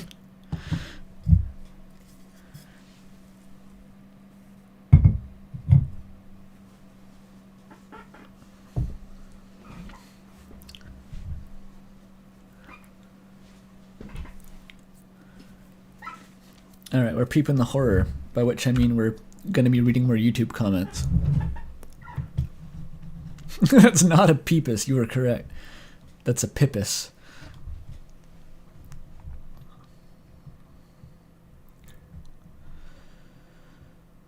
Okay. I think this is the one I just read. No, it isn't. I didn't read this one. Peepus, peepus, peepus. Okay. Oh wait, Remnant's gonna explain the meme. I'm all ears. I'm curious. It's a dream where Germa would put up this ugly mass of red flesh, and someone would die. I'm assuming on stream. That's good. That's very good. All right, so the comment. The comment, though. Thank you, Debigas, for subscribing. Okay. Kris created the Fountain of Chapter 3 of their own volition. I say... okay, so they're agreeing with the no third entity idea. The purpose of the fountain is to force Undyne's hand. Right, we've seen something like this before. See, Kris has repeatedly tried to get Undyne to acknowledge the Dark World, or you have, but she didn't do anything. Yep. Every action soulless Kris does at the end of Chapter 2 directly leads to Undyne entering the Dark World, yes. First, they slash the tires. Toriel calls the cops, and Undyne promises to come over. Second, they open the door, which means that Undyne will, one, be able to come in, two, be suspicious of a break-in and come in because of that. Third, they create a fountain. This is, yeah. So, yeah, basically, if Kris's goal to get Undyne into the fountain, for whatever reason, is strong enough to override the fear of, having another sort of frozen chicken incident, then that would make sense. But it would have to be pretty strong goal. And we don't really understand what Kris's intention is in informing Undyne of the Dark Worlds, because it's sort of implied that it's also our intention. We're the player, we get to make that dialogue choice. 200 fucking ARS. Oh, I don't know what an ARS is, but that's still a large number in chat. Stop posting about third entity. I'm tired of seeing it. My friends on TikTok send me memes on Discord. It's fucking memes. I was in a server, right? And all of the... Is this a reference to something, or is it just genuinely a cry for help? 1 Canadian cent. I don't care how much money that is. He gave me money. So good shit.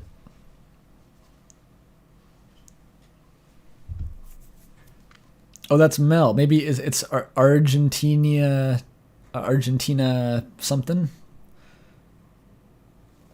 Oh well, we don't need a finance lore. We're here for Kris and fountains and stuff.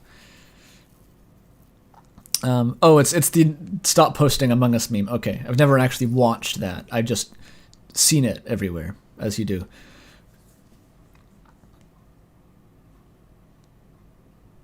Yeah, so why would we want Undyne to know about the Dark Fountains? Is it that big of a deal? Because that means either the Kris or the player, like us, somehow would have a motivation for doing that, which is a bit hard to picture in the normal route, but maybe we'll see how that plays out in the future. It's hard to guess at the moment.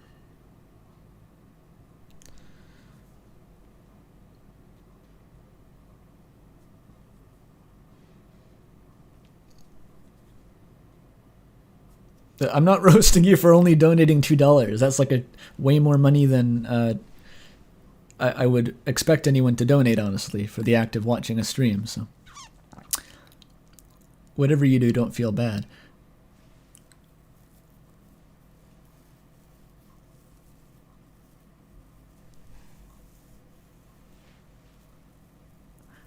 Right, so under this interpretation, it makes sense for Kris to open a fountain in Snowgrave because, yeah, they want to get the cops involved. In Chapter 1, so this is sort of going with, like, the motivations are different between chapters idea, where in Chapter 1, Kris is just trying to prank the cops or something. That's kind of weird. I think there's better explanations in Chapter 1, at least. Oh, no, not fucking... I'm thinking of the normal route. They're saying Chapter 1, literally. Oh, they're not even talking about the fountain. It's just the evil grin. Yeah, I don't know.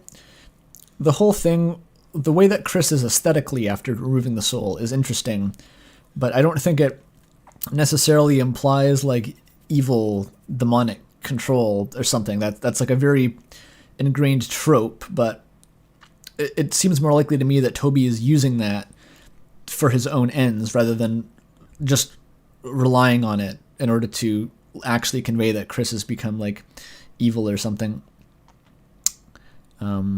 Yeah. I think it's harder to prove that there's a third entity. Okay. Chapter 3 will put Toriel in Noelle's role and Undyne in Birdley's role. Maybe. This is assuming people have argued against that Toby would just repeat the same thing twice, but if you are looking for patterns, then there's your pattern, I guess. Another donation. Got 5 R-bucks. Can we talk about how Snowgrave was the creepypasta when people discovered it? Basically, yeah, Snowgrave seems to have been designed around the aesthetics of a creepypasta. I wasn't really at ground zero when Snowgrave was discovered. I didn't have any contact with the fandom really before publishing the first video, which was well after Snowgrave was a thing. So I just heard of it through like people making videos like anyone else. And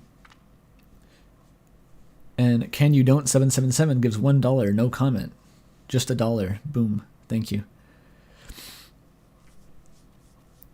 Rourke dollars. Real dollars. Or maybe it is just real or something vaguely French like that. I don't know. Okay. New comment. It could also mean, no, we're not sure what it is yet. We'll find out maybe. It could also mean that if Kris rips the soul out, they use much more energy to do so, and the only thing they can really control is movement. To continue getting more power, the player's soul is required, and probably also that the soul gets weaker and weaker the more... Okay, this is speculation. There is like a valid idea here underneath like the poor spelling and stuff, but basically it's that one of many explanations for why Kris shambles around after removing the soul, and this is saying that it's just very hard. It just takes a lot of energy for Kris to do that. And any thoughts to whether it'll get easier or more difficult for Kris to do this in the future, I think, are purely speculative for now. And a bit too specific for my tastes. I don't think the lore tends to go this shonen-y, I guess, in Toby's games. It gets kept more vague usually.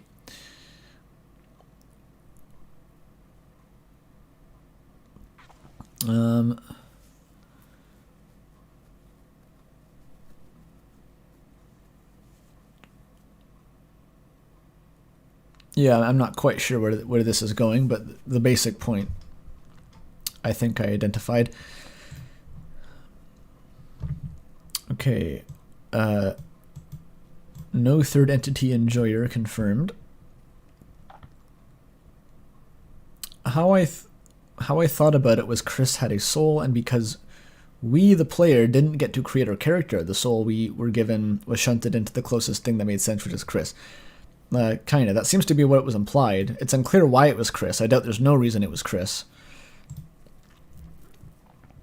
Which is how I'd explain it is overriding Kris's soul. Yeah, this is sort of the replacement argument that I agree with, but I didn't articulate in the video. Right, there's some sort of analogy. Probably a bit overkill.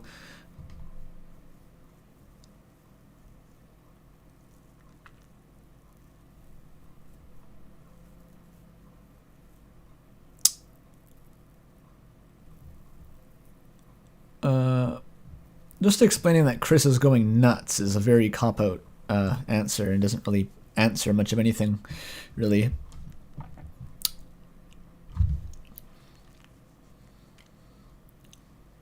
BRB, gotta go listen to Ultra Necrozma theme. I'm also going to assume that's a Toho reference. It's pretty much anything I don't recognize is going to be a Toho reference. I farted. Nice. $2 to say that. I hope it was worth it. That's all I can say. But thank you. Necrozma is Pokemon. Okay. Again, the last Pokemon I played was Diamond. I am not an active fan of the series.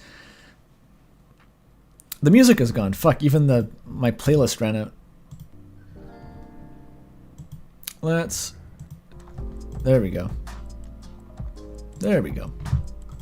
I think maybe we can just a little bit. There we go.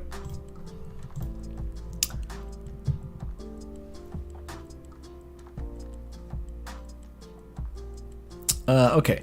There are a couple of mentions, like with Flowey at the end of the pacifist route, that do refer to Kris and the player as two entities. Yeah, I referenced this earlier. When Flowey talks to you in the Black Void, he seems to imply that you are Kara in that scene, which is strange. I actually do believe that Frisk and Kris probably have a connection, or at least parallels to each other. This is the rare Kris is Frisk kind of interpretation.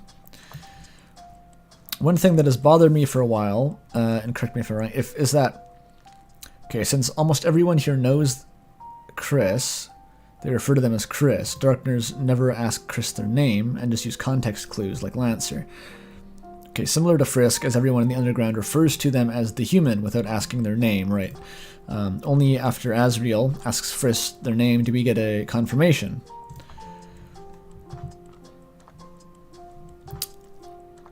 Kris never gets to affirm their own identity, everyone else does it for them. Seeing as Deltarune's whole thing is about choice and freedom, kind of, supposedly, you cannot choose who you are in this world. I think there might be something more to it, especially since all the humans we know of so far are non-binary. It sort of feels uncomfortable that none of them just get to speak for themselves. I'm not totally clear on how that correlates, but sure. It's almost as if, since Kris is a teenager, they are more likely to act out and try to affirm who they are. It feels real to me. Okay, so they're seeing like sort of a more emotional subtext to that, which is like trying to express your identity and stuff as a teenager, which is in there, I think. It might not be the most important element, but it's in there. It's part of why Kris is like an interesting and sort of emotionally grounded character, I think. Is that despite the supernatural circumstances, the sort of feelings of alienation are pretty universal. Donation, £5. Do you have any idea of who Everyman might be? There is a written theory about him being the knight that was expanded on, but what are your thoughts? I haven't read that exact theory. I I didn't know too much about Everyman until people started telling me about him. Because in Undertale, right, he was just he appeared in one of the attacks from Reaper Bird in the True Labs. He was just like not even a character. He was like a bullet pattern. But then he's in the graffiti in the alley in Deltarune. He appears in I think one of Queen's attacks. So he's a sort of weird Easter egg, but I don't know enough actually to comment on that. It seems like whatever role he plays is very tenuous. So it would surprise me if there was any like really good evidence that he was doing something significant. I farted again, says a name I don't know how to read, but is likely in Japanese. Very cool, thank you. And thank you also to Jim Wakeland.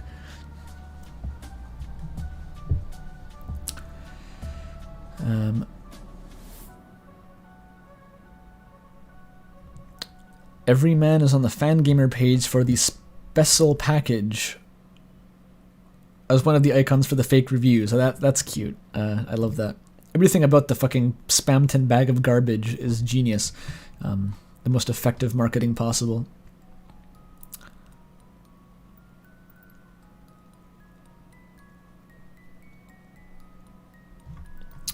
Okay. That's that comment done. This was bordering on a Petscop reference, but I don't think quite.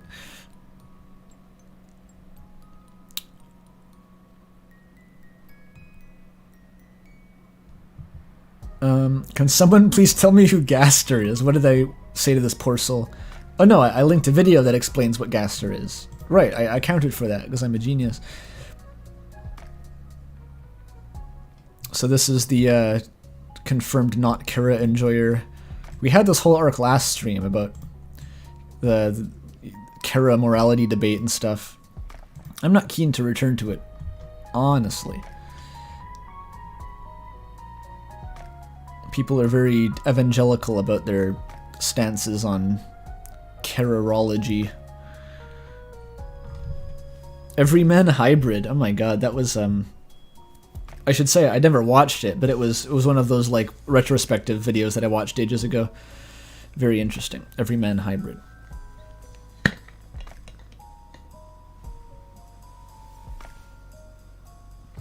Quote says, when it comes to Kara equals player and Kara equals Kara, I think Toby realized what type of mistake it was to make that ambiguous. Yeah, there is a reasonable argument that it was a mistake, because it's legitimately confusing, and as I've said many times, if you try to argue for just one of those two takes, the other one will find a way to contradict it.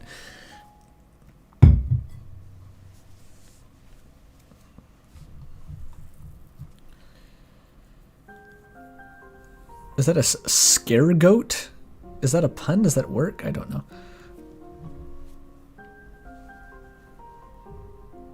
What do you think about the chess themes? I was assuming the chess was mostly an aesthetic thing. I know there are those who think that you can use it to predict like future chapters and stuff, but I'd still assume that would be mostly limited to aesthetics. I'm not sure like the actual narrative structure being based around chess is a particularly reasonable stance to take, just because why? It's not really that interesting of a concept. No offense to a chess theory guy.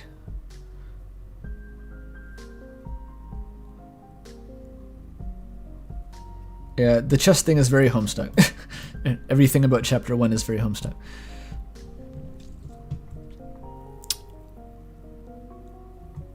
Okay, there's no issue with there being a third entity and Kris being weird. If anything, I lean toward third entity having minimal, if any, control. But, well, why do you need it then? That's like, if you fundamentally just want there to be a third entity, fine, but I fundamentally just don't, and if there's not good evidence to convince me otherwise, I'm not really keen to pursue it.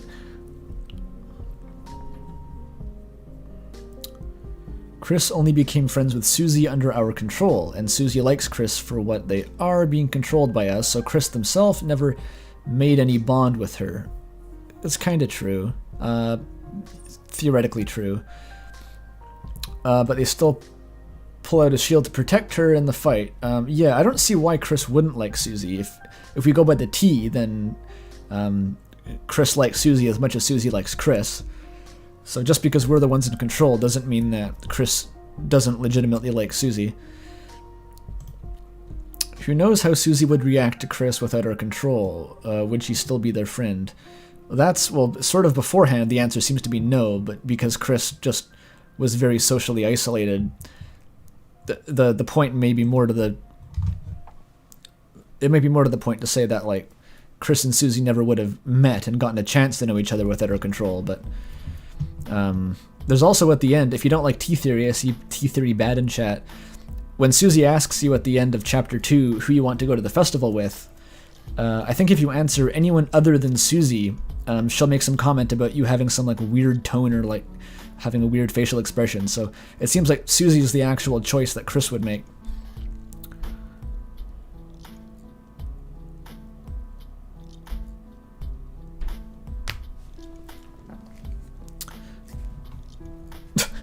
This person just says Gaster. Cool. I like the idea of Frisk and Kara being some of the souls. I think it's because a player will have a save for a pacifist route representing Frisk, and a save for the Snowgrave route representing Kara. This is the same... There was one weirdly similar to this previously, where it's like, you have the soul of a quote-unquote pacifist and the soul of a quote-unquote genocider, which... I think is sort of nonsensical, because even in Undertale it was never implied that what route you went down really had anything to do with the human soul. It was all just you making choices as the player. And the same is true in Deltarune. All of the evil, if you want to call it that, comes from the player, invariably.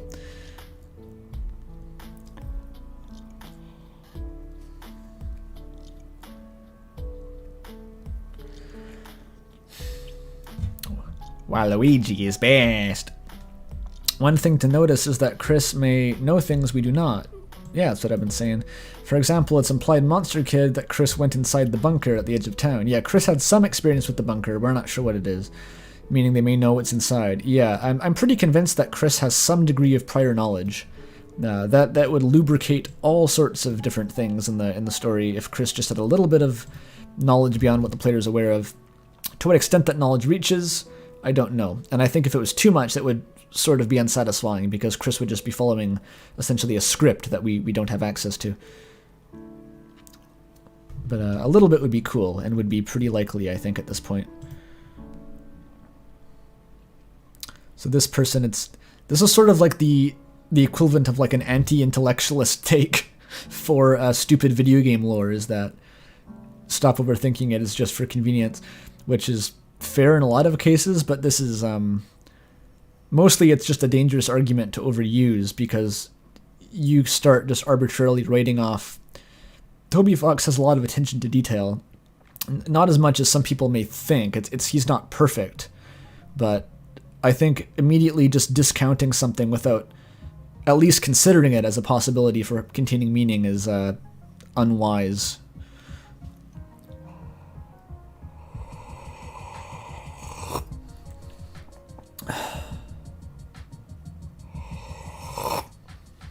Sorry for the aggressive sipping, the tea is very hot. I like how in every Deltarune video the comment section is putting more effort into their theories than the essays. I wouldn't say more effort, but a lot of effort. You're not going to say more effort, though.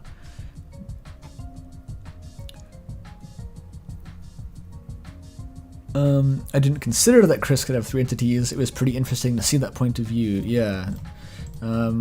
This is a long comment. That's not even long. What tea am I drinking? Lemon ginger. For the throat.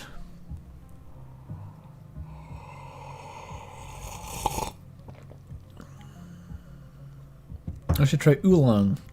I think I've tried oolong and I didn't like it. It sort of tasted like the smell of old books, and I wasn't very happy about it.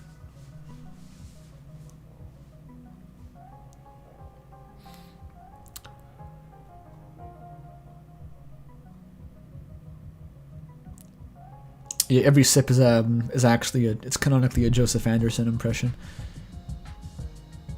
How much HP does the tea heal you? Apparently a fucking lot, because I wouldn't be able to speak without it. Hot chocolate would make my throat coated in like a sticky milk paste, and I would not be able to speak. It would be very bad.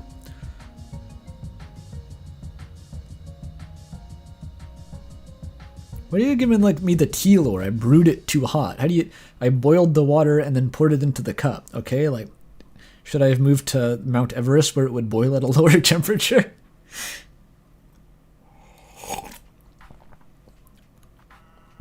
I heard one theory that Kara's rosy cheeks are bruises from domestic abuse. That just doesn't make any sense.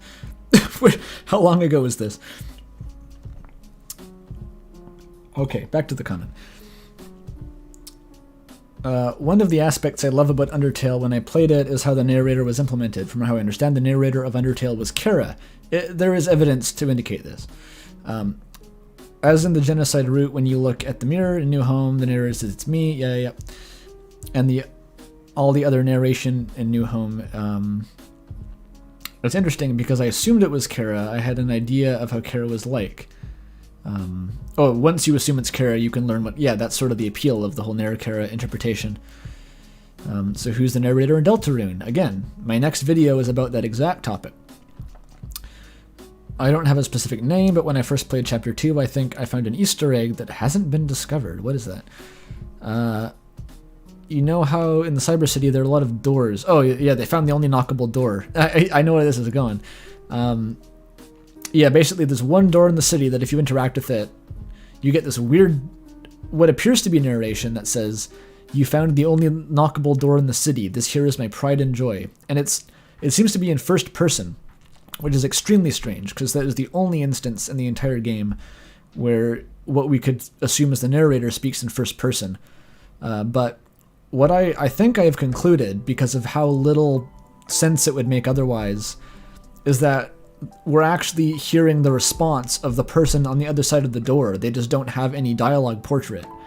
And usually, in most cases, the narrator is disambiguated from characters like that with use of parentheses. But in this case, it's this weird gray area where the knock, knock, knock has to be in parentheses to begin with. So, I don't know. It either has massive weird implications, or it's just the person on the other side of the door is telling you this, and it's not the narrator. So, yeah, good on you reporting that.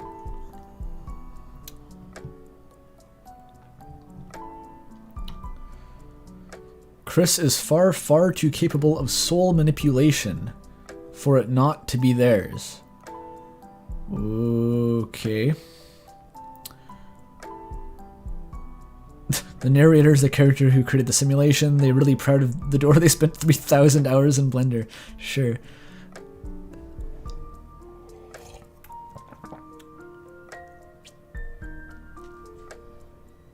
Is there a knockable door in Undertale that does the same thing? No, the door gag in Undertale is about the guy who says that you have a really nice knock and that you should keep knocking because he likes to listen to it. Yes, Kris is the one who knocks.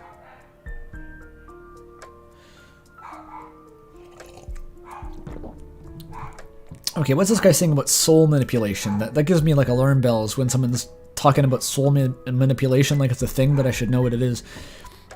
They can overwrite us, an extra dimensional being. Okay, Snowgrave's an interesting interaction. Perhaps Kris believes that they can save Birdly by opening the portal, meaning the fountain, after the chapter. This is very speculative, too sci-fi. When people start talking about stuff like soul manipulation and extra dimensional beings, and they're not just like joking, it's not usually good. I think it's trying to make it too sci-fi, trying to make it too much of like a hard magic RPG, whatever. I'm not a fan. Because Undertale and Deltarune have their own very specific kind of internal logic and nomenclature for stuff like this, and they don't usually rely on external tropes.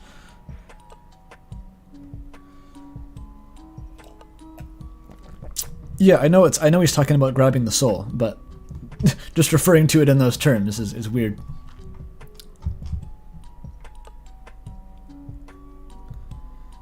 Yeah, being able to casually reach into your own chest is pretty fucking weird.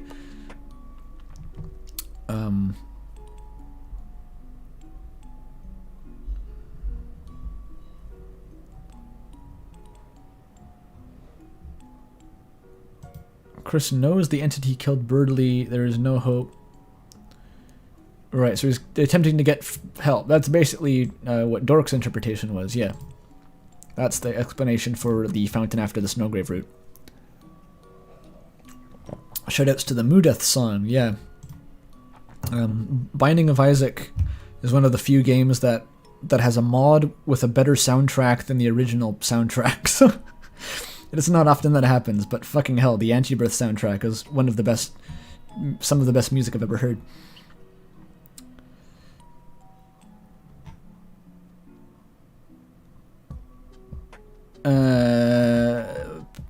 Pretty basic. Ha ha ha. Toby knows, but we don't. Ha ha ha. Yeah.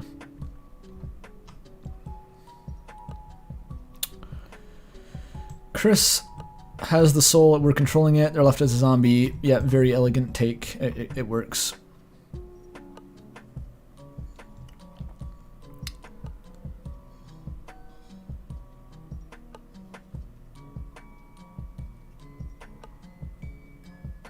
We have opinions that the Rebirth OST is better than Anti-Birth. I cannot even start to agree with you on that front. I'm sorry.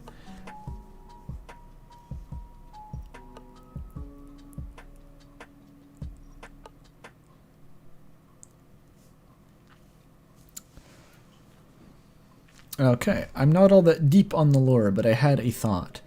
I like to think that the Red Soul, as the... okay, the Red Soul is Kris's soul. The player is determination within the soul. Immediately janky. Why do you think that? But in this case, I think something is influencing that determination. No. Okay, that's not how determination's ever been used before. There's nothing to indicate that.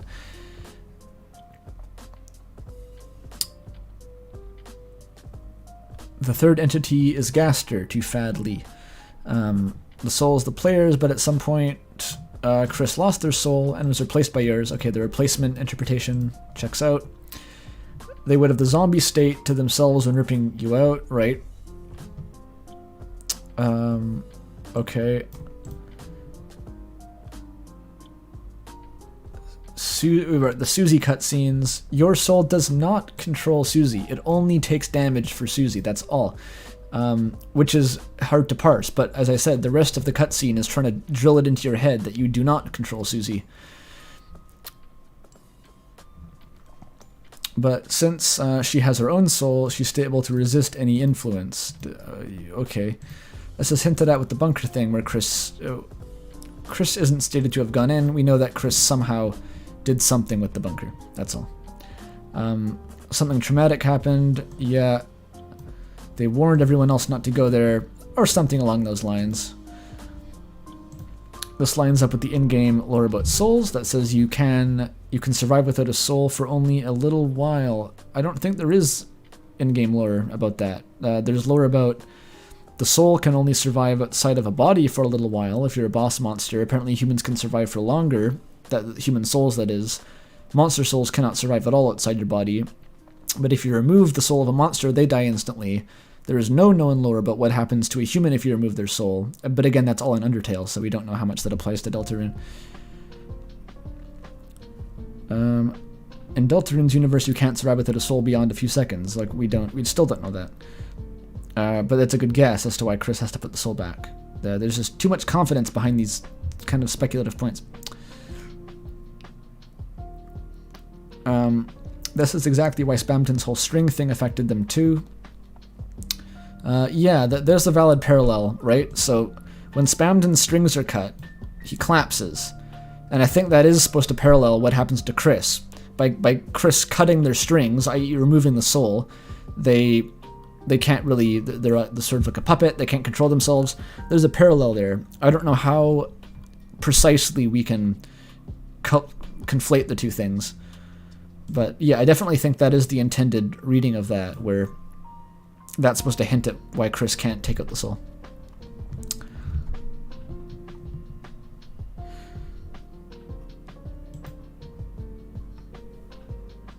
Alright.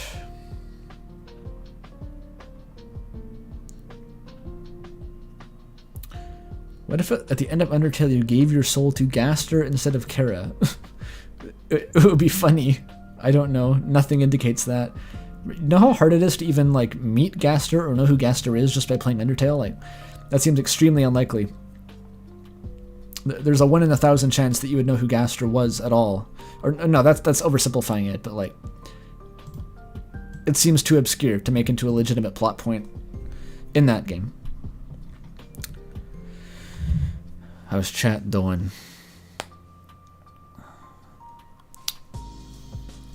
Gaster is Kara, Gaster is Kris, Gaster is me. We are all Gaster. Kris is Toby. Only Gaster says interesting, that's canon.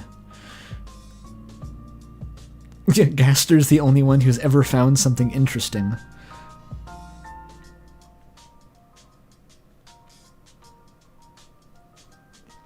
Why does Birdly parallel to Undyne? I don't know. Are there any other Gasters? I heard Stratogaster makes guitar amps or something.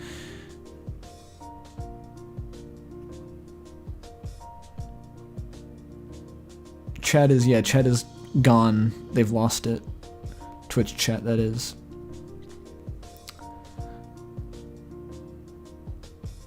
Right, okay. No salvation to be found from chat.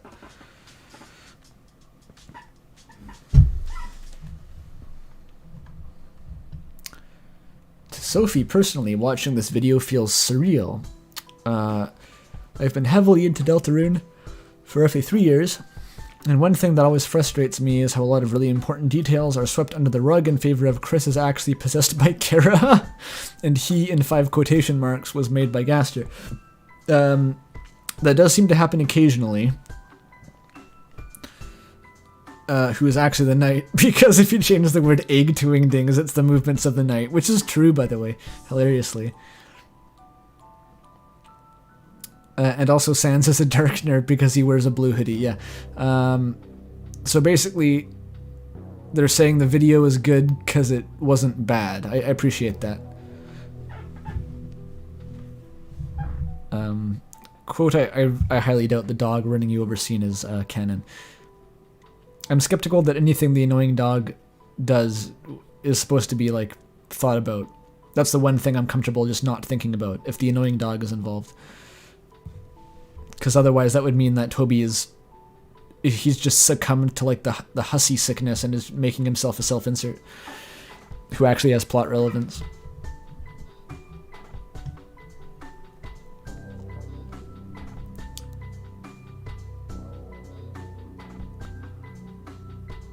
Sans actually bleeds. Yeah, I don't know how to explain Sans bleeding, honestly. Even if you want to go with Sans as a darkener, I don't think that, it doesn't seem like darkeners bleed either, so there's no, like, source of blood to get, unless Sans is a human or something, or the fucking ketchup theory that I've been coping with for the last 6 years.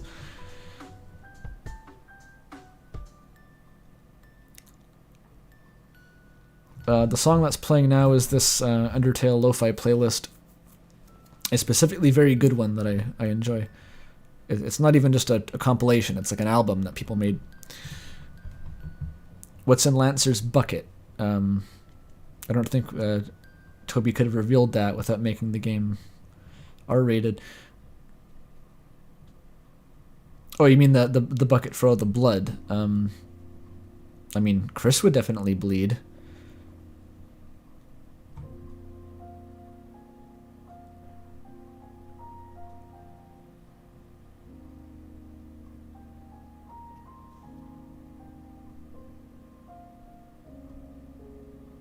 Bone marrow does not. Okay, we don't need to be arguing about whether bone marrow makes blood. The question is whether or not Sans is a human or a monster, okay? Even if bone marrow makes blood, monsters are made of dust. It's not actually bone marrow.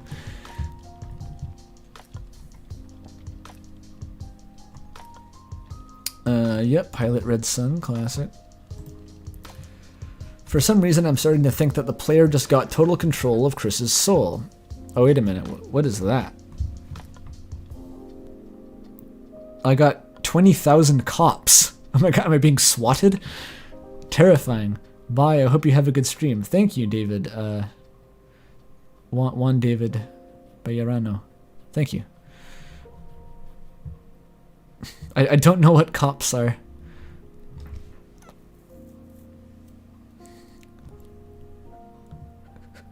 They're... Oh, Colombian peso. Okay. It's equivalent to 1 kromer. $5, thank you.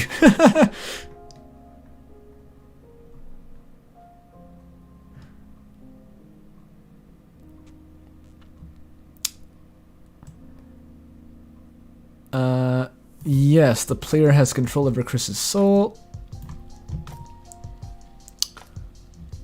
I'm not sure why you'd think the player can control anyone's soul. We don't have any example of that. But if Kris actually has 3 souls, then the third one... Then one of them is Gaster's. Okay, I mean, that's just like a very if-then kind of formatted... It doesn't seem super relevant, honestly.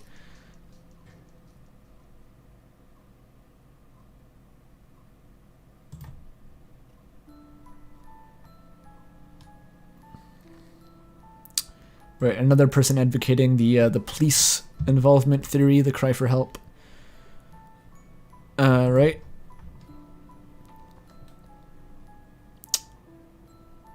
I think this is somehow a parallel version of the Flowey argument.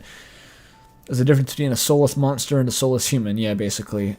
Kara had to possess us at the end of the genocide route to return to life properly. It's sort of ambiguous what is occurring at the end of the genocide route. As for this being what Kara would be in the real world, I think that makes sense.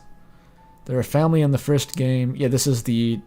I suggested that Kris was essentially playing the same role that Kara was in Undertale, or was somehow a spiritual successor to Kara.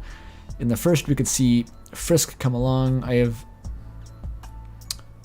In the future, we could see Frisk come along somehow, just like Frisk is going to show up in Deltarune for no reason. I have no proof, etc. Difference being the inciting incident. Asriel did not say that. Etc. I'm not super sure what the point was there. Basically saying that Kris could be Kara, but I'm not totally sure why. I recognize this one. From chat, that is. Earlier. Yes, that's a fair summary of a lot of comments, especially the more recent ones. The older ones were all a little bit more structured overall.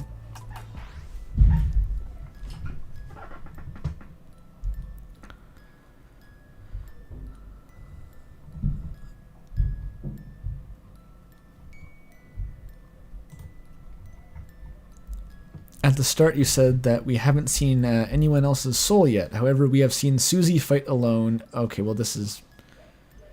Yeah, they pointed out themselves that Toby said that that's Kris's soul, specifically. We do know Kris has no control over what they do, but controls how such... Right, so Kris has some small control. They can be sarcastic, they can make facial expressions, they can close their eyes, etc., etc.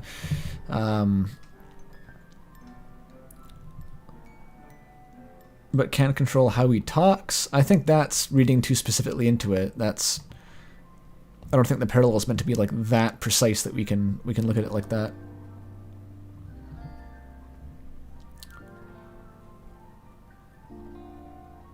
Kris doesn't know about your ability to save, so the fountain and Snowgrave is an attempt to stop you, either by making you give up or die trying. I don't see why Kris wouldn't know that you can save. They're the one doing... They have to go up to the shiny light, they gotta touch it. When it says... Like the first save point you go to, it says the light only you can see. That's the same, I think, case of you that the narrator is using to refer to Kris for the whole rest of the game.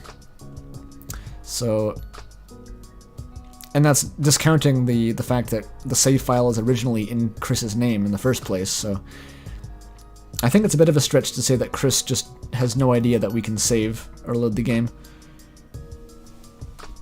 It's ambiguous whether they can remember the different resets, but...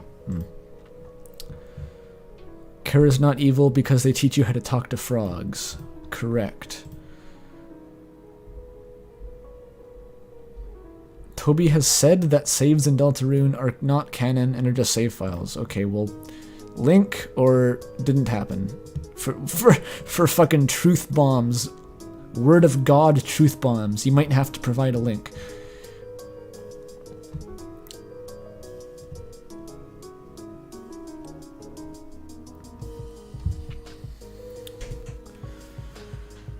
Kris being soulless would explain how they are introverted, etc., etc., etc. That's what I said in the video. Like, it would explain that, but you don't need it. People are just introverted by themselves without not having souls.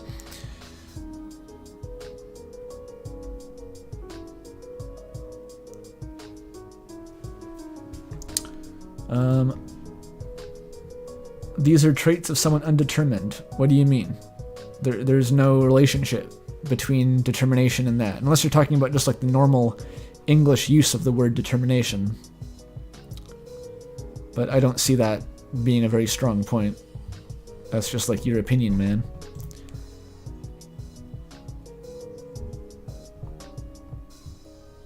They seem to get friends by seeking them out instead of accepting... they seem to get friends by them seeking them out. I don't know what that means exactly. It's sort of saying that Kris acquires friends passively by circumstance, maybe? It's sort of getting at the idea that, like, being puppeted by the player is ultimately benefiting Kris because they're making friends and having fun and stuff, essentially. Another fucking $20 from Jaden. Frisk will show up in Deltarune like it's a Marvel movie. The portal will open up. Isn't that the ending of Doom Eternal too? Like, it'll be the final boss where you're fighting like Gaster and Grandpa Semi and Disbelief Papyrus, and then all the portals will open up and it'll just be like stripy shirted children spilling out to fight for you.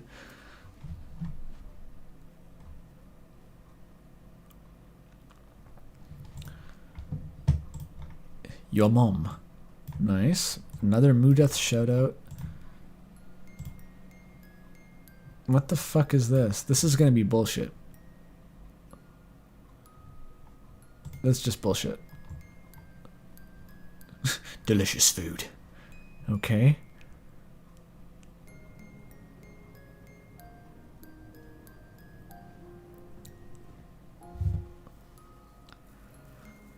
Dork says the knight is actually just Beta Papyrus. It's Fedora Papyrus, who likes My Little Boney and has no redeeming qualities, apparently.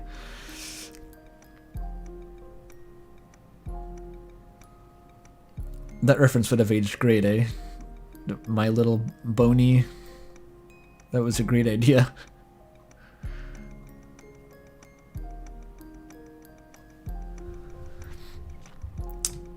Yes, wonderful, etc. The soul is Kris's own, and the player's controlling it, okay? I think Kris opening the Dark World at Chapter 2, regardless of the route, is Kris following the script. Kris is following... Oh, no, wait. The breadcrumbs wanting to break free. I don't think there's been much of an indication of a breadcrumb trail that I've been able to notice, at least. Again, that's the... People like to point to the Spamton line about the freedom sauce, but to me that only makes sense as Spamton talking to the player, because Kris wasn't involved in pursuing that. None of that was Kris's decision. Yeah, Spamton fight, like I thought. To break the player's control by discovering who Mike is. Why is Mike so relevant, people? Like, I understand that Mike... There's precedent for the next antagonist being foreshadowed, but... Why does Mike even matter? It'll just be the next goofy doofus in this Chapter 3 Dark World, if anything.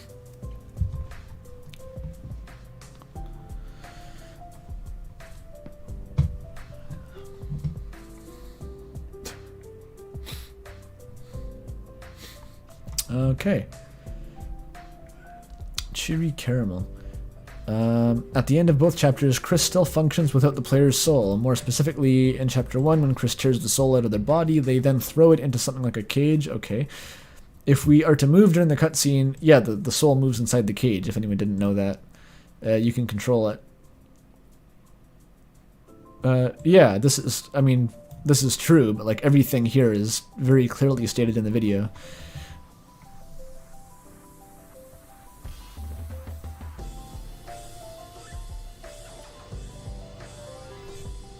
Quote is questioning diegetically why would Spamton be commenting on the player's actions. I don't know. It's a case where there's two levels, right? Where the reason the character would say it would only make sense as Spamton is talking about Kris, but also what he says to Kris doesn't really make sense. It's mostly about the player, so maybe it's a case of like Spamton sees Kris's actions and just assumes that the player's actions are Kris's and addresses them as if they were the player, or I don't know, man. Like maybe Spamton knows that you're being controlled. It's deeply ambiguous. Yeah, Spamton has meta-awareness. It could be possible that Spamton is just talking to the player. Like, he's so ascended that he just knows who he's talking to at that point. Yeah, the reference about a broken home sort of implies that he knows about Kris's backstory, but all the other dialogue in that fight is Spamton projecting his own problems onto Kris, so it might just be an incidental kind of overlap between their circumstance.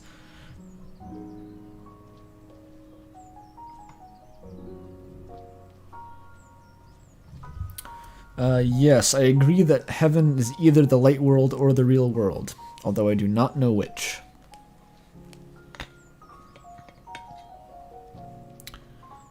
Spamton's knowledge aligns with my major arcana theory, incredibly menacing. I wonder what that means.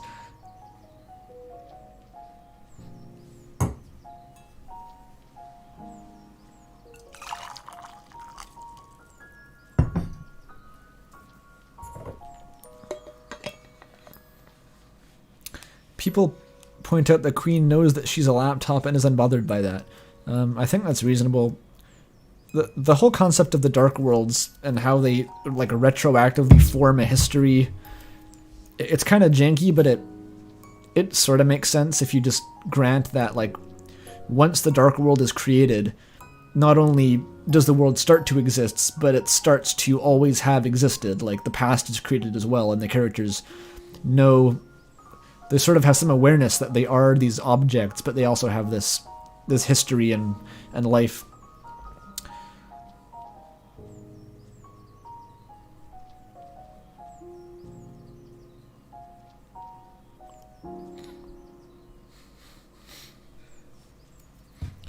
Could still be an existential nightmare for Darkners. Yeah, if the Darkners thought about it too hard, which maybe is what happened to Spamton. I think most people assume that Spamton got red-pilled about like Deltarune being a video game, but that's another interpretation.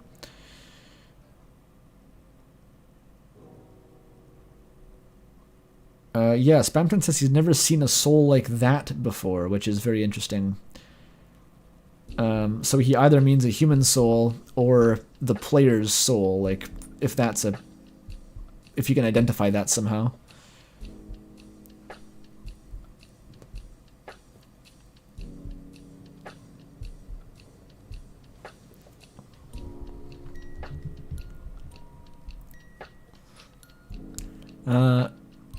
I know nothing about Bravely Default, unfortunately, so cannot comment in that vein.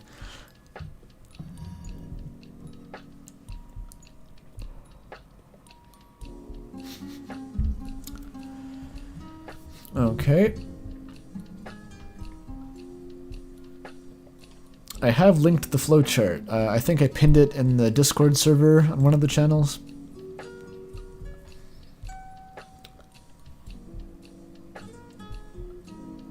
Interesting.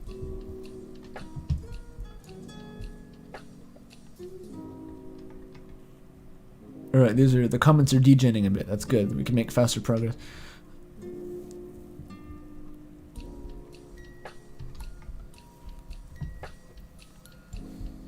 The flowchart is very good and distills discourse. Okay. The one flaw is a foregone conclusion that the player is definitely forcing Kris to do things against their will at all times. Maybe that was an implicit assumption. As I've clarified when pressed on this, I think there's a bit of wiggle room in how much volition Kris still has, because they clearly have some, and you can make an interpretation where Kris, their actual desires wouldn't be that different than those of the players. They might be happy to go along with the player in the normal route at least, but where the problems come up is the Snowgrave, where you have to somehow form a concept of Kris that is, we're not even just talking about making the fountain after the Snowgrave, we're talking about Kris is just watching you kill Birdly and is like fine with that. Kris is literally fine with everything that happens in the Snowgrave route. And so that's why I think it's hard to dispose of the notion altogether that the player is controlling Kris somewhat against their will, but there is wiggle room to discuss how much Kris has reason to rebel against the player, depending on what route there is.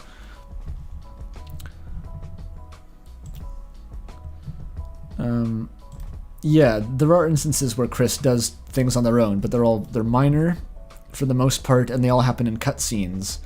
And I still think that in order to do like extended sequences of independent actions, Kris has to tear out the soul. Otherwise, what would be the point of introducing that as a plot point?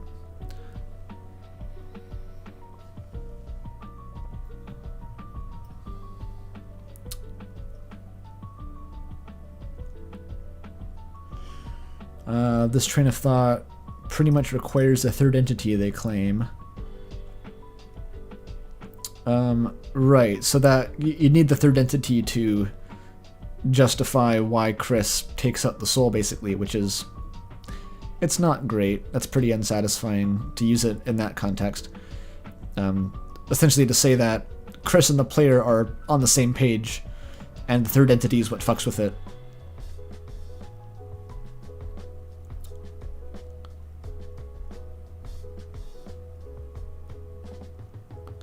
Yeah, I think it's more nuanced just overall in general. Even if Kris is cooperating with the player, they still feel the need to assert their own will sometimes, and the way they do that, I think, is by ripping out the soul. That's the only way that makes sense to me.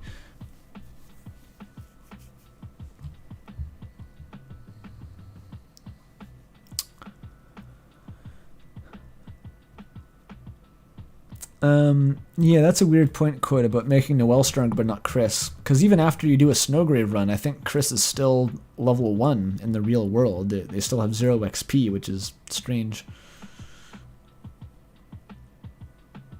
Which maybe implies that that's because Kris isn't the one doing the actions, it's all the player, so Kris isn't actually the target of that violence, or, you know, he isn't, they aren't being desensitized in the same way. Consuming moss is the one point that we agree on, yeah. When Spamton first meets you, he says that he has a deal for lonely hearts like you. If Kris has multiple souls, there wouldn't be a lonely heart. That's extremely based take. Spamton Neo also says that he needs a little soul you have instead of those souls. I don't think it's quite as literal as that. Like, I'm giving the benefit of the doubt to the theories that have multiple souls and saying that, like, they would at least visibly appear as one soul. They would be sort of nested inside each other or abstracted away in some way that doesn't make technicalities like this relevant. But that is kind of a point. Lullaby, I'm still going. Well, the last stream was 8 hours long, so that's what happens.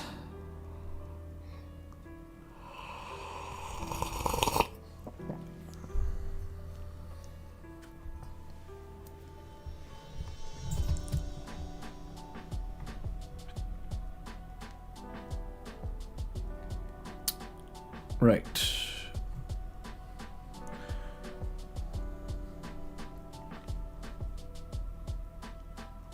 If Late World level works the same as Undertale's, wouldn't Noelle have gotten level from Off and Birdly? Yeah, I think if we could look at Noelle's stats, logically I would think that she would have leveled up, because that was her becoming desensitized to violence, which is the whole point of what level is in Undertale. at least.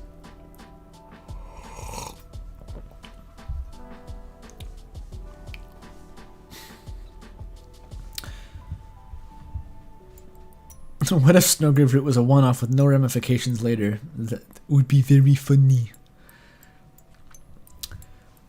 While it's unlikely that there is a third option to the does Kris have a soul question... Oh.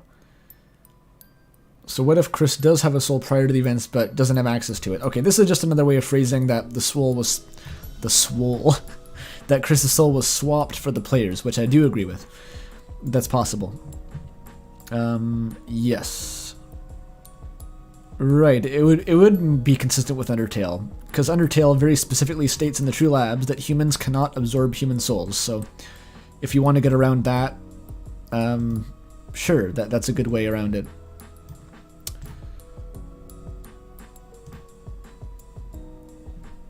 Yeah, you have to answer where Kris's soul is, what happened to it. I think there's many answers for that, but we can't really speculate too far down that road yet.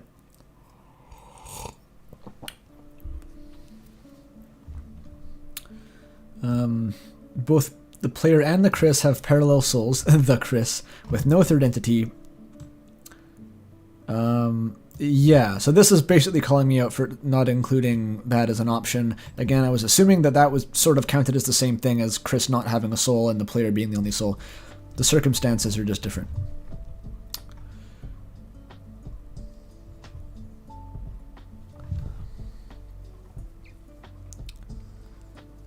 The Kris.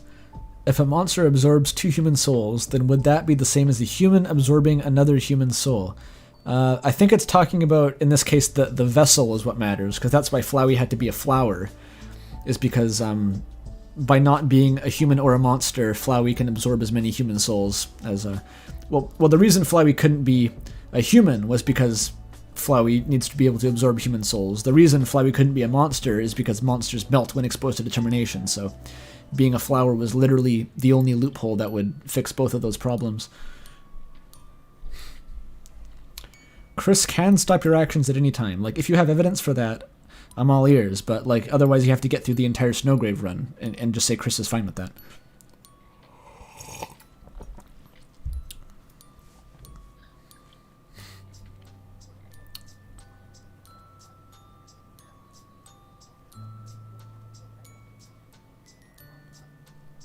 They can clearly block us. It's not clear. It's very ambiguous to what extent they can block us, right? And they never seem to try in the Snowgrave run to interfere at all. There was never any moment where your UI bugged out or Kris took a while to respond to your commands. There's no evidence for that, basically.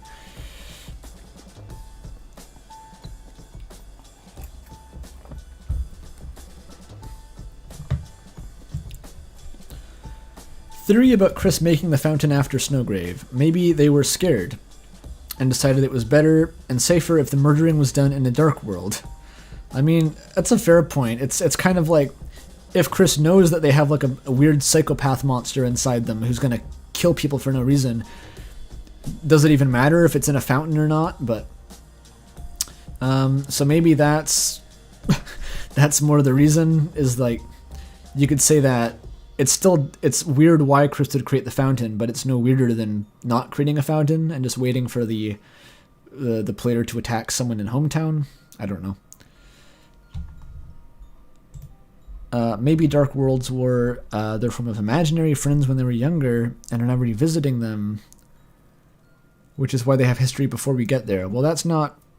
I mean, that's not necessary. It's like an idea. But I don't think it's like necessary to fix any plot holes or anything.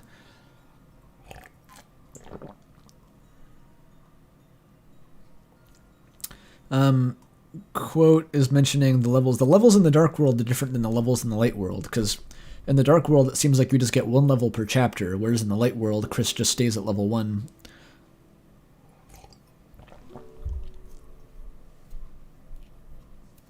Which is sort of in keeping with the Light World seeming to follow like Undertale logic in its menus.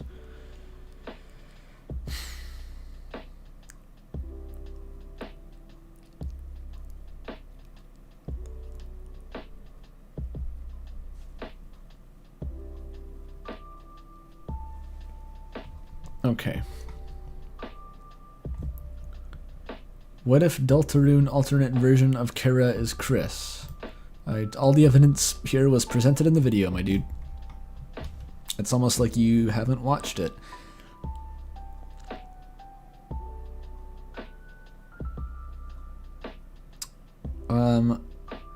Why would Kris want to continue even after realizing the player's potential danger? The people they know, so this is, again, the Snowgrave argument being addressed. Kris is trying to teach you a lesson now. Even if they have no other way to proceed than by being under influence, by giving you what they think you want, they might be under the empty hope that by destroying creation after creation and witnessing the consequences that brings, you will stop. That's extremely tenuous. There are better arguments to be made that accomplish the similar goal of like justifying the Snowgrave fountain.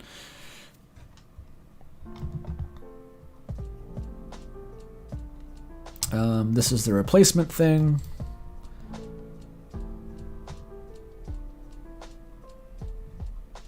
Alright, funny quote from the video.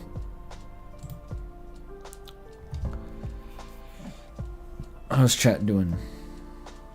Chris's Ness. Fucking, I love chat. Twitch chat.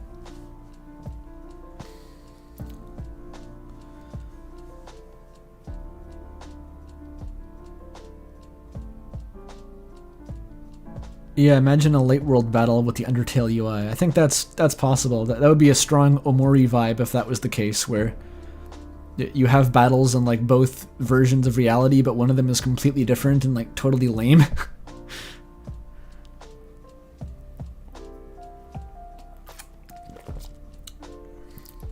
I read chat as if a break from the comments. That is why I read chat, basically, even though chat is in reality just more stupid comments. I am not streaming on Twitch, no.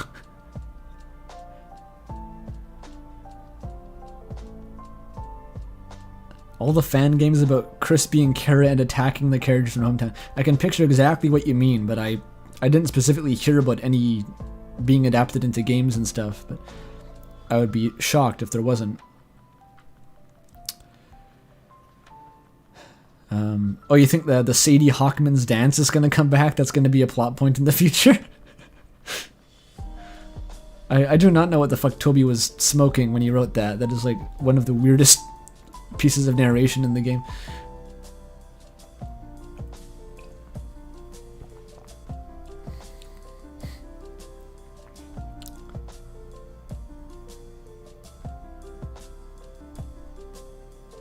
Yeah, I'm pretty sure if there was a fight, it would be in the Undertale UI, because that aligns with what Toby said in the anniversary stream, where he went through painstaking effort to create a separate UI system for the Light World, just to make people confused about whether it was still Undertale. That bastard. Who doesn't want us to think that Deltarune is just Undertale and wants us to consider it as its own entity. Bullshit. Do you know what a Sadie Hawkins dance is? No, I've never heard of that. I didn't know it was a reference to a real thing. Ah, American lore. American lore. It's that and the bubbler. The deepest lore in the whole game is what Susie says bubbler once instead of water fountain, which you can argue is a shitpost that canonically places the entire game in New England.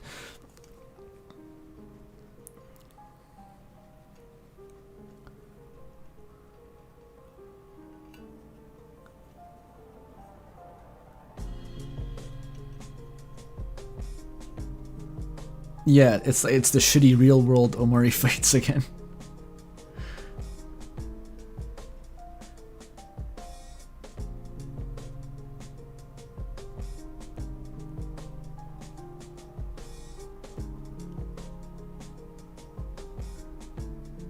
The elevator as a lift with a Y? Oh god, I think I would have noticed that. I would have like briefly retched if I saw a lift spelled like that. That's really weird. Maybe he said lift, but I'm not sure with a Y. I could check though. Why am I spitballing when I can just fucking check? No, there's no lift with a Y. What about...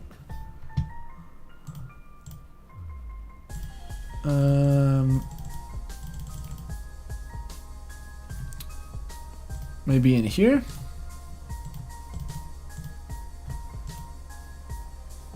This lift. Yeah, he says lift with an I, though. Okay, that's fine. Which I guess is kind of British. That's Relzia's British lore, I guess.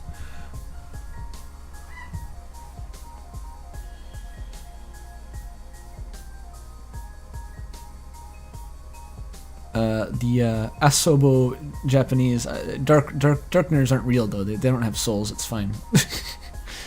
Their dialects aren't canon.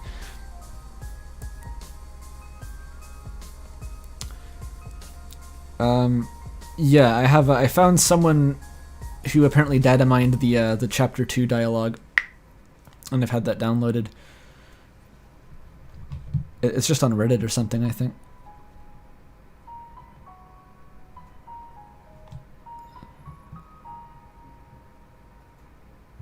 British. Do you think that human Darkners exist?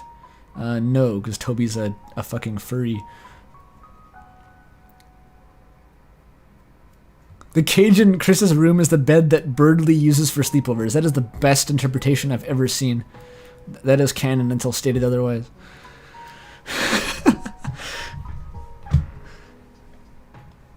Okay.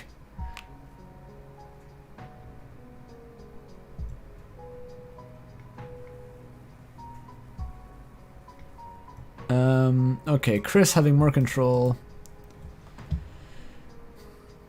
It's implied by everyone that Kris is weird, and they've always been like that. But are you saying that, like, Kris is that weird? Like, fucking face planting out of bed? I don't think Kris is that weird.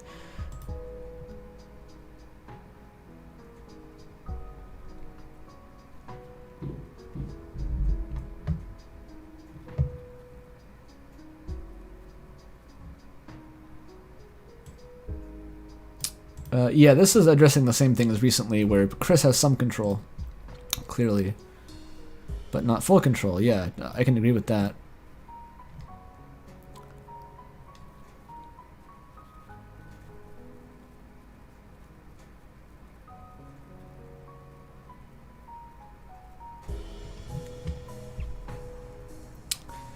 Yeah, Kris throws you into the cage because you are having a sleepover.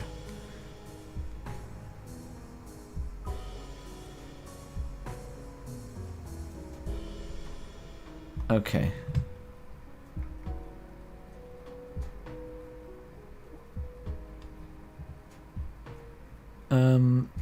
Yes, this is sort of important to me, is if I present an argument, I want to, well, one, know the counter-arguments, and two, like, demonstrate that I know the counter-arguments. I think giving your theory and evidence is, like, that's something, but to be really taken seriously, I think you should be able to essentially give all the arguments against it yourself and still stick with your conclusion.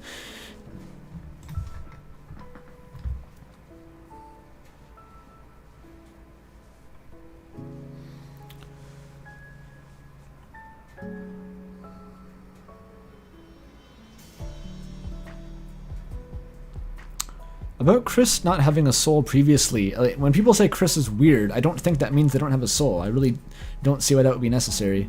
And I'm assuming if Kris is, like, lost their soul, it would be, like, essentially when the game starts, like, very recently.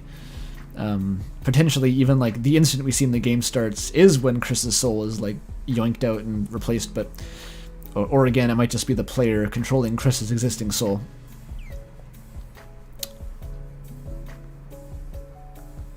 Yet you won't even touch the idea that Snowgrave isn't going to be evil. What indicates that? Is there any evidence that indicates that? If I haven't even considered it, or I'm not aware of a single piece of evidence that would indicate something, obviously I can't give counter-arguments.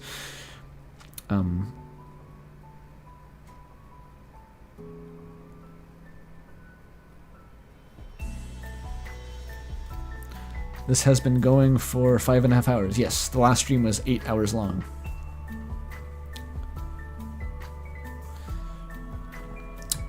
Did you consider for the third soul that the vessel could have a human soul?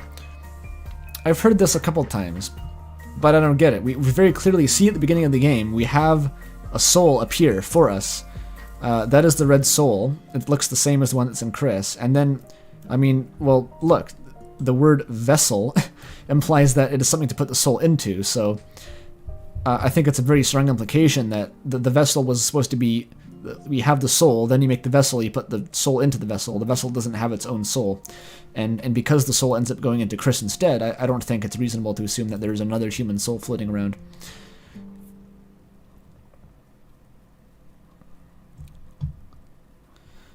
You're pretty sure Kris is the one who makes the first two fountains, since the name of the save file you first saved in was Kris. Yeah, that you can use it as evidence for that, because you can only save in Dark Worlds, and Kris's name is in the save point in Chapter 1 before you save, so therefore maybe Kris was in the Dark Worlds and he saved. My argument to that, as always, is that if that was an actual literal save file that Kris made, then it probably would have time played, and it's currently not initialized. It sort of implies that the saves haven't been used before, and it's just Kris by default is the name that's associated with it. My tea sounds good. It is lemon ginger. It continues to be lemon ginger tea. The Control F window is open because the hotkey for bringing up the Gaster GIF also activates the Control F window.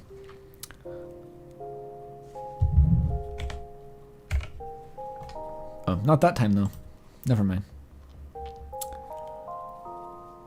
Moskin.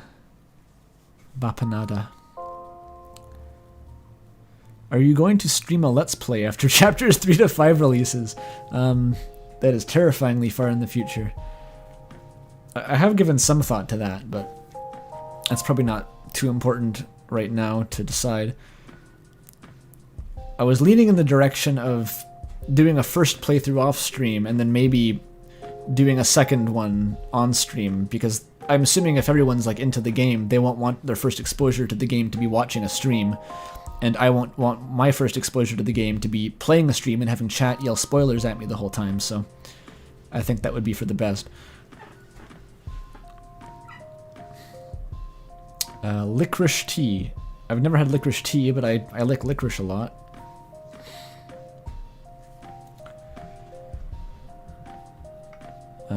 Or do a Let's Play. I would prefer to stream it. I think that'd be more fun, but anyway, that's far in the future. Really weird to be talking about that now. Oh, here's Marco Gollum again. I thought they had comments like ages ago.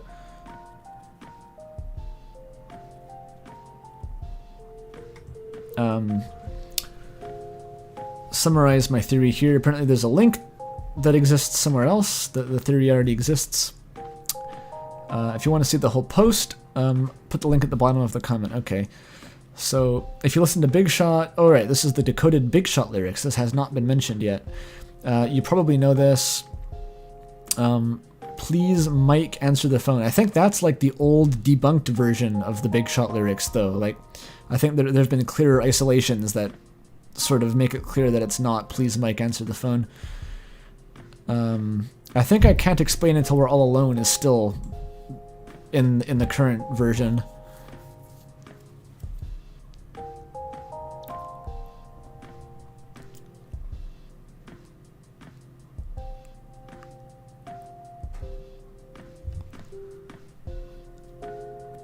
You think someone who comes across my stream would fall in love with Deltarune and my channel simultaneously?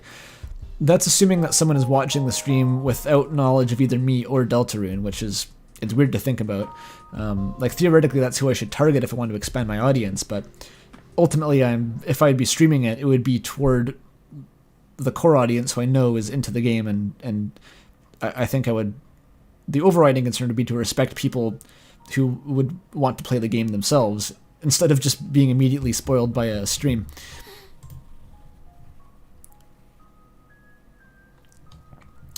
He's coming for me, answer the phone. Yeah, something like that.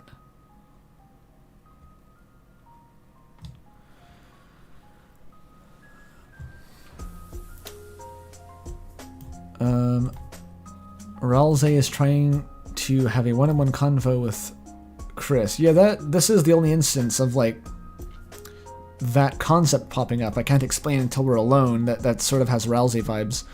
I have no idea how that got into Spamton's fucking theme song, though. Please, Biden, answer the phone.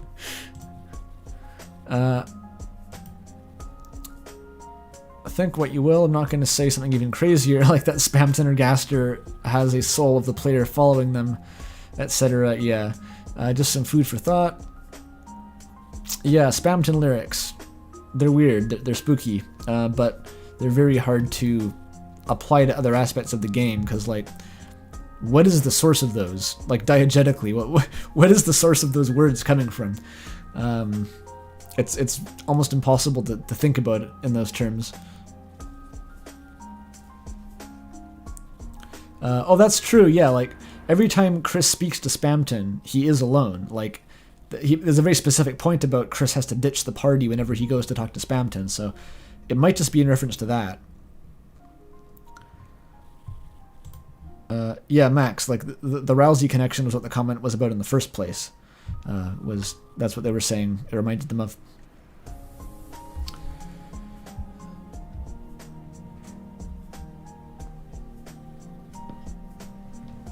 Right. What if the knight is some random nerd on the street who a neckbeard? That would be fucking hilarious, wouldn't it? That would be very, very, very, very funny. I think there is the third entity. If there isn't, who the fuck is speaking to you in the intro? Someone other than the third entity. And there is a negative 71% chance of it being Gaster. Unrelated to the third entity. That wasn't what I was trying to say, though. The person in the intro does not speak like Gaster, comparing language to entry 17. What the fuck does entry 17 look like in Japanese? I've never considered that. What are Japanese wingdings? I have no idea. What? It's not alike. I mean, I hear a lot of this stuff out of context, and I always take it with a grain of salt. Because it's subjective, and unless I can look at my text and, like, or not look at, unless I can look at the text myself and decide how alike it is, or how specific it is to that character, I don't feel right about using that as evidence, really. And I can't speak Japanese, so that's a pretty big barrier, obviously. But just stating it like this, it's a lot to ask. And you have to overcome the fact that the fucking typer ID is 666. Like, come on. That's a tough mountain to climb, I think, if you want to argue that that's not Gaster. Meanwhile, the intro voice speaks like Kara. Well, the one that cuts Gaster off does. I keep hearing that. But, you know, no one can choose who they are in this world, but I've always heard that argument in Japanese. It's specifically the voice that comes in afterward, not the one that's talking you through the vessel creation. So, yeah.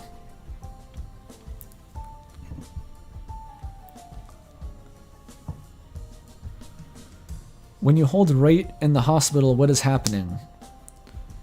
In the Snowgrave route, right? I assumed it was implied to be like the way that hallway is structured. Kris would come out on the left. Noelle would be standing somewhere to the right, and by pressing right, you're sort of walking toward her in the cutscene, which I don't know what that looks like diegetically. I don't know why it's so creepy. But yeah, that's a bit confusing.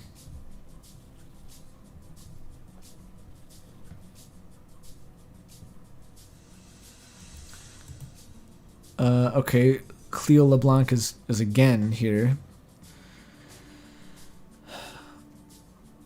Who's to say that Soul works like they do in Undertale? I'm not saying that. I'm actually skeptical of that. But if we don't have anything to the contrary, I think that's the safest assumption to make. Our only source backing this up is that Rousey, considering everything that happens in Chapter 2, that might need concrete. What is this in reference to, though? Like, what are you actually trying to contradict here? I don't know what this is actually referencing in the video, so I can't really defend myself against it. I got fucking owned by this guy. He destroyed me. I wasn't ready for Homestuck music. Everyone who heard Homestuck music in this video just immediately shat their pants IRL. That's what I'm picturing. Which was the intent, of course.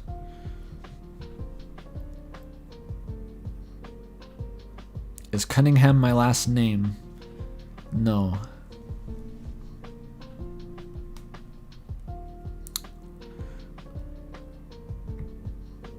We should be suspicious of Ralsei.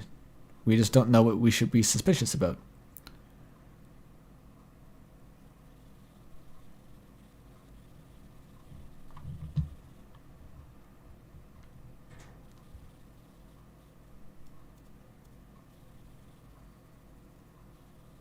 Zidane Skyrim person, you're kind of spamming a bit. Can you just cool down a bit?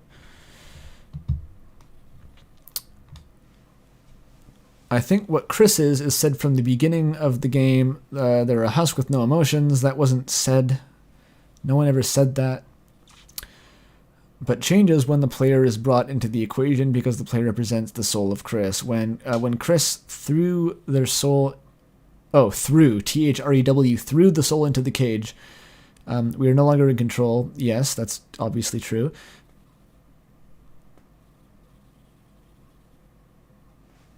Punctuation, lack of punctuation. This is incoherent. I don't know what the fuck he's trying to say. More entities, yes.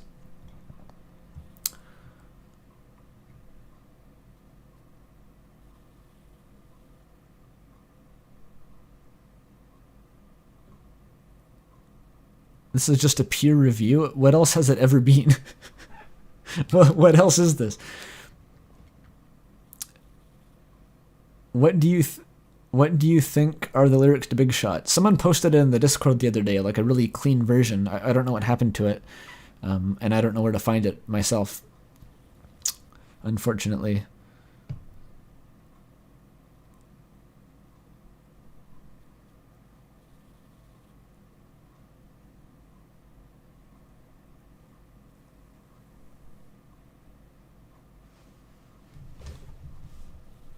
Okay, Zidane, I gotta time you out for a sec. Like, you're going nuts.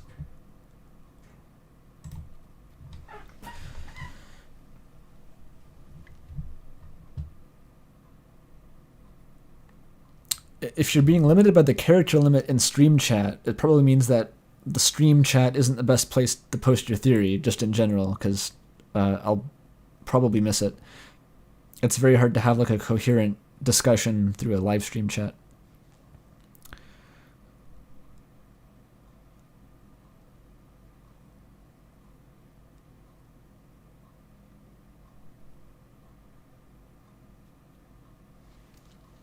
All right.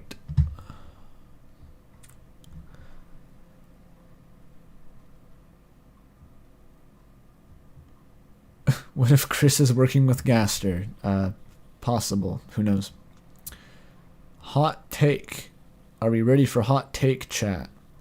The narrative isn't really about who is controlling Kris or Kris's soul. It's like Undertale's spare kill mechanic, but instead of just being part of enemy design, you are sparing or killing Kris metaphorically. We get cookie crumb trails that Kris is a living sentient entity unlike Frisk, who does basically nothing. That's what I said. We name Frisk. We name Kara specifically. It's unclear to what extent Frisk is or is not Kara sometimes. What I mean by killing or sparing Kris is making choices that make their life better or worse. I mean, that's not really the same thing. It's a very basic metaphor in that sparing is good and killing is bad, and we make their life good or bad. It's a rather surface level connection. We know Kris is in a broken family and has an overall shit life, yes, which has only gotten shitterer since Asriel left, yeah. Yeah, that's just obviously true, is that like how we control Kris will make their life better or for worse, but I don't think that's any super meta layer of the game. That's just kind of a natural consequence of controlling someone.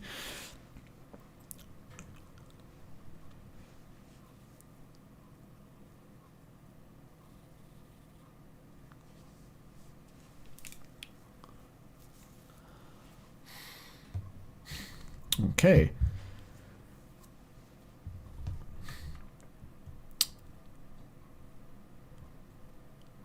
I'm pretty sure this guy's talking about the Sieve Gaming plug.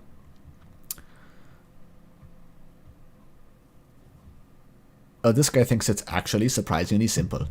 I think their soul was swapped with ours, the player. Yeah, substitution interpretation again. I agree. The wingdings do indeed say fashion. But Flowey, what does that mean? Irrelevant.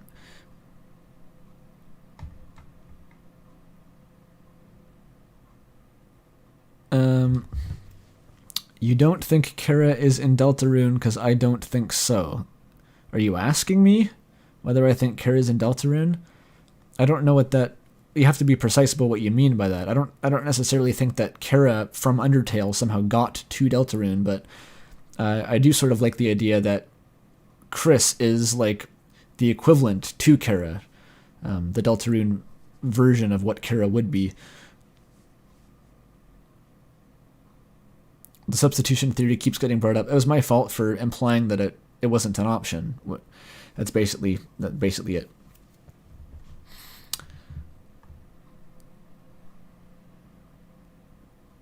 Goodbye, Robert Toms.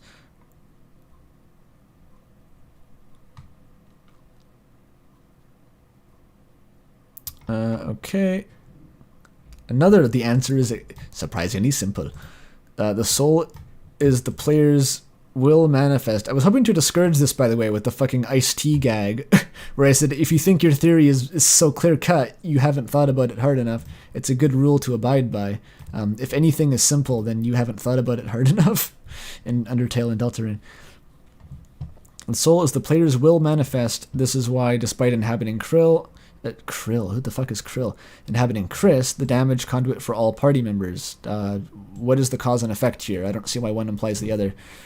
Kris does not have a soul of their own, which is why they need the players, sure. The reason Kris does not act like Flowey despite being soulless is because Flowey was not born soulless. He's Asriel / Kara. Again, I don't see this brought up often. Inhabiting a determination-powered flower. Why does that make a difference? Flowey argument again.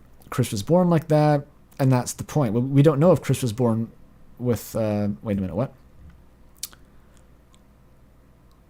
We don't know if Kris was born soulless. That is highly debatable. I don't think they were. The third entity is not Frisk or Kara. I'm glad you agree, I guess. Kris is Frisk and Kara. It's called a composite character. If you need to explain what that is for me to understand, then it's definitely not going to be the case, buddy. I don't know what the fuck you're talking about. The third entity is not Gaster. Okay, this is just bullshit.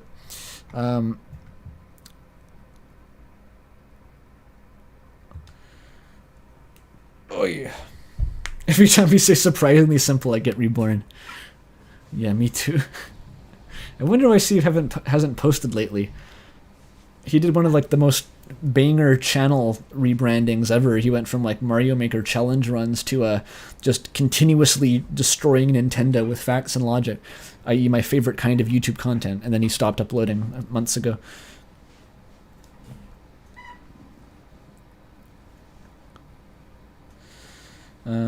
Trainwreck Chief. I don't know what Sans is going to do necessarily.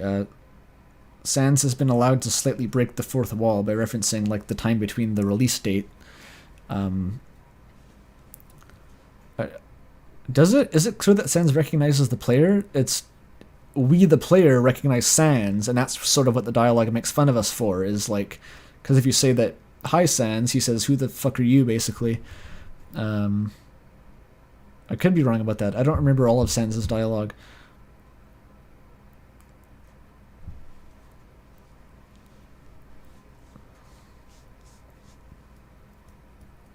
Andrew, when will we get Papyrus? Why do you think I know that? I do not know that.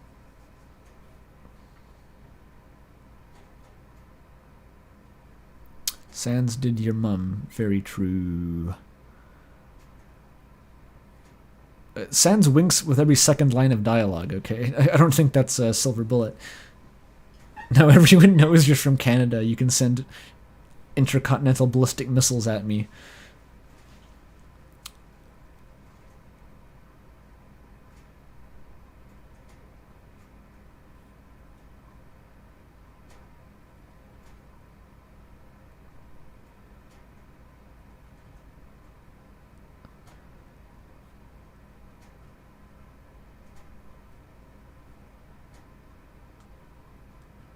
Etc. Papyrus's Asriel game theory. Yeah, we'll get there. Good night. What if Kris isn't bound to the soul, but it's actually the opposite, and Kris is using the soul to enable themselves to function in manners which are needed for some day-to-day functions? Well, Kris didn't seem to be all that...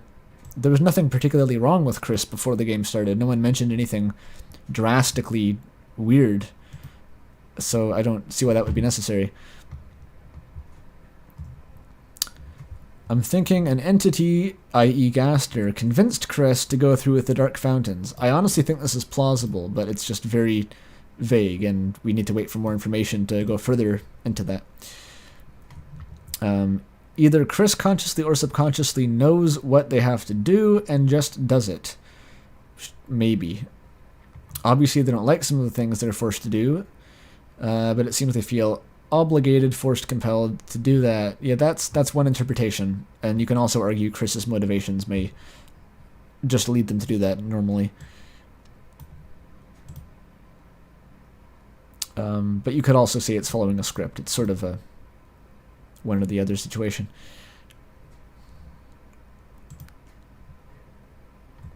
Right. Maybe Kris is creating the Dark Fountains to show the player something. Interesting thought, but nothing indicates that.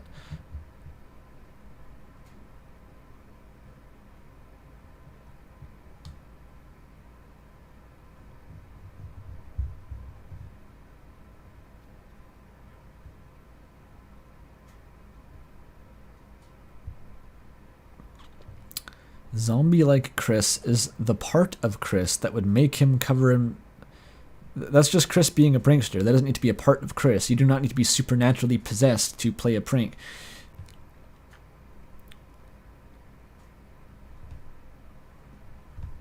In terms of story writing, not lore, I agree with others that Kris is a composite character that takes from Frisk or Kara. Okay, if that's what was meant, fair enough, but that has no relevance really to a... in terms of the lore, like you pointed out. It sort of has the vibes of the Tumblr color theory post, right? Where you say that looks like blood splattered on the floor, and you go, no, it's red is a warm color that symbolizes passion. It's like, this is not relevant to the discussion.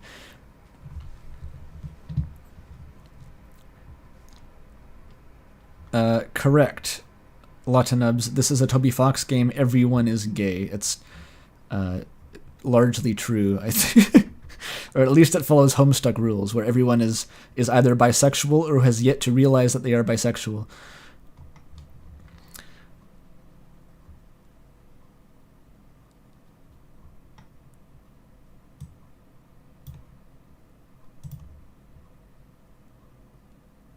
Right, okay.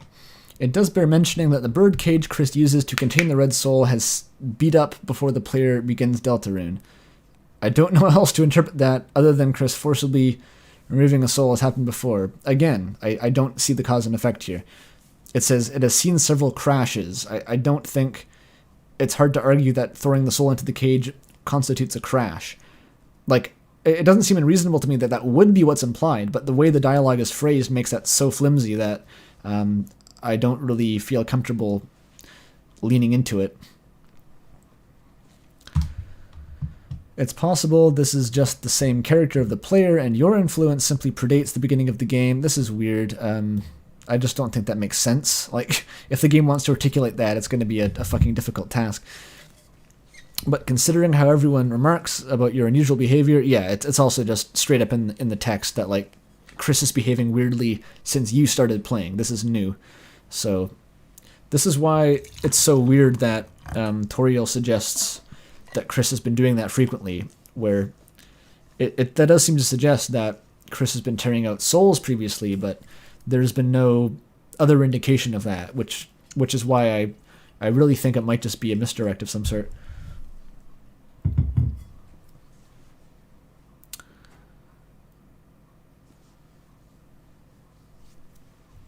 And that soulless zombie crisp, I'm a Timmy now, has been the norm for some time. I don't know. Like, nobody indicates this before the start of the game that this was the case. Kris sounds, chat says, like a normal kid with anxiety, introverted, quiet-spoken. Yes, I've known, well, I'm not sure I've known people specifically like Kris, but I've known lots of people that are similar. Like, it doesn't surprise me at all that Kris would act the way they do.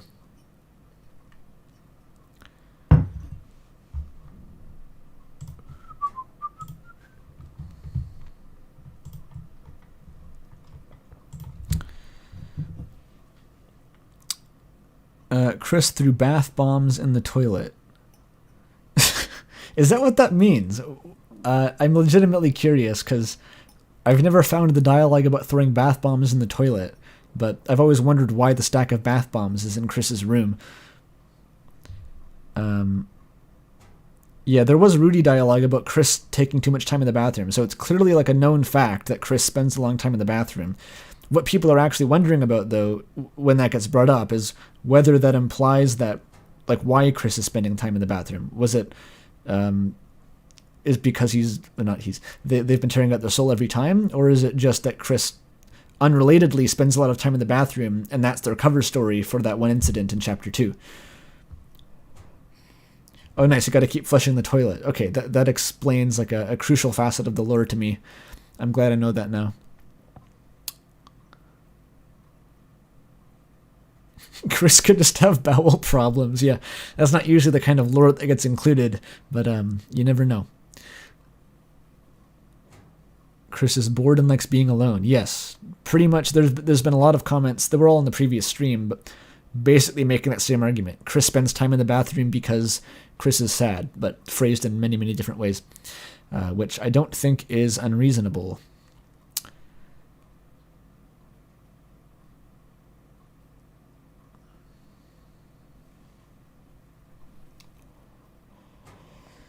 Bathroom stuff might be a red herring. Red herrings are a funny thing, because I think that overusing intentional misdirects is a pretty quick way to, like, devalue an actual twist in the story. Like, I think if you want to make a surprising twist, you should be sort of obliged to do that without, like, intentionally lying or misleading, or at least doing that as little as possible. So if I can explain something in a way that isn't a misdirect, I want to do that. But in the bathroom, the other explanations are so weird and have such bizarre implications that I am tempted just to say it's a misdirect.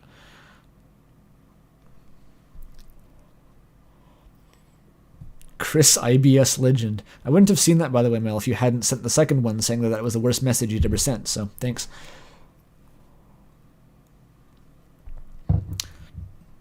Bathrooms are places of security and comfort. Who can't relate to sitting in the bathroom and just, like, reading or something? I used to do that. Read a lot of books on the toilet.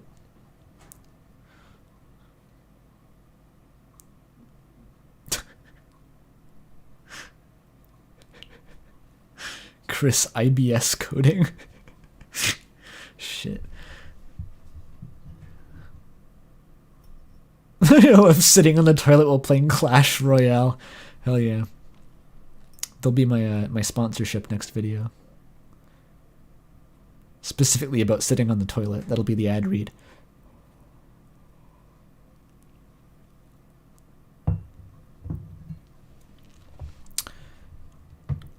Imagine having a heated toilet. That's what it's called, having siblings.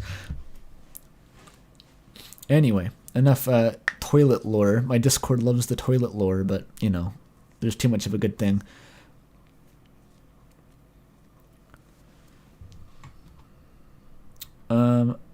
This is another DID theory. I sort of mentioned that before, and I didn't like it. No one in chat seemed to like it. Explaining away specific in-universe plot points with, like, what I called IRL lore, as in like assigning Kris disorders, just does not seem like a good way to go about analyzing the story.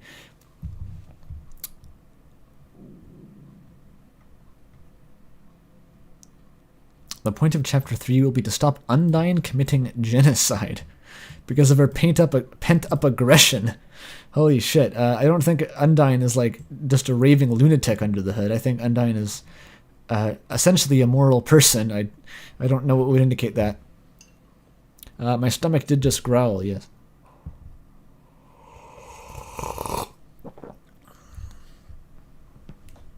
Undyne secretly just wants blood. That's it. That's the only reason she's in the Royal Guard in Undertale. She just wants to fucking kill children. She doesn't even give a shit about the breaking the barrier.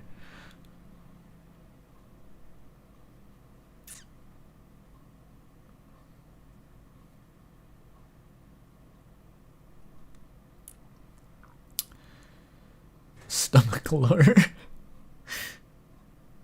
Yeah, Undyne seems to be rather upset when you try to do the Jenna route in Undertale. Very good point.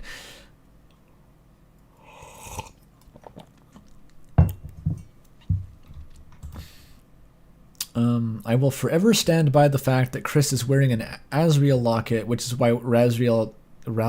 I did the name of the angel that people told me about in the first stream. Apparently Ralze sounds similar to Ralziel, which is an angel. Much like Asriel sounds like Asriel, which is an angel. Funny. Anyway, yeah, Kris wears an Asriel locket, which is why Ralze manifests. I can see this argument, but also, if you look, when Kris is going into the Dark Worlds, there's always a sparkle that comes out that indicates when an object on their person is being made into a character, which it's most obvious when at the start of Chapter 2, when you bring like the entirety of Chapter 1's characters into the castle town. But also when you enter the cyber world, you have one little sparkle comes out, which is actually rules cards. So if Toby's considered that so carefully, but then Ralze is exempt from that logic, I doubt it. I think Ralze would show up as the second sparkle if that was the case.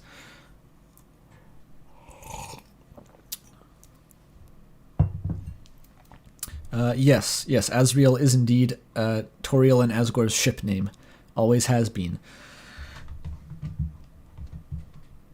If Ralze isn't the horned headband, I'm going to punch a wall. The horned headband, it seems like the most likely scenario. That's my opinion on it. It's just the most likely scenario. It's concise. It has emotional punch. It's been foreshadowed. It doesn't explain a couple things, but the other theories don't really do that either. So.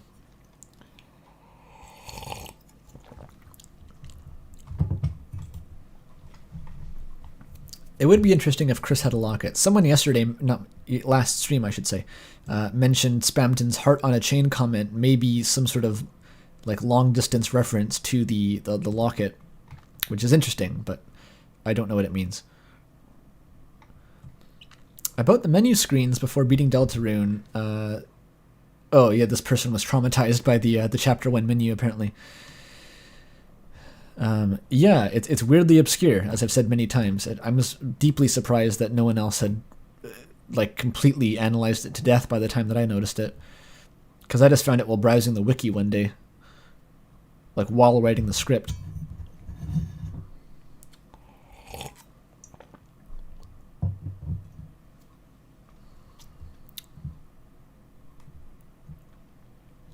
Two days of comments, yeah. I'm banking on that exponential acceleration, because like the last week has been like there've been maybe 10 to 20 comments per day, or less than that. So they'll start running dry eventually. Cup ASMR. Oh yeah, is that good? Is it sloshing? Maybe.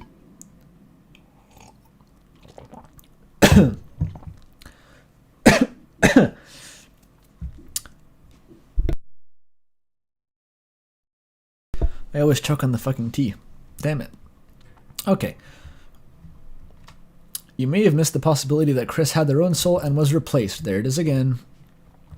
Fuck. This is what you do, or not. Wait. This is what you get for making one mistake.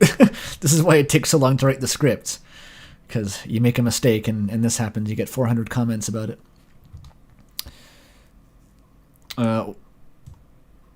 It's why their name is on the save file the first time before you save. I'm not sure how that directly relates to Kris having a soul, but I mean, I think it's reasonable enough to say that Kris had a soul previously anyway. The vessel you make at the beginning of the game is you building your soul, and then Kris' soul is removed and replaced with your own. Are you building your soul? You're building the vessel. The soul just kind of appears. The whole time the focus is on the vessel, which, it's called a vessel because I don't think it has a soul.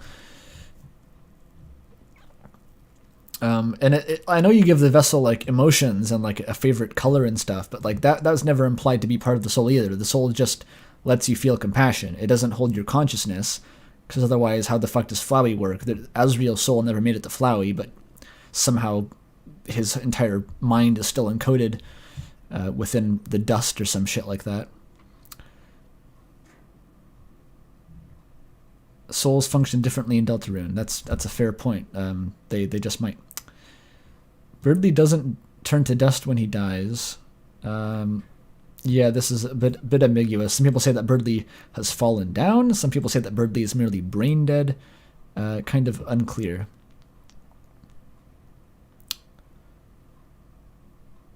Personally, I say that... actually, no, I don't even have a take on that. Fallen down is weird, because in Undertale, that only seems to exist to justify why they were able to ship corpses to the True Labs. Otherwise, I'm genuinely convinced that it would not be a plot point. And it seems like it only happens when you die naturally. But Birdley was like fucking killed in an ice storm. It's not very natural, so it's weird. Fallen down is like how they describe monsters dying of old age, basically, which is they don't immediately turn to dust. They briefly are in a coma, which I'm still convinced the only reason that Toby had to specify that is so that the story about Alfie's injecting them with determination would make sense, because like, how do you inject determination into dust? Otherwise, it doesn't really have any function in the story that they do that.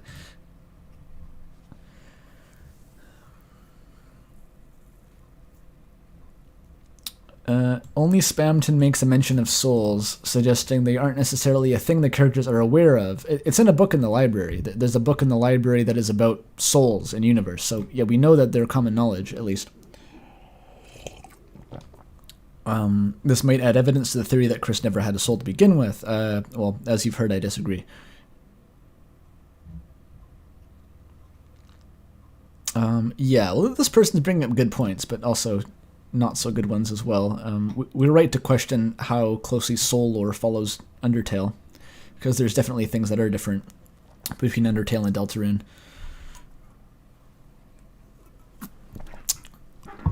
Flowey implies that saving is determined on the amount of determination you have. Yeah, Flowey sort of lays down the ground rule that like whoever has the most determination, emphasis on it's like whatever that means, is able to save and load, and you have to do mental gymnastics if you don't want that to mean Frisk is the most determined person in the entire universe. You could say that the Undertale is like a bubble or something, and time is independent inside there. Something like that is necessary.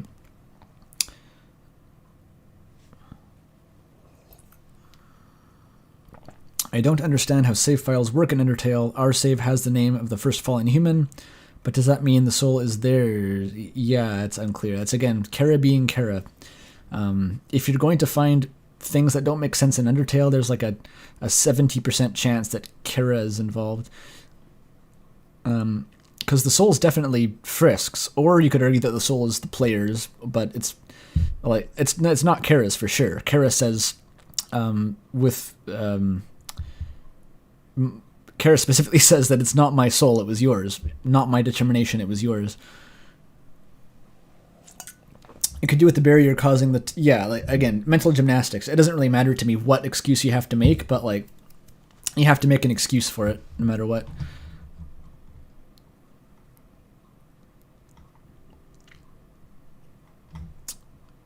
Anyway... Kris's soul represents the anguish of messing up a good box of macaroni. It's the most specific sentence I've ever read. What if Kris pulls their soul out as some way to fit in with the monsters? What the fuck? Yeah, it's weird. Kris is the only human. As far as I know, monsters have souls. Like, where are you going with this? We don't know how they were adopted or where they came from. I remember some dialogue about them dressing up as a goat monster, yep. But it's been forever since I've played Chapter 1. We know human souls are more... Oh, that's weird. I mean, 1, we don't even know if this is true anymore in Deltarune. 2, that's a pretty fucking extreme lengths to go to, based on what is ostensibly in universe like an obscure bit of metaphysics that has no bearing on day-to-day life.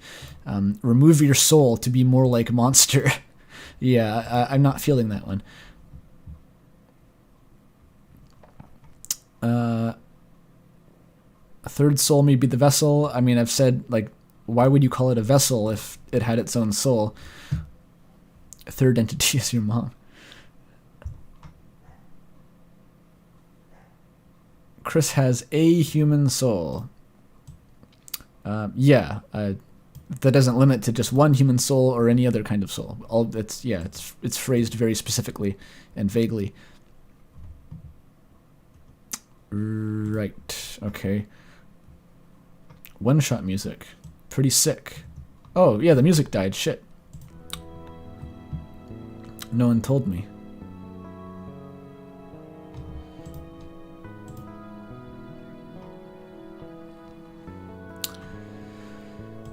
This reminds me of a game called No Surge.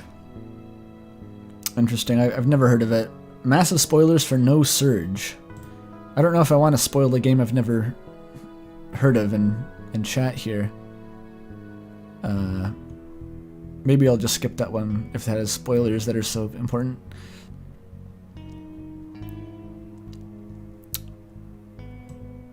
That makes no sense. I made the comment prior to watching. I'm skipping that one on principle. The last one did not end well that said that. Figured there was only one soul, but it's the one sold to Kara. This is the post-genocide interpretation. We know something traumatic happened and December went missing. We don't know if those are related though. Like, I'm assuming this is in reference to the Kris in the bunker, but we don't know if Des going missing is related to that.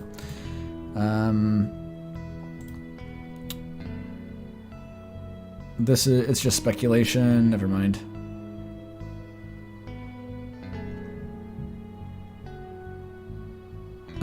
Okay, I'll go back to this one. I was too harsh. I feel like I'm going to go into Deltarune Chapter 3 looking for theming over direct lore. I think Deltarune is shaping up to be criticism, or at least a story about personality, and I feel like the thing I'm going to... Oh wait, I read it twice. Or at least a story about video games as escapism. Okay, that makes more sense. And I think that's been shaping up a lot of the character arcs that we've seen so far. Maybe kinda... Escapism's in there. I'm not sure if it's criticizing escapism, though. I think it could have overall a pretty sympathetic look at escapism, considering like who's making the game. I've heard, like, I saw, I think it was Jabroni Mike streaming Chapter 2 when it released, and his interpretation of the fight with, like, all Queen's dialogue was phone bad, which I think is... You gotta give Toby some credit. That the point of the game isn't gonna be, like, phone bad or something. Toby has, like, more nuanced opinions. So I trust if there is a critique of escapism, I trust it to be a nuanced one. Noelle gets to visit the large city she's always wanted ever since she was a kid. Susie and Kris end up skipping schoolwork to play games. Kris's room directly parallels the one they have at home.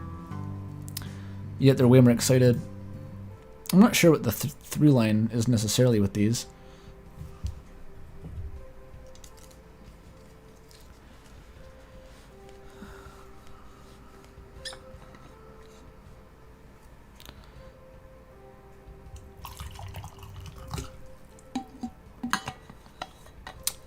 Deltarune came to him in a dream. Yes, that is kind of true. I agree in general with this. I'm just not sure what the specific points are. Like, I've always said that the lore in Deltarune and Undertale is what makes the, or not the lore, sorry, in Undertale and Deltarune, the emotional core, the themes of the story and the characters are like the foundation that makes the lore cohesive. The lore is kind of, it can be arbitrary and like weird on its own, but the emotions are what actually makes this worth talking about for like 8 hours at a time. So yeah, if you're missing the themes for the lore, you're doing it wrong in general.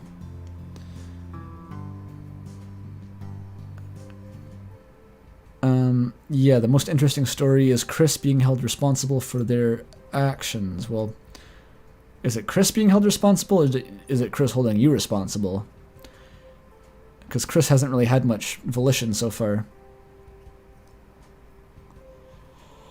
But in general, I agree with the sentiment here.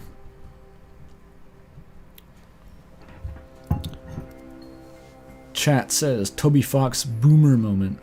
Hell yeah. I do think the sort of the fucking attack with like the Twitter feed attacking you a little bit on the nose. Maybe just a hair over the line there, but I don't think Toby Fox has quite become a boomer yet.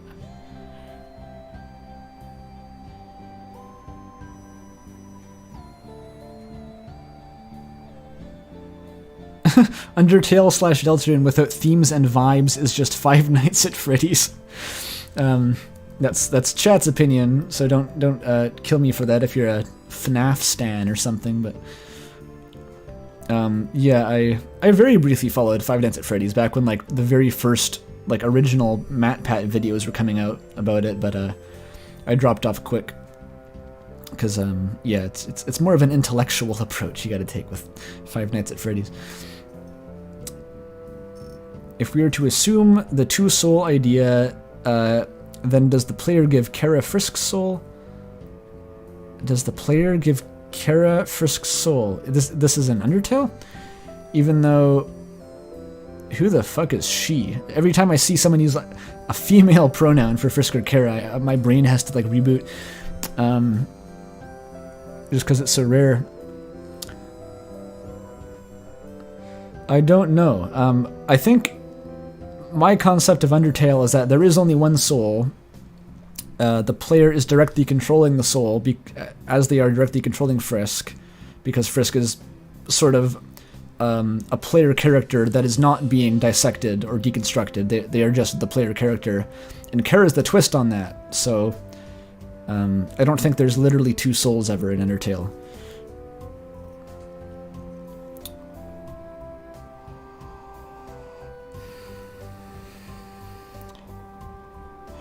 I don't think the Queen is saying phone bad either, but just like some of the attacks were just kind of a bit comically, they had that vibe. The Twitter thing was definitely Gaster. Right. Gaster only exists. Oh, we know Gaster uses Twitter. Gaster kicked Toby Fox off his account and started posting as him, so maybe Gaster only exists as messages on Twitter. What a terrifying thought.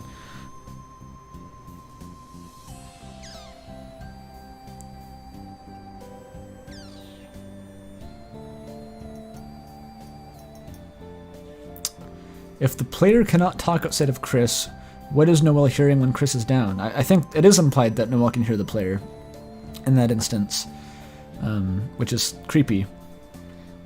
Because later she says that it wasn't Kris's voice that she was hearing. It sounded like someone else.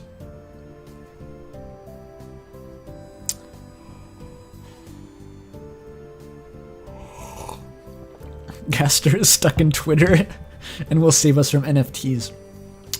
Okay.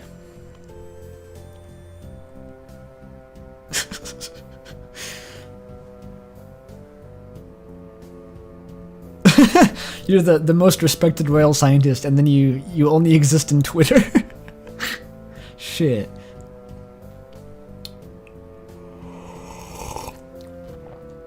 All Gaster does nowadays is argue with people who make anti-intellectualist takes on Twitter about I don't even want to specify an example. Fuck any mention of Twitter, honestly.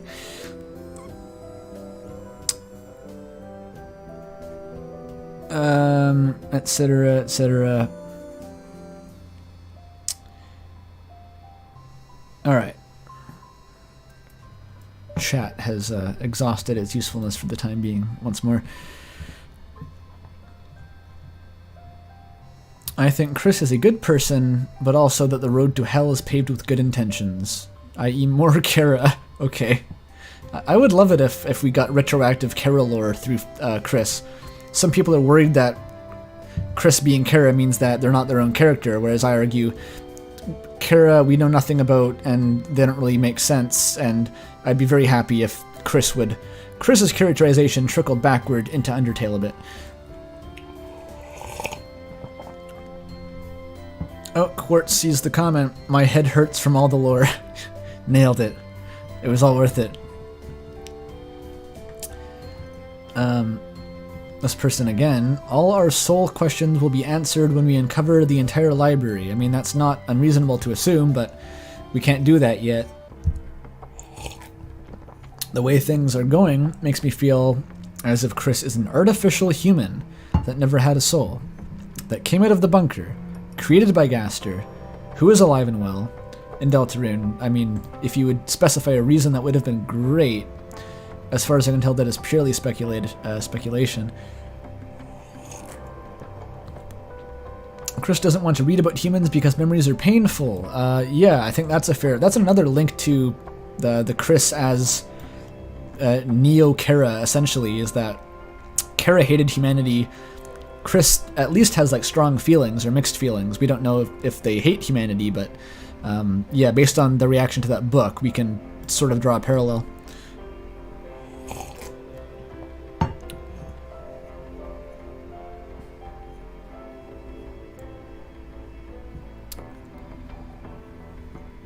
Michael Dement.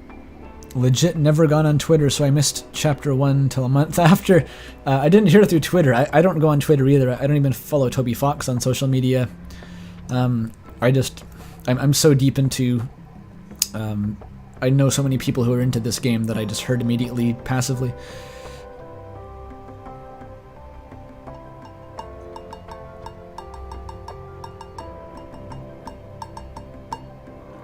Do you think there'll be any greater meaning to Kris's Dark World outfit, being the colored like Frisk? Well, okay, what someone said earlier about the composite character, now that I understand what that means, it makes sense. Like, I think Kris has callbacks design-wise to both Frisk and Kara. I just don't know what that implies for the lore. I don't see where the Frisk connection comes in, like, logically, or in-universe, maybe. If in Toby's mind the character is just like Frisk and Kara again, but then fair enough. But I'd prefer if that like was explained somehow in universe, what that means.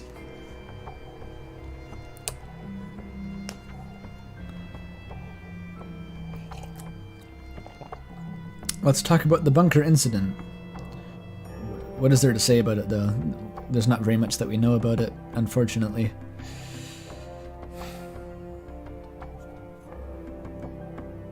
The night is the night from Hollow Knight, I assume. That would be sick.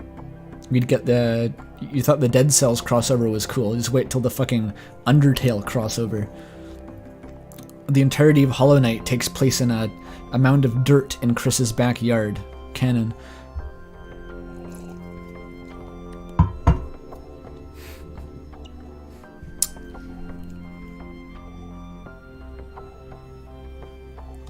Okay. Some green screen save file dialogue get lowercase text. What do you mean? Which may not be Gaster. I'm assuming this is the opening, which we've been over this time and time again. Yeah, the second narrator doesn't seem to be Gaster according to the entire nation of Japan. Not much to add from that comment. Another one of these. What if Gaster is Ralsei? What a fucking good question.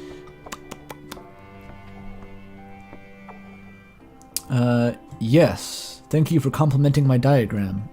I was very proud of the diagram, because I was not exaggerating when I said that any other way I tried writing that script failed immediately. finding a way through all that data was very, very hard. And the diagram seemed to do the job, eventually. Yes, an uninteresting narrative misstep is how I might describe the third entity, while acknowledging that it is possible for Toby to pull it off still, if he wanted to.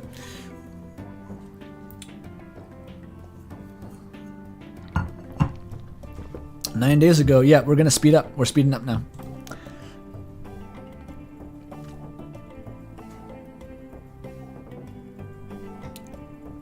Kris does this sometimes, has nothing to do with tearing out the soul. I mean, that's funny, but like, it's not so easy to write off. Based on the context, your first assumption would be that Toriel says Kris spends time in the bathroom, therefore Kris does this frequently. So that's a reasonable assumption. This is way too advanced for me. I am casual. Nice. As long as you know what you don't know, that's what matters.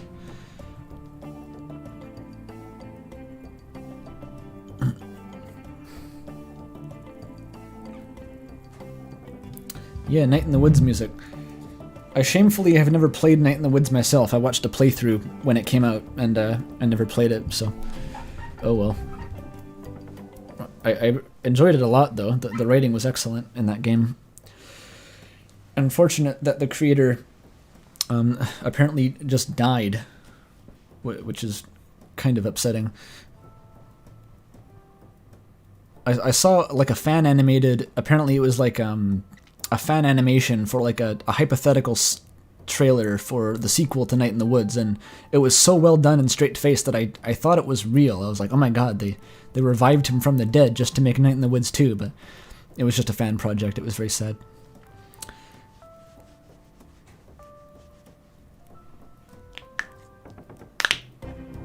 Okay. The Flowey was flower. This is the Flowey argument. This one's arguing like the phylogeny. Why can't I say the word? Phylogenic tree, is that what it's called? Like the plants are a lower life form. Like, this is what I love about the Flowey argument, is everyone, it has to come from the same source because it's too specific to have been deduced this many times independently. I know it comes from some video that I've heard about, but everyone has their own take on it. Everyone explains it in their own like wonderful words. It's kind of fascinating. Plant soul. Plant soul lore, dude. I love it. Imagine like in universe, like combine harvesters, they got to extract like the chaff and the grain and the other bits, but one of the branches is to extract the souls of the wheat as it's going over. They have to be more complex.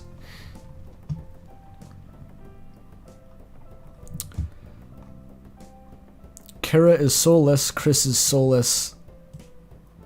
That's not a good way to frame an argument. Okay, we don't know that Kara's... no, we do know that Kara is soulless. We don't know that Kris is soulless, specifically. And even if we did, one does not imply the other. That is not true. This may be a surprise, I doubt it, but there's a lot of evidence in the story, and the fact that you give Kara your soul, and the... Wait, what? What is this arguing? This is arguing that Kara is Kris, I think, but... It's just the same as the initially stated point, which is like not actually accurate. And the rest of it was all stuff I mentioned in the video, so oh well. I pissed someone off with this. What is it? If you want to communicate with me directly, or simply immerse yourself in an ever more Oh, they're gonna come to the Discord and kill me. That's the implication. Shit.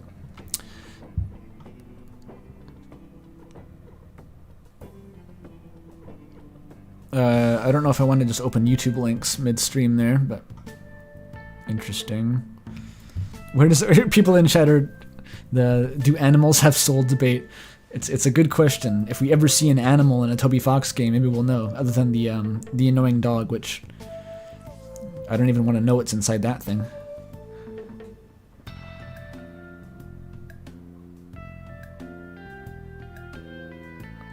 Given how many times like the fucking narration references chicken nuggets, we can assume that they exist. But like, I'm thinking, is it like a fucked up BoJack Horseman situation where the chicken nuggets just come from like lobotomized birdly monsters that are kept in like a camp somewhere? You don't really think about it for too hard. Fuck, I can't speak. You don't want to think about it too hard. There.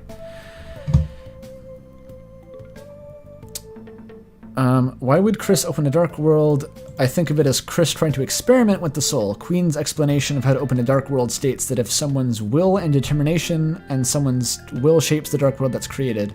Yeah, this is arguably true. I don't think it's specified, but you can maybe argue that the creator of the dark world could influence it, because they're creating it.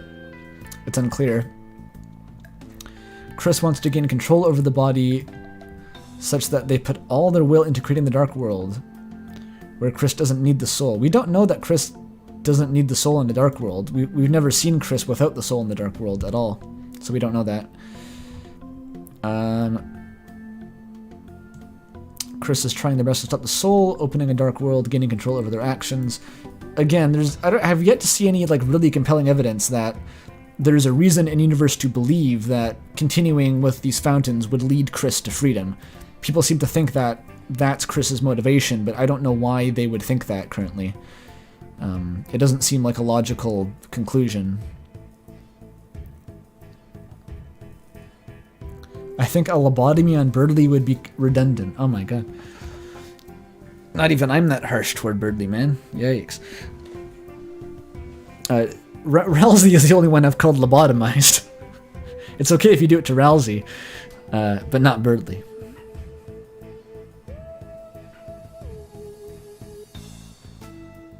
Farmers have a high level of violence by just like, yeah, massacring the monsters. I know you're kidding, it's fine. Kris has attempted to scare the player out of their soul by doing reckless acts. Well, clearly they don't have a good understanding of the target demographic of Toby Fox's, games, because we got off on that shit.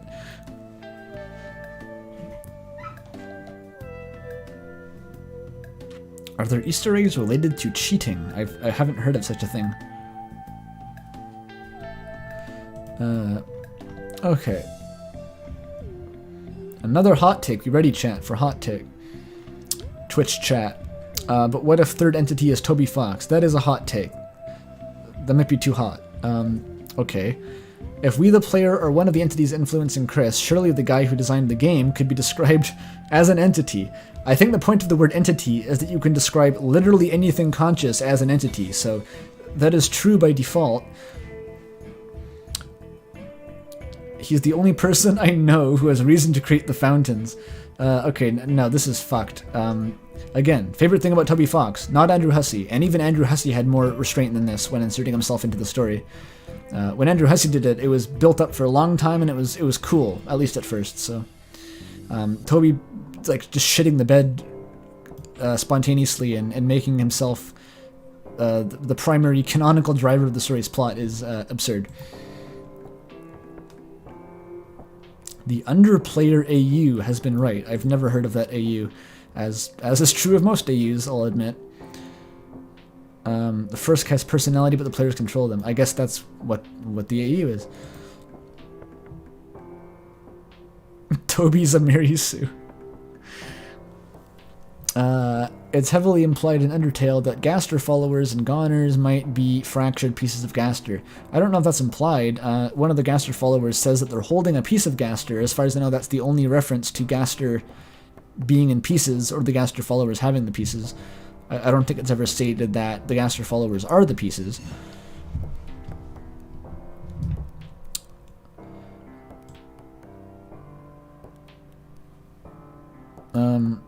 Yeah, so this is the Clam Girl, I think. The character was patched in, and under certain conditions, yeah, she becomes a Goner character. She turns black and white, and basically drops a Deltarune reference. She talks about my neighbor's daughter, Susie, which is spooky. It's kind of spooky, Gastery. If Kris has part of Gaster's soul, unclear where that came from, but okay. I'm assuming this is just if third entity and if third entity Gaster and if third entity have soul. That would explain as to why making a Goner vessel that looks strangely like Kris is the first thing you do. Would it? I mean, it's a pretty vague connection between the Gaster and the Goners.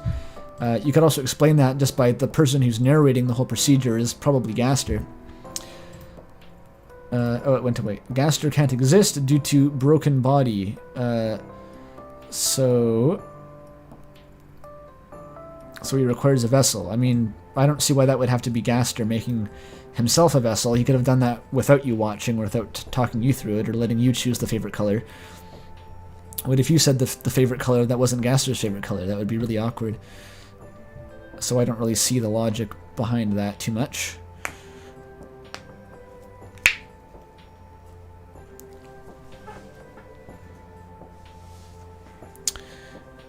Underplayer's the AU where one of the players hacks themselves into Undertale. So like reader insert, but canonical? Okay.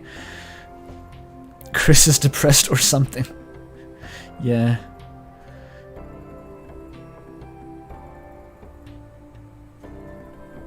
After the follower says I have a piece of Gaster, he gets banned from the server. True. The already redacted characters get even more redacted.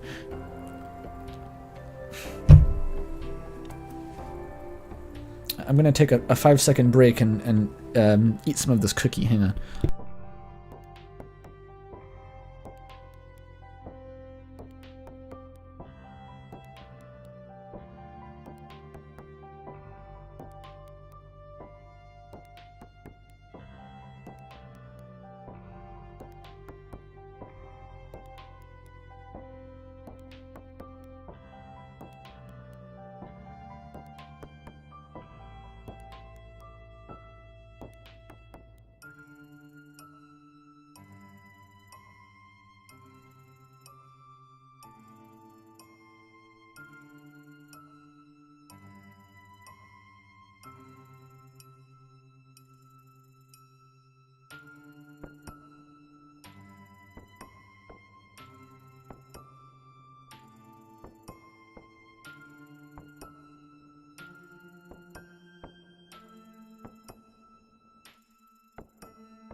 Okay, cookie arc complete.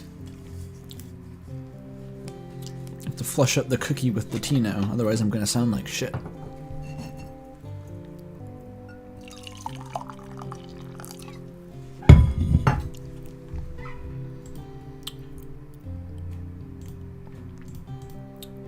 Okay. Alright, returning to something resembling progress here.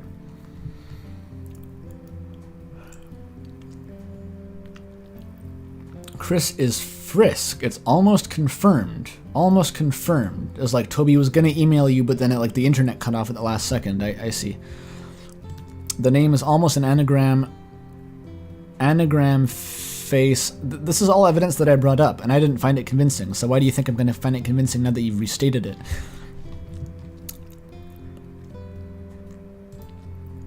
Ligma balls. Hell yeah. That gets a like.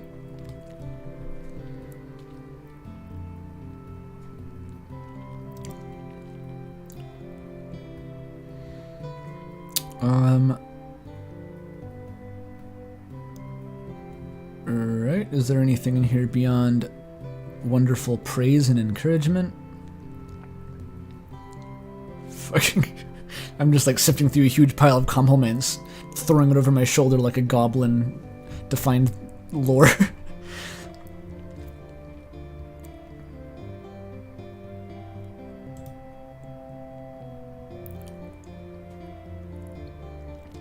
That's true. I like when people notice that pretty much every single stupid half-second clip is relevant, at least tangentially, to the script. That's the workflow I follow, is to just every visual is informed by the script one way or another.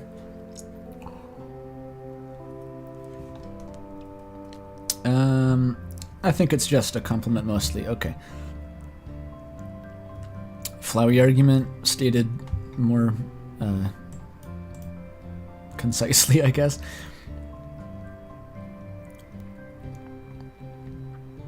Oh, I hit this person so hard with the Mori references that it ruined the video. I'm gonna take that as a win, honestly.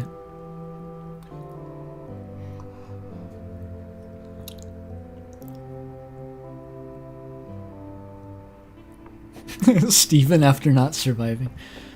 Love that. Love to see it.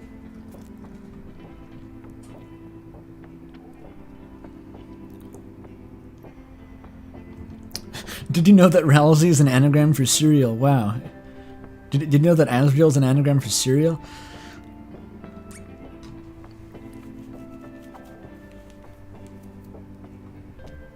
Okay.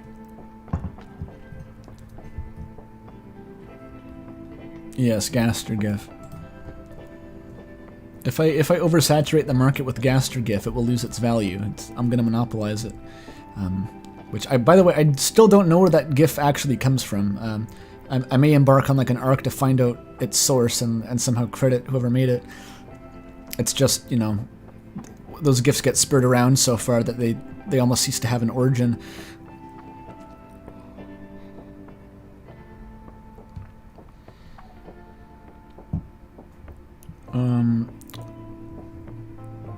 A separate file or keep... this person's saying that YouTube is going to scan the video for the names of the songs? I'm skeptical of this, because I typed those all by hand. They're not like copy-pasted from a database. I don't know. And it could just content ID the music anyway by listening to the video, so what are you gonna do?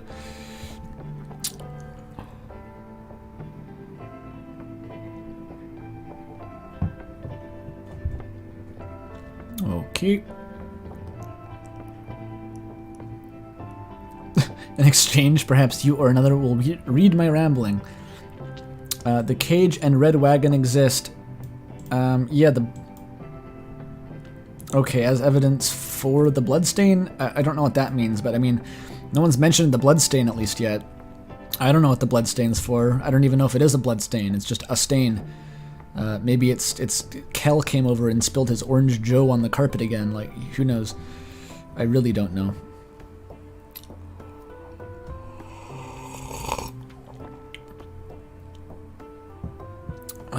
Yeah, I've seen people put music in paste spins. I've seen like really long videos do that, but I figured that was the best use of the chapter system, was to have the soundtrack show up. I like when videos do that.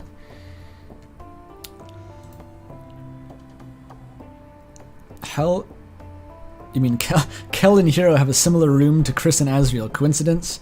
Yes, they're brothers in an RPG.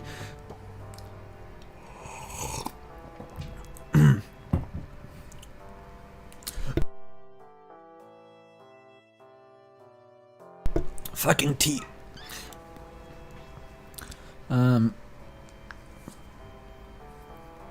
Why am I watching this before the video these comments are responding to? That is a question for yourself and God, I'm afraid. You should probably watch the video, though, because it's really good. All the comments say that the video is really good. I haven't watched it myself, but I trust the comments.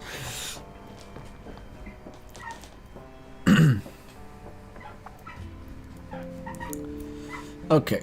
Sorry about the squeaky chair, by the way. What if someone wanted to make a dark fountain because it's fun value?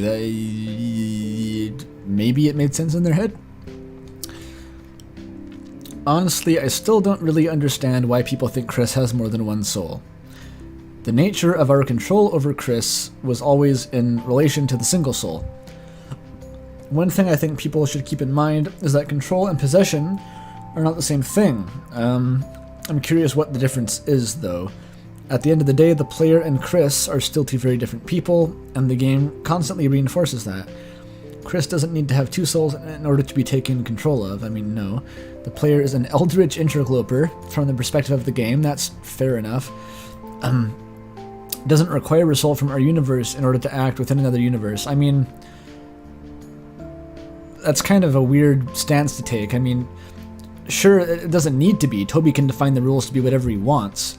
But in terms of like communicating that visually, I think having the soul be the players could be a very good way of, you know, demonstrating that.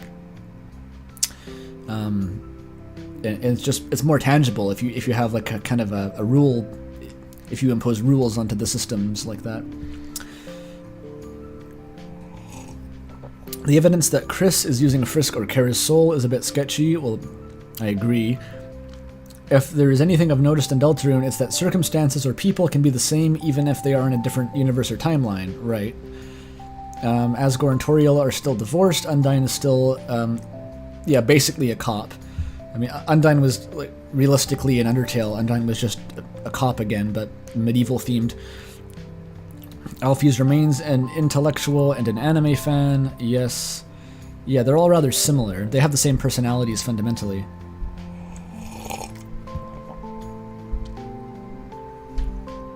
Kris having a similar name doesn't hold much water as people think it does.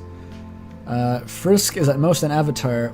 I do wonder, Chris's name is very similar to Frisk's. I can't deny that. Like, the name is Frisky.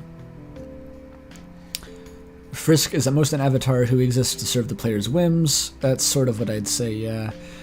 Kara doesn't even have a name. They're called the Fallen Child. With a name that vague, any random kid could pop up, which could in turn explain why Kris may not exist in Undertale and vice versa. Yeah, fair enough. Whether or not like that's true, I think what is unarguable at Kris is that they're filling the role that Kara was in Undertale. No matter how little you think they are the same character,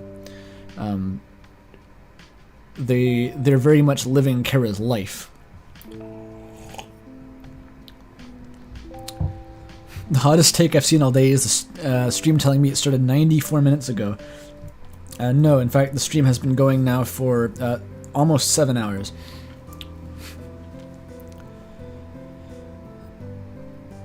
In the neutral ending where Toriel becomes queen, she ends the policy of killing humans, which causes Undyne to be fired. Yeah, in a different ending, Undyne overthrows Toriel and reinstates that policy.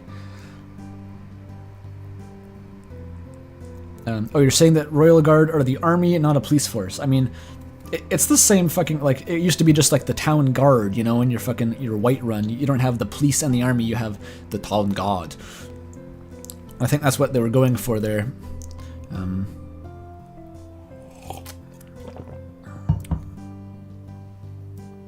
How many cups of tea? I've lost count, but I'm almost finished the second, like, thermal water bottle. Okay, more comments. Kris isn't ginger, so they definitely have a soul. Excellent. Hilarious, in fact. I like the idea of Kris and Drowsy not being evil. Well, me too. Me too. I love that profile picture. Fuck, that's good.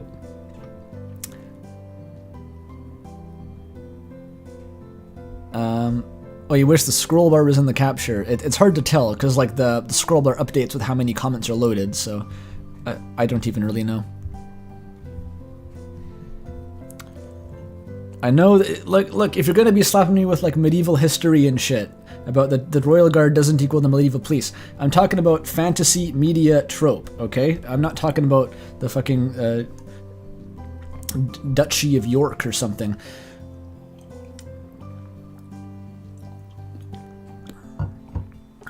I'm talking about Whiterun and Solitude and real shit.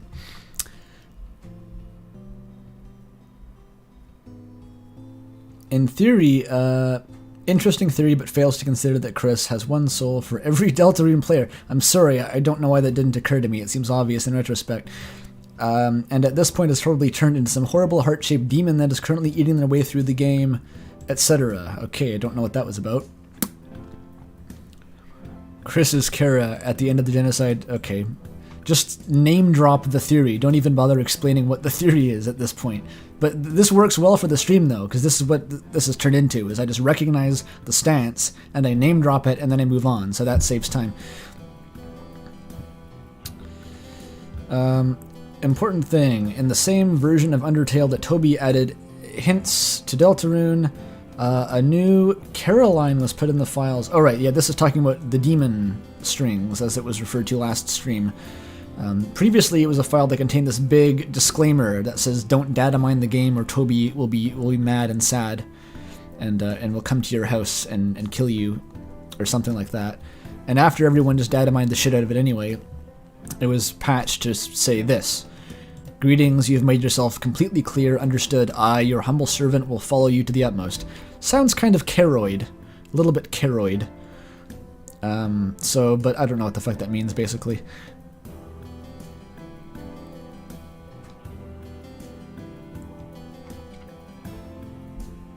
This is going to be the Flowey argument.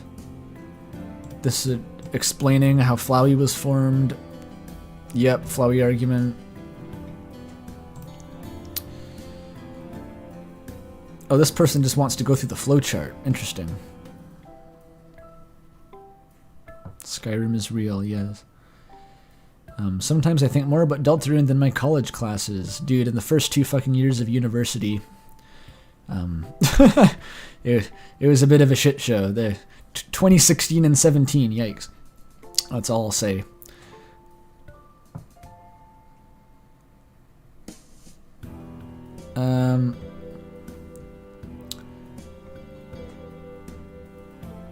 Oh, okay, this is a subversion of what was going to be a response. I vaguely remember this. It was supposed to be a response to the flowchart, and then they get derailed at the first question. I think this might actually just boil down to the replacement argument again. Or maybe not. This person has a big pet peeve about something here. What is it? We haven't seen one of these for a long time. It's people who are upset at the thought that the game might imply that you're the bad guy for playing and taking Kris's control away. We discussed this pretty extensively last stream. Basically, one point is that I think it's completely fair for a game to do that. I think it's interesting. I don't think you should take it personally. It's just a thought experiment, and I would be happy still if Toby decided to go that route. 2 is that I don't think that's the route the game has to go. We could still be controlling Kris, but Kris could have either positive or mixed feelings about us, at least in the normal route, right? Because we are, at the end of the day, we're making Kris's life a lot more exciting, and I think there's a good chance that Kris has a vested interest in going along with our plan, or, our control at least. So, yeah, I feel like I talked this to death in the last stream. Right, this guy's arguing for the same thing. Okay, they just assumed that I took the opposite stance when I was, I think, mostly just ambiguous on what my stance was.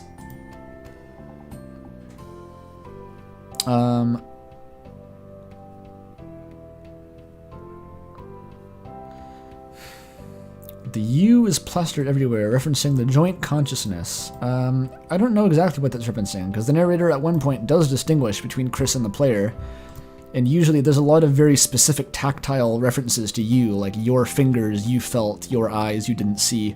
So I do read you as being mostly about Kris, but maybe that makes sense.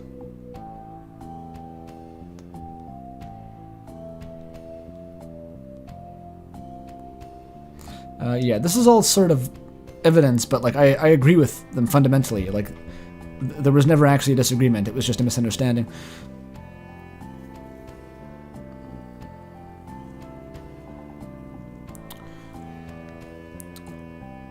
After playing Chapter 1 for the first time, I thought it was using ideas from fandom to give a post-pacifist feel, and Kris was supposed to invoke Kara and Frisk sharing the body. I mean, I'm lying if I didn't have the same thoughts. That's like basically every post-pacifist AU was just Deltarune Chapter 1. Like, you got... I'm surprised fucking Flowey wasn't in a flower pot somewhere in the bedroom. It was very, like, Dreamer Reborn vibes, actually. Or One by One or something.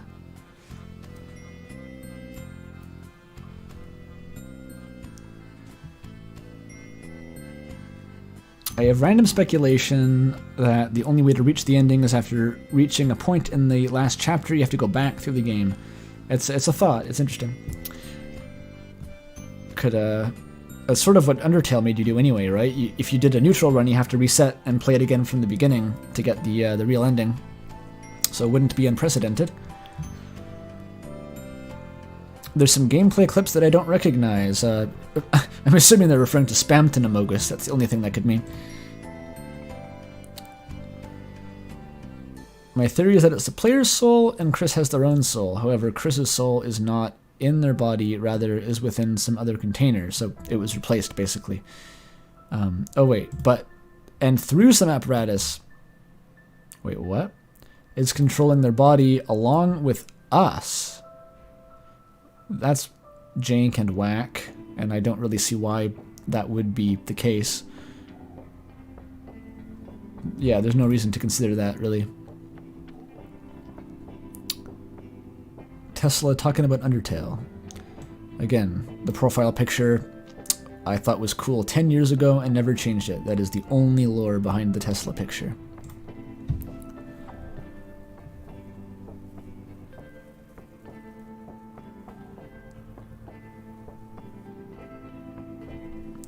People say that about true pacifists. I did a pure pacifist run. It didn't have to reset. The way it works is if you kill anyone ever, you have to reset to the beginning. If you do a pacifist run, but you're cock blocked by Flowey at the end, it lets you just reload a save instead of reloading the whole game.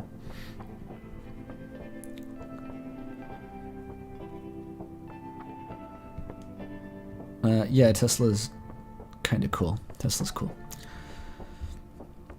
Here are my lingering questions. Why on earth is there evidence of Kris ripping out their soul prior to the player existing? Yeah, that's, good point, but it's been addressed many times. How was Kris able to function before we were there? Yeah, well, you need some other explanation besides Kris not having a soul or, something. If you want to complete Deltarune history at CP7, Chapter 7, you gotta play... Okay, that guy's just... made up a creepypasta.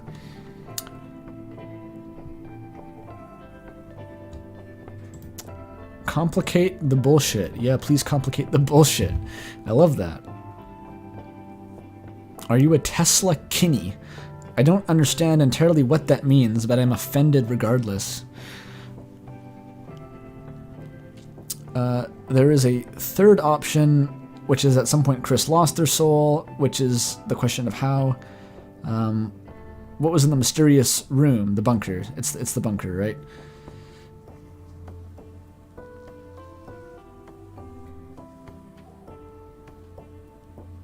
Which, was it something before they were adopted? Maybe? I don't know. I doubt Kris's soul was missing a long time before the game. I think it would have been a recent change. The cutscene actually cuts before we see Kris put the soul in. Right, but as I've said, if you mod that cutscene, there is a full animation for it, but it's just obscured by smoke.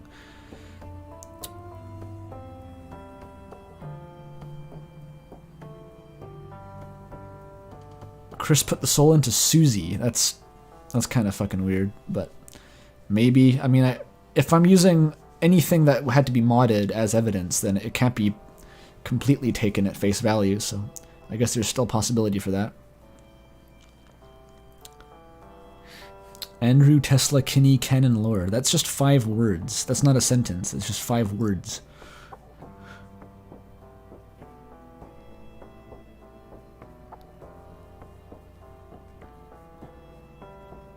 I'm not a fan of the smoke. Just in general. It's coarse and irritating and gets everywhere, including in your eyes.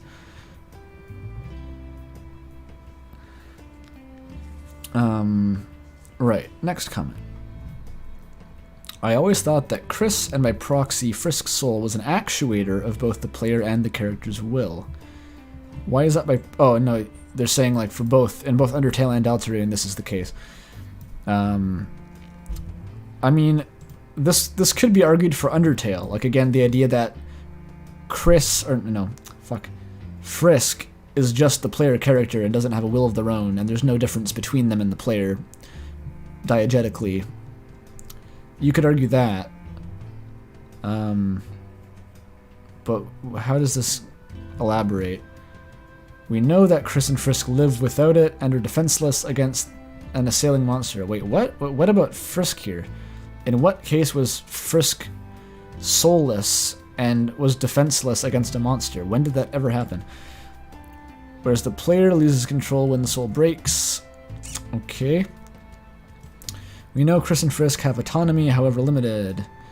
I think most of the autonomy from Undertale tends to get pegged on Kara, actually. But it's ambiguous by itself, so I'm not gonna like argue that that's wrong. Where Kris knows that they have lost control of their life, whereas Frisk is just a blank slate. I mean, okay. I thought you were arguing against that, though. I'm not sure what the point is. We can lose control of the soul. This is shown in Undertale when a powerful monster changes its color. I mean, that's not losing control. That's just a fucking... It's not the same. I don't buy that. And in Deltarune, when the... Because when this happens, this is supposed to represent something happening to Frisk, like IRL. It's like Muffet. Frisk is stuck on the spider webs. For Undyne, it's literally stated that Frisk is using a spear to block the attacks, so this, to some extent, is guaranteed to be a gameplay abstraction, but the question is whether you can take it seriously at all. But I don't think you can take it that seriously. And in Deltarune, when a thread of patient-colored bullets turns yellow, yeah, that's weirder, because there's no prior explanation for that, because in Undertale it was Alphys' phone somehow was able to do that. But there's no explanation in Deltarune, so it's either even more of just a don't think about it, it's an abstraction, or it's deepest lore, so who knows.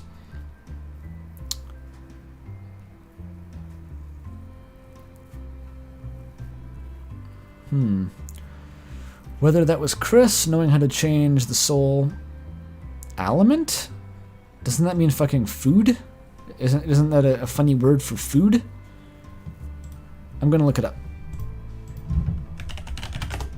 Oh, it's element. Never mind. It's supposed to be element. I overthought that.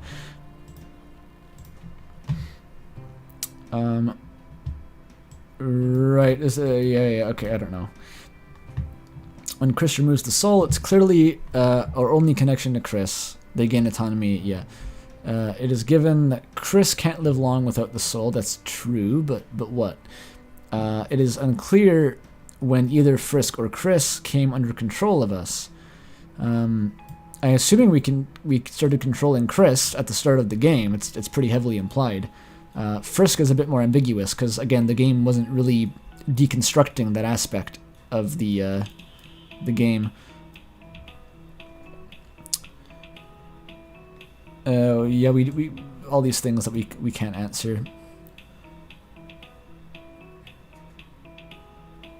I mentioned because the situation with Kris, we don't know when the paradigm shift happened. Again, it's implied to be just on that first day, right when Kris wakes up, we get put into the body. These are my interpretations, etc. I would love a deep dive into the storyboarding. Oh, I would too. You don't even know. Getting any insight into Toby's fucking madman thought process behind any of this would be more valuable than gold. But oh well, good luck with that. Trying to write stories is difficult. I can attest. It's not very easy. You have to think about it a lot. Thinking is hard.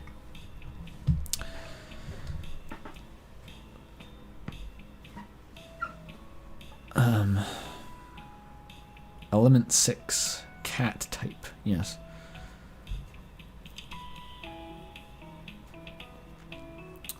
Alright.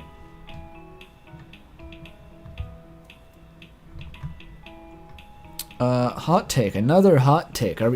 Can we handle another hot take after so many? I don't know.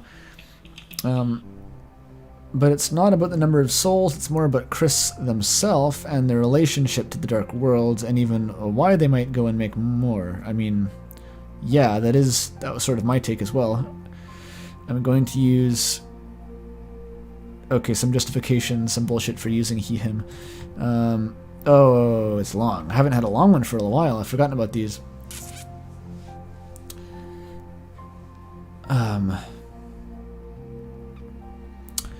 Kris is lonely. Even before the chapter, yes, that's clear.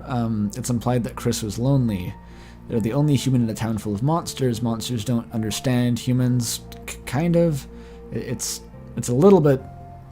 It hasn't really been rubbed in your face that Kris is actually, like, out of place, except implicitly. The monsters seem pretty chill overall. But yeah, that could be a part of it. Kris is fundamentally different.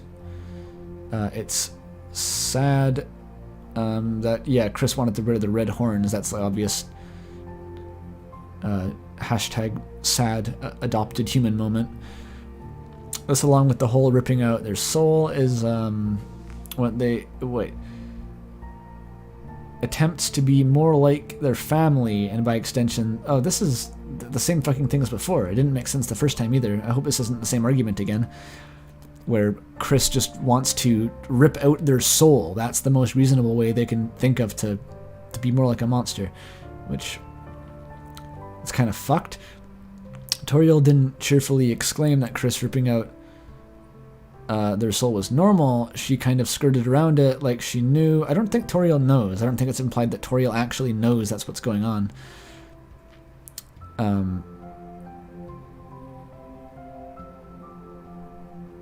Kris's father is away, divorce. Yeah, Kris is sad. There's many, many reasons for Kris to be sad.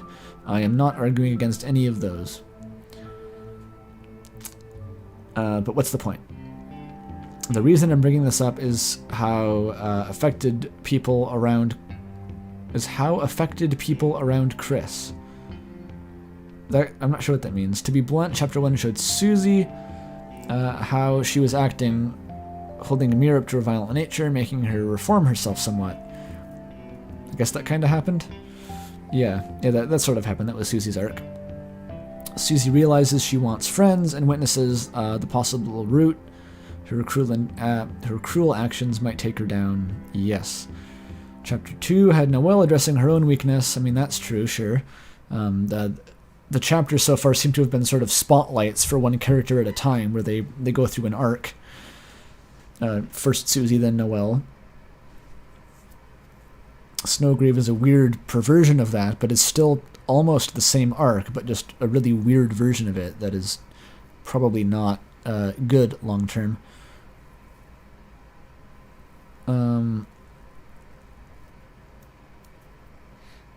There's Kris and the Prime Dark World. The sole occupant is a goat-like monster, roughly the same age. This might be like Ralsei as ideal Kris. I've heard that mentioned before, where Ralsei doesn't represent Asriel, it represents how Kris sort of wishes they were, as like a biological member of the family, i.e. a goat person, i.e. Kris is just a furry, but one who is notably androgynous. I mean, I don't know if you want to bring Ralsei being a femboy into that, but which makes it interesting that the main goal for Ralsei's town seems to be to get more people to come over. So is this sort of making the case that, like, each Dark World has been a character arc so far, and the main world, the castle town, is Kris's Dark World, which will govern their arc, which I don't know why that would have to be the case. I mean, nothing really happens in the Dark World as of yet, but I can see the parallel they're describing, at least, between, like, Kris and Ralsei, in that they're both, like, lonely. But what that means is unclear.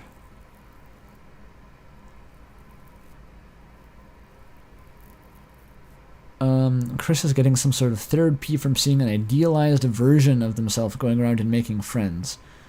I mean, well, they're also going around making friends, though. It seems like an unnecessary level of indirectness to say that Kris is living vicariously through Ralsei when he's right there with them the whole time.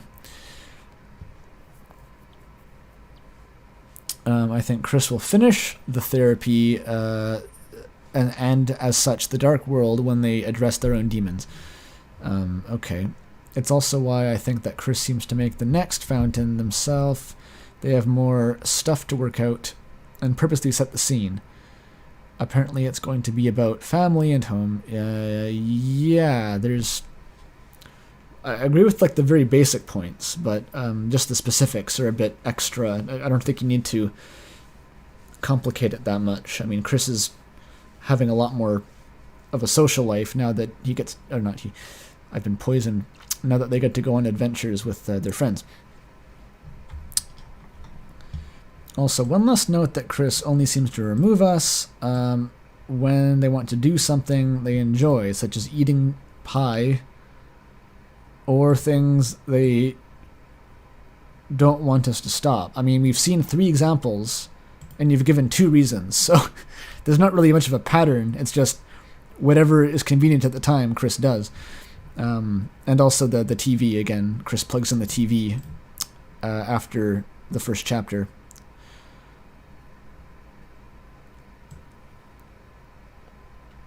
I don't see the parallel there. Okay, well, that was a mixed bag. Kris loves smashing gas lines.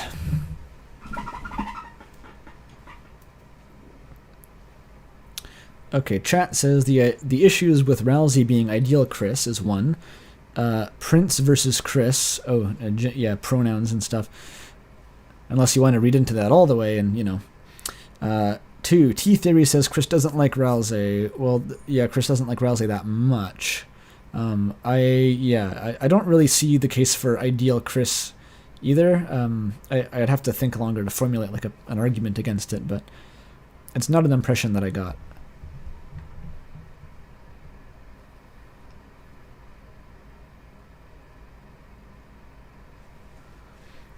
Someone actively reading 1,200 comments and responding in a live stream says, don't overcomplicate. I mean, yeah, that's absolutely true, regardless of context. Well, if the reason for complicating is following evidence, I think by default you should assume a simple answer and be forced by the evidence to make your answer more and more complex.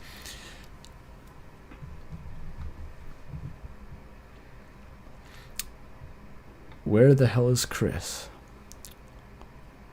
Gaster. Omori. Homestuck. I believe that Kris has their own soul, but when Gaster... replacement. Okay. Everyone's strange desire to divorce Kara from the player when they and you have always meant to be one and the same has pissed me off. Well, you got another thing coming to you, buddy, because that's one interpretation of Kara that has a lot of evidence. But there's other interpretations of Kara that contradict with that. It's never been simple. And if you... saying that other people... if you're upset that other people don't regard it as simple, that is in fact your fault. There were always the text that only you could read. They were always supposed to have your name, trying to blame X and Y on the evil spirit or soul of Kara when it is you, the player, who makes the decisions. I mean, that's bad. Yeah, that's stupid in general. But that doesn't require that Kara symbolizes you. That works just as well if Kara is just a character in the story.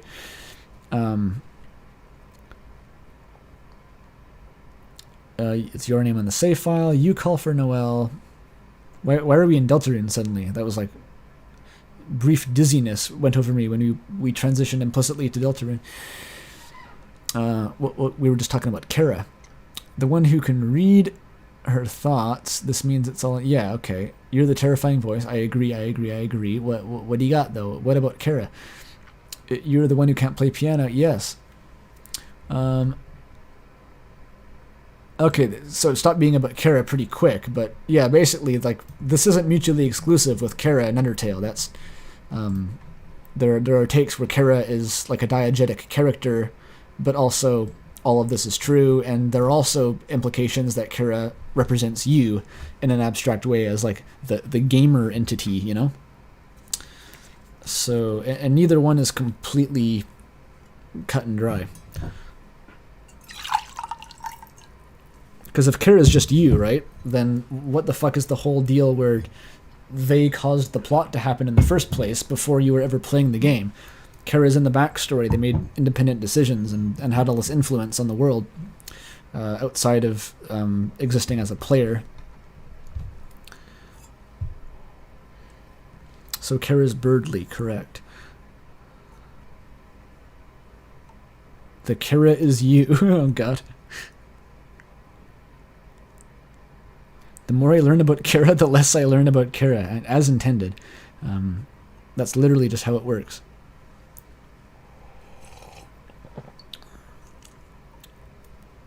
The highest tier of ascension for like understanding Kara is realizing that you don't understand and never will.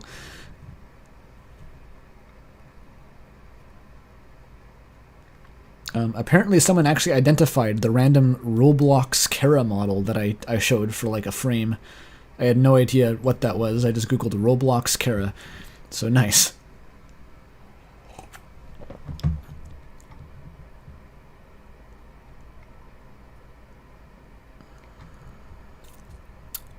The ending of Chapter 2 is Kris's gamble. They opened the Dark World so the cops could finally see it. Yep. They're confident the player will defend them like in Chapter 1 and 2. The player will defend them? I mean, the reason for trying to make this argument is to justify the post-Snowgrave fountain, I thought, but the player's not really doing much defending of Kris and the Snowgrave, or at least not Kris's feelings.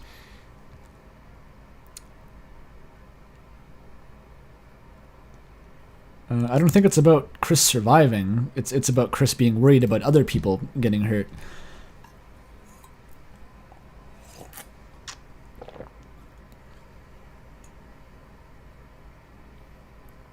The Ralsei has idealized Kris. If Ralsei was ideal Kris, why is Kris's ideal self such a fucking nerd? That's all I gotta ask. Why is Kris's ideal self a weirdo who flirts with Kris? That's just kind of strange.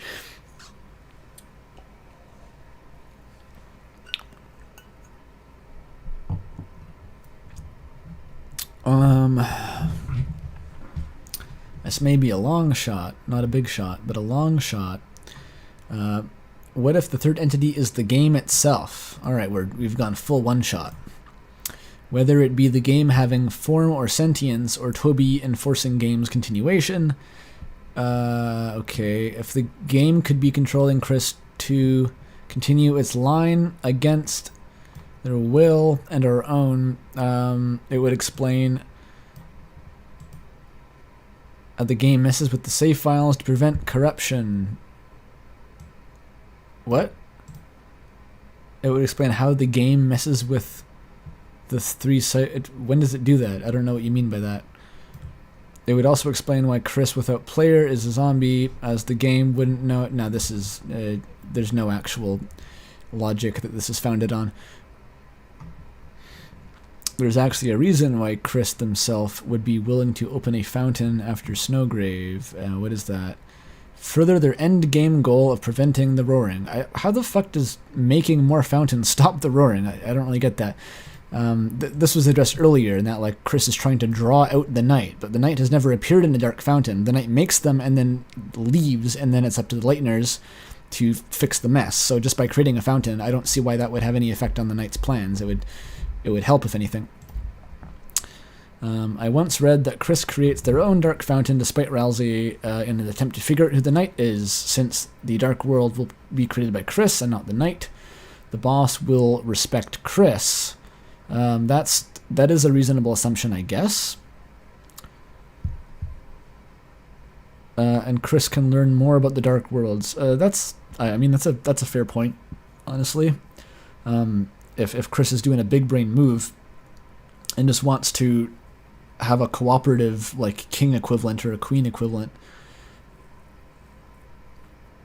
Additionally, I mean, you'd think if that was such a big concern, they would just ask Ralsei, but that's never an option for whatever reason.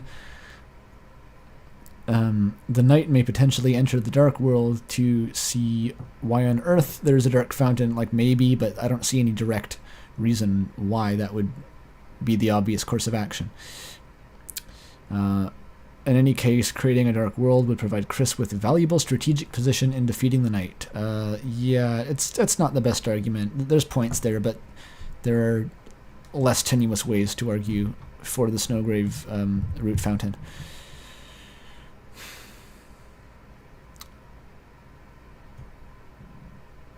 This video that the parallel Mario 64 video.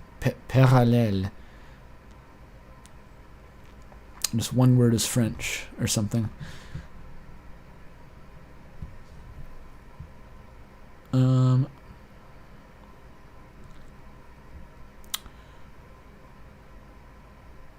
I do not know what that means, but interesting.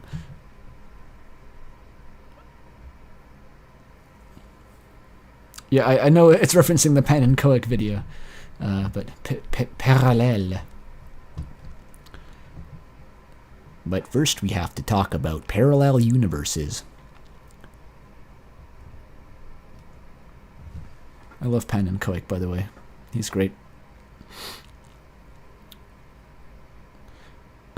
Who's to say that if Knight has their own soul before the game, they'd keep it once the game has started? Oh, no, if Kris. I don't know why I read that as the Knight. This is the replacement. Yeah, it's a replacement again.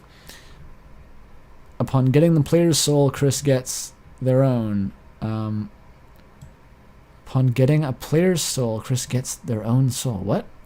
This makes no sense. Okay, thank you. Thank you for acknowledging that. My theory is that I don't care. Nice. Cared enough to type a comment, didn't you? Maybe the universe of Deltarune was just created, but only at this point, and Kris... Wait, what? Maybe the universe of Deltarune was just created, but only at this point, and Kris is originally supposed to be a vessel for the player. Okay. Like Frisk maybe was... Maybe Frisk was. There's nothing that indicates that Frisk was. But Deltarune is basically failed Undertale. The speculation. Speculation,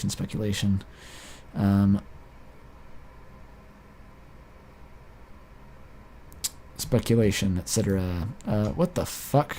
Okay, this is madness. I'm gonna get like...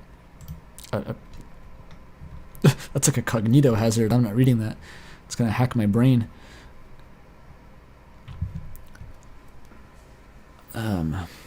What chat doing? Robert Fox. To explain what Ralsei and Kris and Azrael. Someone go get Robert Fox. Tobias. My headcanon name for Toby has always been Tobias James Fox, and there's no reason for that. I just think it sounds funny.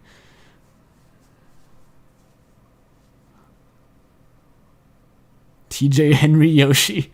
Tobias James Fox. Has anyone seen like TJ Henry Yoshi's like I think he has his own like blog or something where he just chronicles his daily suffering no matter where he goes, where he shows up online. Everyone's just like, Lamau, you know what an A-press is yet? It's the guy who doesn't understand half an A-press, and that's just the rest of his life now. Tobuscus Fox. Yeah, I'm sure TJ Henry Yoshi is great. And in fact, I'm guessing the reason why Panin even called him out was the fact that he had some sort of prior following, and maybe you'd heard of him. I'm not sure, though. How is it 2022, current year argument, and we're still thinking that Kara is the official name for the character when it's shortened for character? That's kind of a weird sentence. I mean, that was my argument. I'm not really claiming anyone was thinking this. I was just sort of... The whole segment of the video was just in case, someone was really digging their heels, like Kris is named Kris and not Kara. That doesn't seem to be something that anyone actually thought, but I didn't know that when I made the video. I've never played off. You pair with the idea that Gaster is within the code. He's able to manipulate the code. Very extrapolating on what the fuck Gaster's doing. It's just never a great idea. Like, Gaster's doing something. Maybe he created Deltarune. Beyond that, it's like, why so specific? The more specific you get, the more likely you are that you're wrong, basically.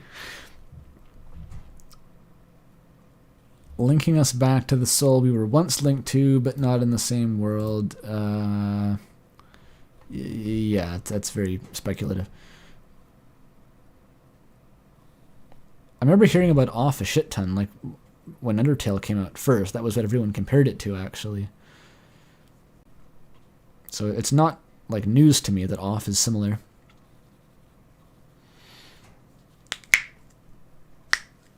Gusfrisk. Cool. Listen, Kara does not equal Kris, and I think Kris does not have multiple souls, but rather an old soul. What? But we replaced that old soul, and that old soul became the knight.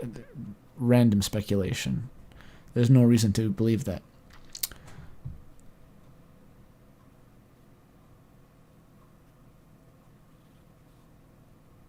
Yeah, that's just... There's no particular reason why that should be the case. Heart on a chain is a reference to the locket. Yeah, that's what I was referencing. Someone mentioned that. What you can pull from that, I don't know. Neither do I.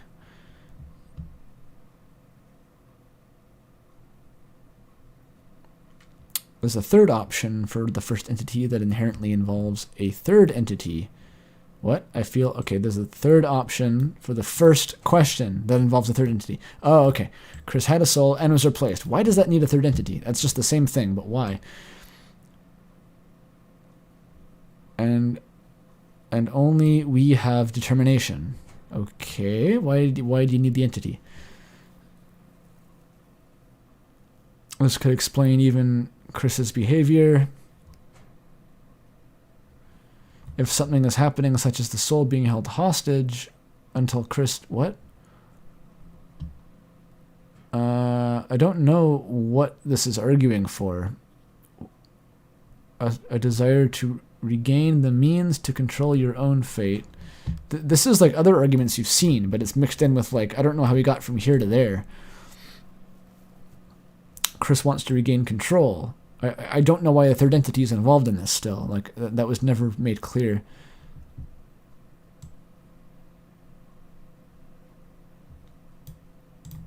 Yeah, I don't get that.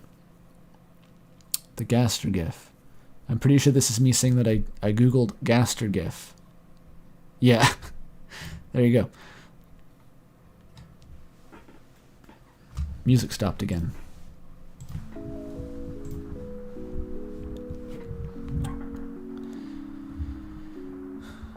Fear the old soul. Yeah. We are made men by the old soul, undone by the old soul. Something, something. Umbasa.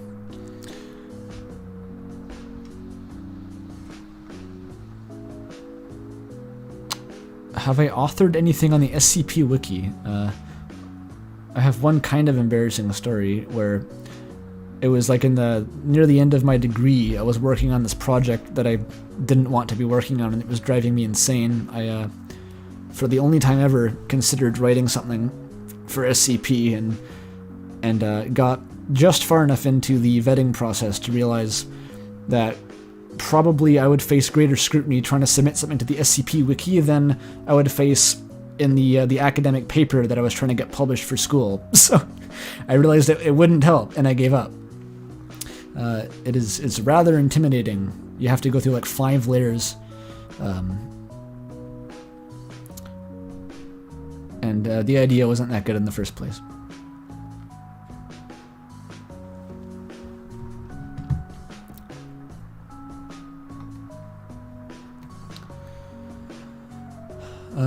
Oh, here's Dork's comment. Found naturally in the wild. She agrees the third entity would cheapen the whole experience, and I feel like it would muddy the whole meta-narrative. Yeah, that was my main complaint, is that it would make it less clear what the meta-narrative is going for. As for the shambling, the difference... Oh, this is what Dork mentioned previously. She mentioned the Flowey argument, too. She's one of them. Yeah, it's literally the Flowey argument again. Okay, I understand her comment from the previous stream now.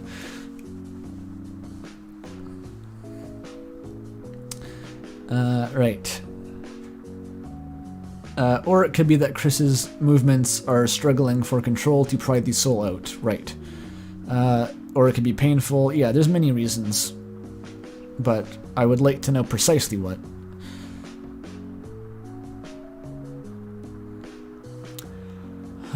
Right. Yeah, the shambling does happen before they tear the soul out, so it's sort of related to just Kris having control over their body at all, not exclusively being without a soul. I keep forgetting that, but it's like, I think it aligns well enough with my take anyway that I tend not to focus on it. Who is Kris is an important question. Yeah. Yeah, fundamentally, when I was ranting at the end of the video about I don't want a third entity because of X, Y, and Z, it's because, like, I just don't give a shit about who the third entity is. Like, I can't think of any answer that would excite me, whereas just having Kris be your protagonist and it's just you against them or you with them for the whole game, that's very interesting to me. Whereas the third entity just sort of gave me flashbacks to Kara. I made the whole Picard speech about it. I don't actually know what the precise reference is there, but I've heard of the Picard speech, and so that's cool. Maybe I'll look that up. Zed lore. It was established earlier in the stream. Canadian lore, right? So who's left that's surprised?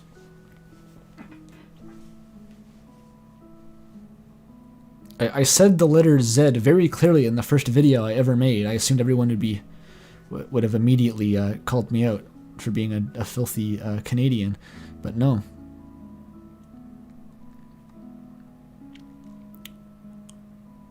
I can't believe this. My disappointment is immeasurable and my day is ruined. I knew right then. Right.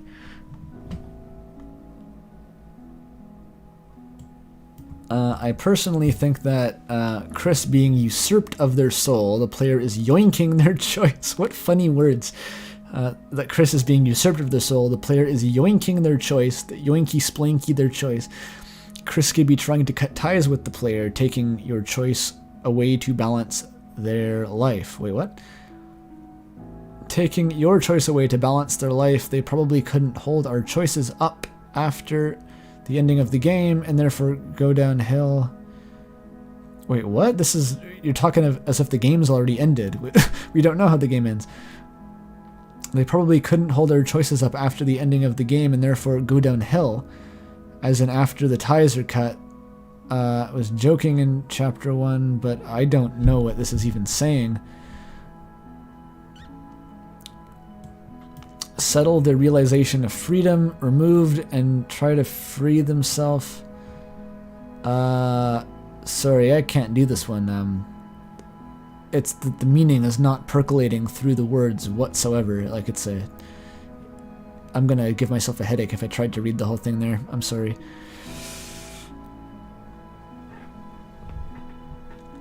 No chat. I'm not gonna do the yoinky oh, no, it's not German. I can't impersonate German. I'm not even gonna try.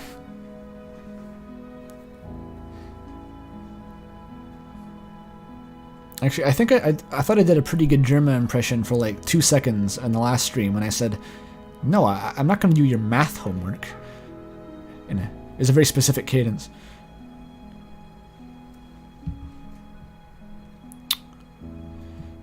Ultimate theory. Gaster was Germa. Oh my god, speak of the devil, he's back. He's here. Germa's gonna raid the chat any second, holy shit. The whole time, both games are the dreams of a fractured mind. It's all in. Who cares? Who cares? I'm not finished, so don't quote me if I'm wrong. Or he says, oh, you haven't finished the video. That's what they mean. Both Flowey and Spamton technically are monsters. What the fuck is that take? One, like, why? Why bring that up? And two, that's just not correct. But, like, mostly why? Why bring that up? Why is that relevant to anything? Peep the Gaster, okay. Gaster peeped.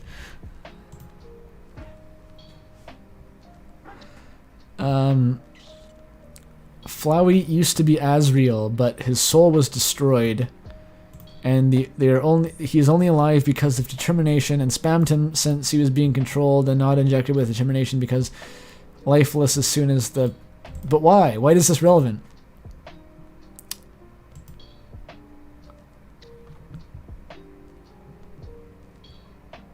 Was a being of determination. No, not enough sense has been made so far to justify continuing.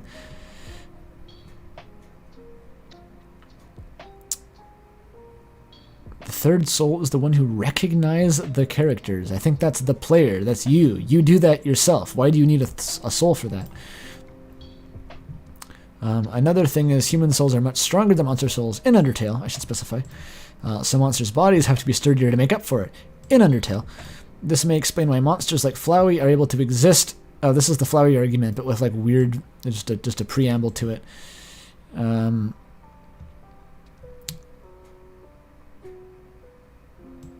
Yeah, it doesn't make any more sense this time around.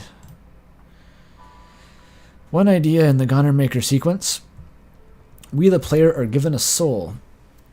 What if our soul and Kris's are swapped after the sequence? Replacement, again, basically, right? That's just the replacement argument.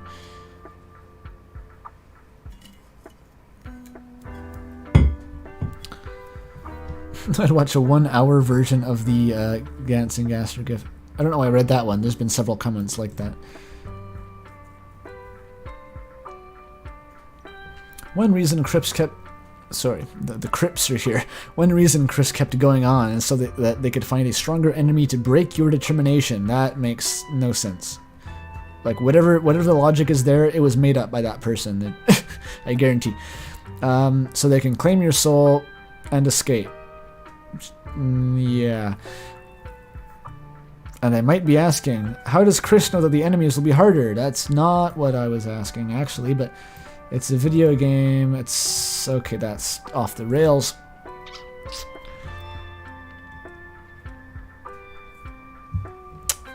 Is it just me or have the comments been getting less coherent? I guess I anticipated that.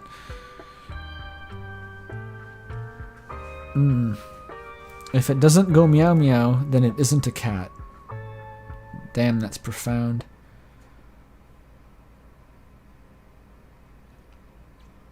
Spampton is a lot like Joker from the movie Joker.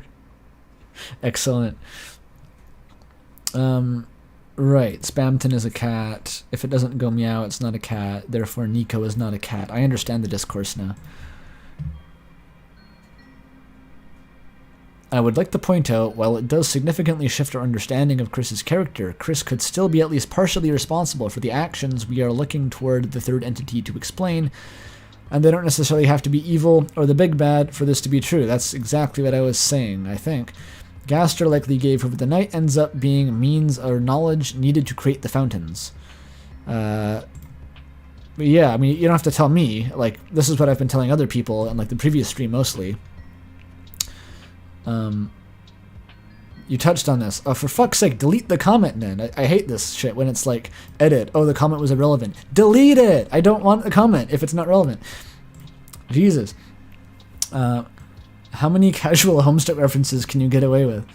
Mobius double reach around. Yeah, haha, Homestuck. Classic. Who the fuck is Kris? What is the attraction? What keeps us fascinated? This person's in chat.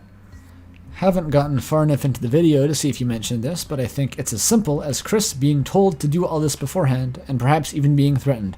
Yeah, I'm not opposed in general to Kris having prior knowledge explaining some of the stuff. I think that's a pretty likely explanation. It's just a question of what prior knowledge Kris has. And how much of the story is derived from it, as opposed to sort of motivations that we have access to and can understand. Yeah, Kris plugged into the TV. Very good point. Not many people mention that.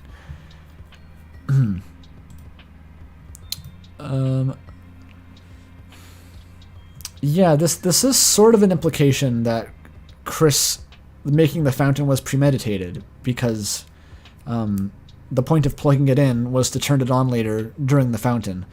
I think I've seen people argue, I think that was Dorked, that Kris plugging in the TV was just because they thought they might have Susie over or something preemptively. That's just a really weird thing to do.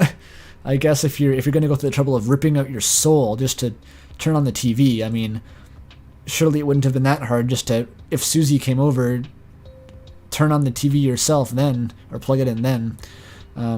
So yeah, to me this still speaks of some kind of premeditation or some prior knowledge on Kris's part that they would end up needing to make a fountain in Chapter 2. It's pretty sus.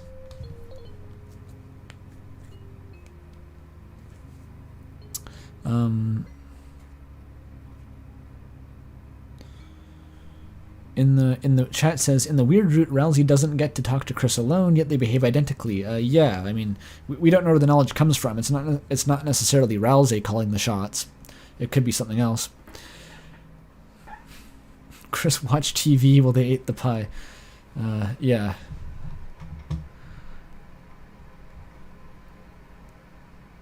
By far the identity of the third entity is Kara. Let me explain. Oh god.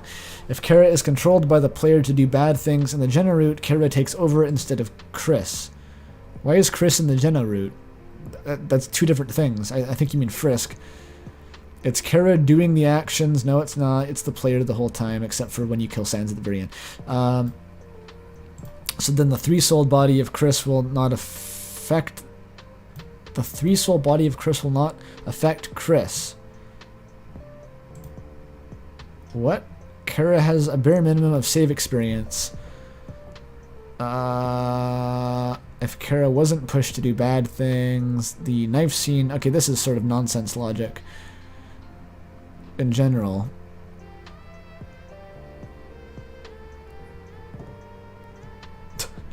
I'm happy I was acknowledged by Andrew himself. This is the best day of my life. Well, first step is to acquire higher standards for your own happiness, but also that's cool. The amount of cocaine this man is on. Me for doing an 8-hour stream, or the guy for writing the comment? It's debatable. Could go either way. If Kara... yeah, we're saying like the knife is a Kara thing, specifically.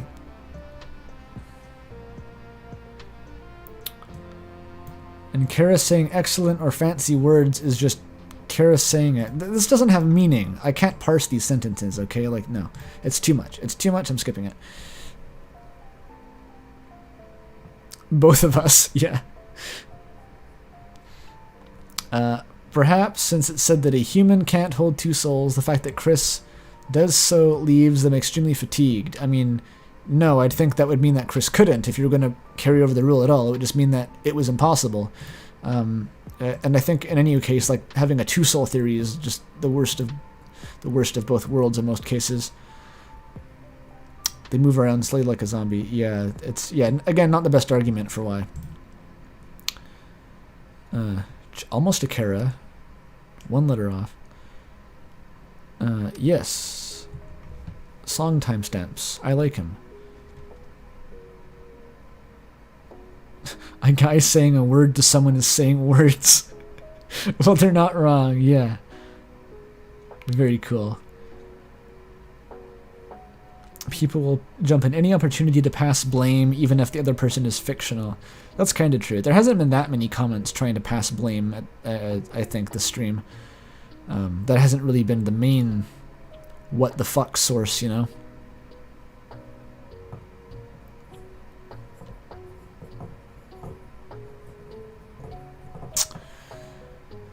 Right. The fuck is Kris? Yeah. I'm overthinking it. It's just escapism, it's just a metaphor. You might want to play like Undertale or something before deciding that.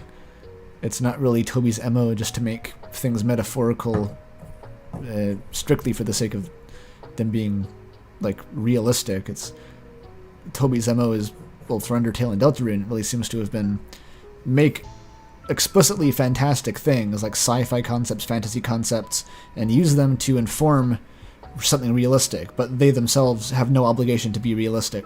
So I think we're safe to take everything completely literally as far as like the fountains and stuff go.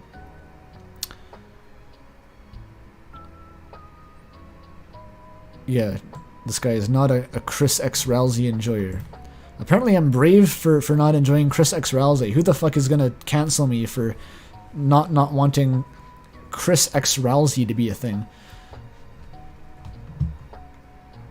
I'm curious. I'm so sick of me trying to shoehorn Gaster into everything. The fuck are you talking about? That's my only response. I have 2 videos. How have you gotten 6 so quickly? I think I only mentioned Gaster in the first video as like a joke. Oof. Cancelled for having taste in ships, exactly. You're horrible for not hugging the goat. I hugged the goat in Undertale. That time it made sense.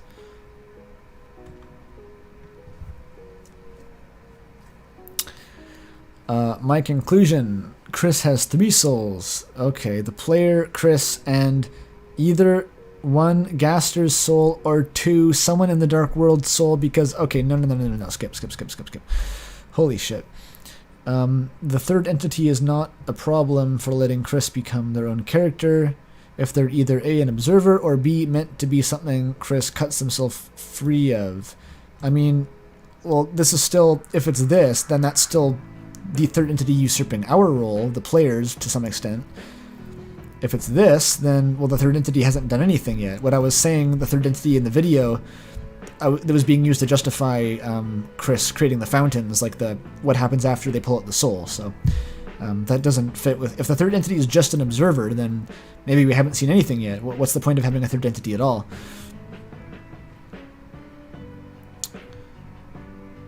Yes, the music from the Isaac soundtrack is in fact called Non-Funkable Token.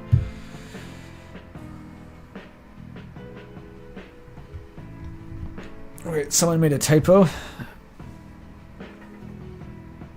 Lol, rat hop. Get owned.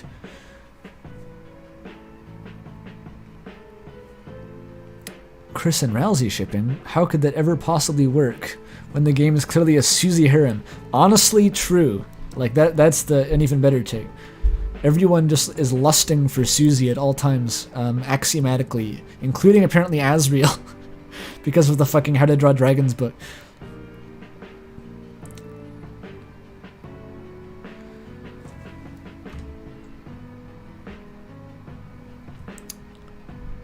I thought Flowey had a soul. It's just because he took over a flower, you are incorrect. Save files in Deltarune seem to represent separate timelines rather than souls, right? Yeah, the Asriel dressers is the big piece of evidence for that. Every save file has a unique description of what is in Asriel's dresser, for some fucking reason. Something else that seems not to be brought up about save files is inconsistency of naming between Deltarune and Undertale. In Undertale, the save file and stat menu have Kara's name, while in Deltarune they have the player's name, which overwrote Kris. This is like the in-game save files, I think, yeah.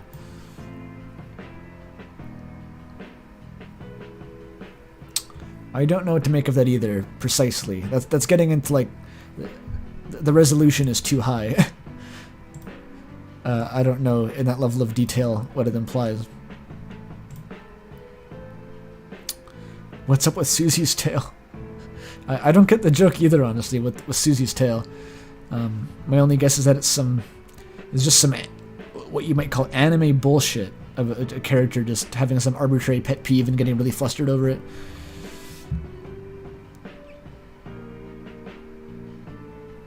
You didn't want to talk about Kara theories in the Soul video, but do you ever think you will talk about Kara in depth? Maybe. It's a tempting thought to just make like a big, like, fat Nerakara retrospective, but ultimately it feels kind of redundant because so much there's already so many resources about Nerakera. It seems to be widespread. I would just be sort of retreading old ground. Unless I were to adapt the Reddit essay I made, which actually doesn't involve Nerakera, because I wrote that before I even knew about that as an interpretation, or at least that it made sense. Which probably I won't do that.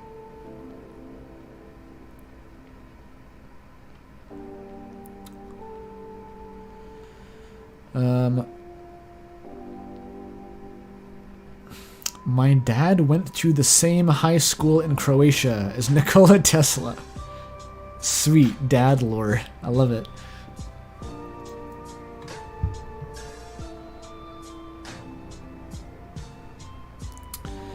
Too many theories are focused on tying everything into loose ends from Undertale rather than making Deltarune stand on its own. Maybe. I mean, Deltarune and Undertale, they're interrelated. Like, you can't deny that, at least. And I think a lot of the motivation behind that is hoping that Undertale and Deltarune can, like, mutually complete each other to an extent, because there's some stuff in Undertale that went unresolved. And if there is that element of crossover between them, then I think that's essentially old Undertale fans just jonesing for some resolution. Isn't Nerakera an old concept? Yeah, it is. The oldest Kara defense video mentions Kara narrating. Well, yeah, it is, but, like, I was in the fandom since, like, the very beginning, and there's no guarantee that you're going to run across every theory just by being there. And I think even that Reddit essay was something I wrote, like, in the first few months of 2016, so it wasn't as widely disseminated then. And I only was really convinced after I saw the Determinator's Tumblr post, because I'd heard it spitballed, you know, like, what if Kara was the narrator before, but I'd never seen, like, a really good argument for it. Yeah, I'm sure it existed since, like, very early on, but what I'm saying is it wasn't widespread, and it didn't have maybe as the strongest evidence behind it at that point.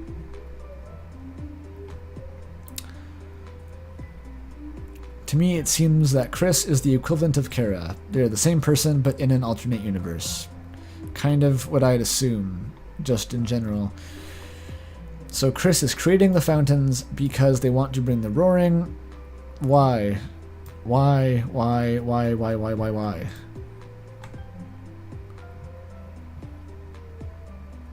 Well, okay, the rest of this makes no sense, but I agree with the first two lines.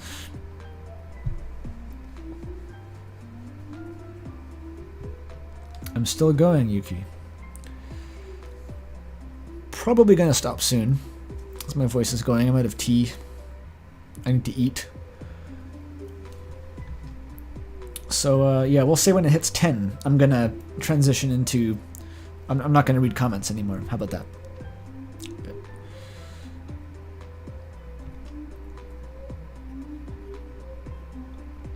I think the red soul is the player, since to me it would make sense because of the way Gaster phrased it at the start. Right, so this is my argument, basically. I don't think Kris has a soul, since they seem really soulless. I disagree. I don't think there's that much evidence that Kris is soulless. But I think there are 2 extra souls to explain the save slots.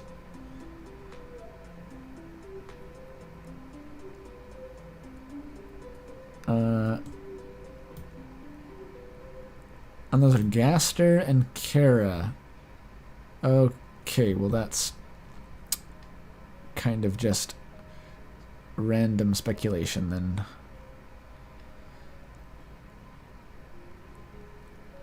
Pretty sure humans have red eyes. I mean, Kara in the whole post-genocide monologue doesn't have red eyes.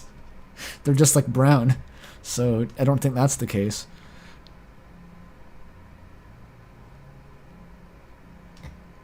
There's some evidence for Kara tagging along, and the small amount for Frisk and Deltarune we may have missed, which is narration. Oh, goody. Yeah, that's...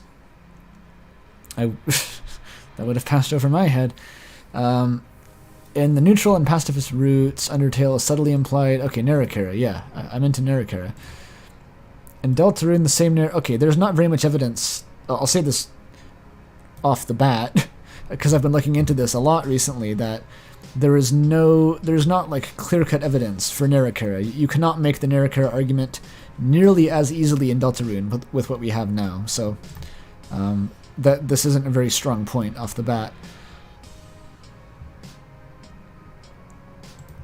Again, everything like the callbacks to Undertale ultimately can be explained if you just decide the narrator is no one in particular and it's just Toby writing the game, right? So Toby knows all the Undertale references better than Kara probably. So the default should be that there is no narrator. Like most games, the narrator is just no one in particular, and you don't question it. So.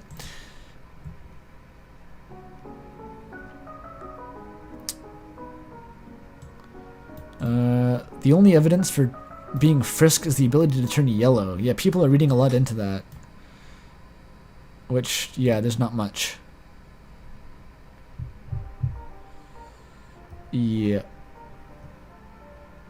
A long shot. But I want to mention it. One tiny bit of hometown dialogue that I wished he mentioned. What is it? What is the dialogue? Right. Yeah, okay, that's interesting. So, yeah, Caddy at the diner, if you talk to Caddy at QC's, she says that Noelle, I think, is slipping into darkness, and that Kris walks among the dark and to protect her, which is weird. You could read that, yeah, as just, like, as they say here, as just Caddy disliking Susie. Like, don't let Noelle hang around Susie. Or... like, Caddy could be deepest lore. She could have been literally summoning demons with Kris, and, you know, people try to spin it that way sometimes. I'm not really convinced by that, personally, but who knows?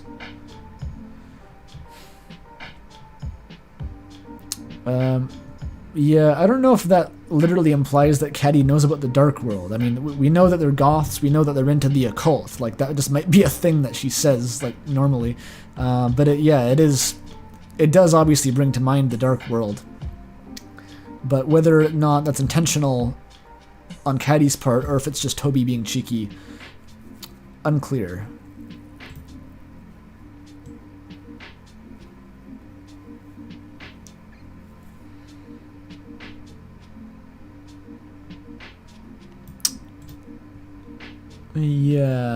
Yeah.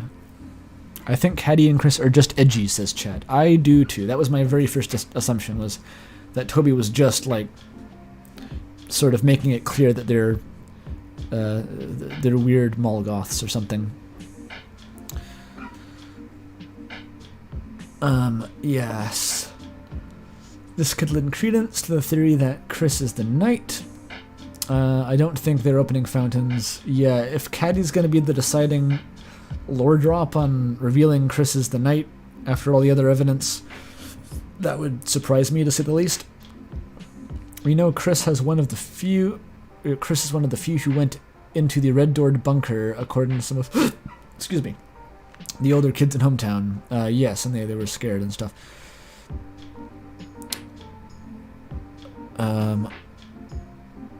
Right, so this is basically just lapsing into, like, the Kris summoned Gaster as a demon with, like, a pentagram sort of thing, which I find it very difficult to take seriously. But sure.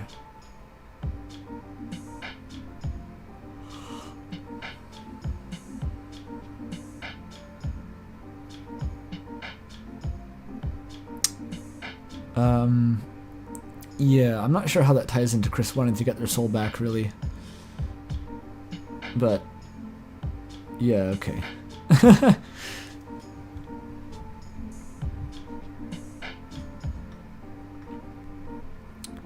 Lol, these Undertale and Deltarune fans take the lore too deep. Why did you click on the video? I have to wonder. So here's the thing to think about. When you do the soul-making thing, Goner Maker, the person who throws away the vessel... Yeah, I've said this before, basically. It's possible that Kris lost their soul at the same time. Yeah, replacement. Okay. Old news. I'd like to mention the dichotomy that's constantly being presented in the game. Thematically speaking, two sides to all situations being labeled with different names. Light, dark, truth, lies, fiction, reality. Yeah, like, you can sort of draw, like, light is reality, dark is fiction. I can see what they're getting at there. A third entity throws the entire dynamic in the trash. Okay. There's additional behavior that can explain Kris's desire to make fountains, such as Azriel's absence. I'm not sure how that does it exactly. Their apparent fear of other humans. Again, I'm not sure how that ties into fountains. And the meta properties between light and dark worlds. Again, I'm not sure. Like, none of these pieces of evidence have actually tied back to additional behavior that explains Kris's desire to make fountains. I've got to say. The semantics of the soul belonging to the player or Kris is less important than the player exists through Kris. I mean, yeah, that it's not super important, but it's... I feel like it's still important enough to distinguish between. Because you have to crunch the numbers on how many souls you're left with at the end of the day. You have to answer questions like, where did Kris's soul go if it's... if the player isn't controlling their soul directly. Stuff like that. The talk about light and dark forces requiring balance reflects the control scheme of Kris as a vessel. If the power balance between Kris and the player were to be tilted, it's natural and the very nature and fabric of the game would be broken, which is like the Snowgrave, I guess. And that could be very reasonable motivations for Kris to continue production of the fountains. That's all kind of vague. I mean, maintaining balance is such a... It's like almost a cop-out by nature every time I hear that. Because the point of maintaining balance, like Ralze seems to convey that to maintain balance between light and dark, you seal the fountains. He never really says why, but it's never indicated that to bring balance you got to make more fountains. Yeah, I don't think it was articulated well here what the logic behind Kris making the fountains ultimately is.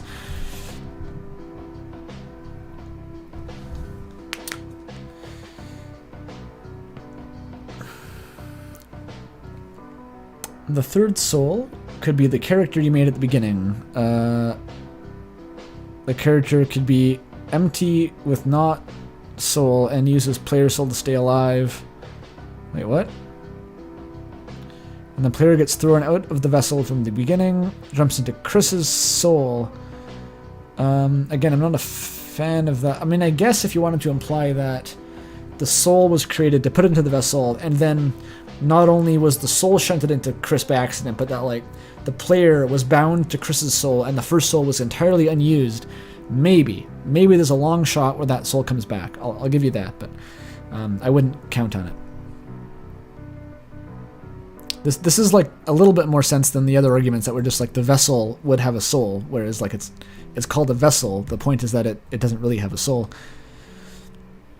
Last comment. One more comment. Last one. Carrot God. What better way to end than Carrot God? The soul in the Goner Creator section of the game is different than the one we play as. So that's saying the same thing as the last comment, almost, for some reason. The one at the beginning is Kris's original soul. Gaster says, we are connected, and the soul appears, indicating that we are connected. Yeah. Gaster is trying to replace Kris's soul, which is why we see a different soul when we are in-game. How is it different? You haven't explained what the difference is.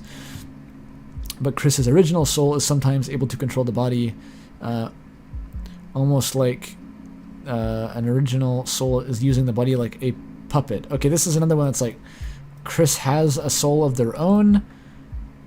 I think that's what controls the body without the player's soul, but like, why? Like, you get the same answer just by Kris doing it. You don't need a soul involved. Kris's body could be controlling it, Kris's mind or whatever.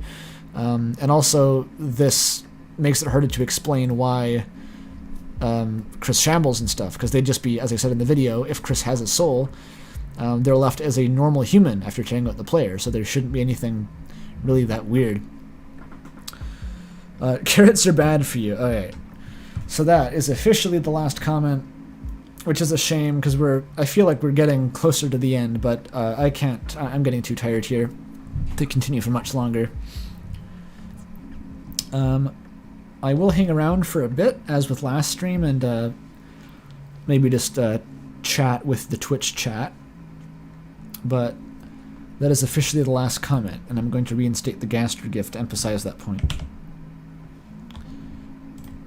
Oh boy.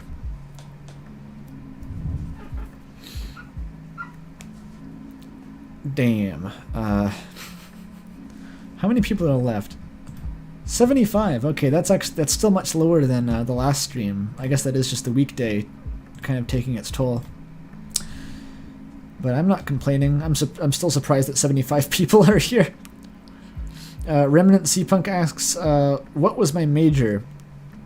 My degree is in... It was a combined major in computer science and music, which is this weird program that my university offered. I was mainly into computer science, honestly, and also just wanted to dabble a bit in music, so that's how that happened. I have no responsibilities during the week. Based lifestyle. Kris made the fountain because they were thirsty. Right, the water fountain at school was too gross. Susie said that people put their mouths on it, so they had to make a new one.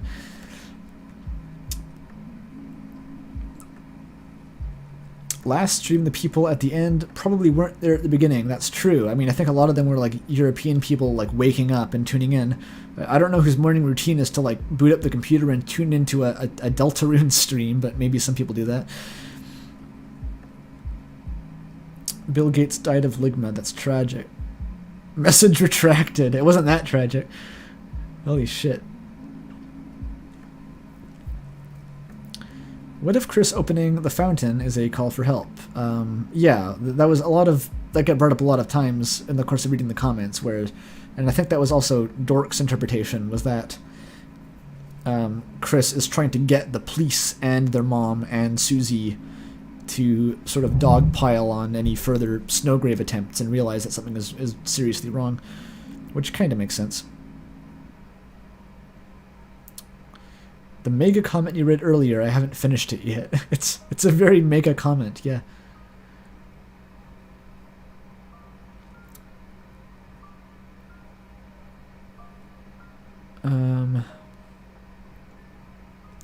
It's 1 a.m. Are you in Australia, maybe?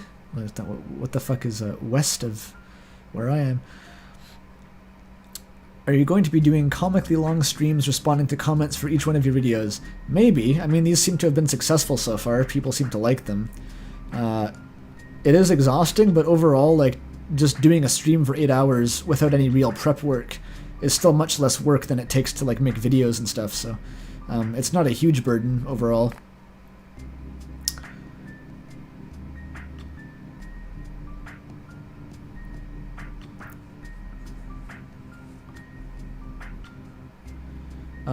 Remnant Cpunk. In regards to the Snowgrave argument, I think the idea has to be somehow that, at least under that interpretation, that the motivations are different between the normal route and the Snowgrave route, which it doesn't sit well with me, but it's I'm willing to consider it, because the only other solution seems to be Kris having prior knowledge of some sort, or a third entity.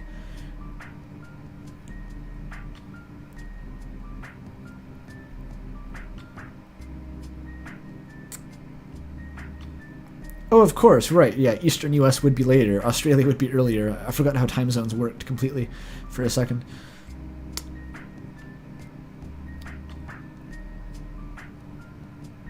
I need to do a stream reacting to this stream. Just recursive content for the rest of my life. I like listening to you say things that are agreeable for an unreasonable amount of time. True. I hope I wasn't too disagreeable then, I don't know. It feels like the Gaster speculation was the early days of the fandom with how prevalent it is.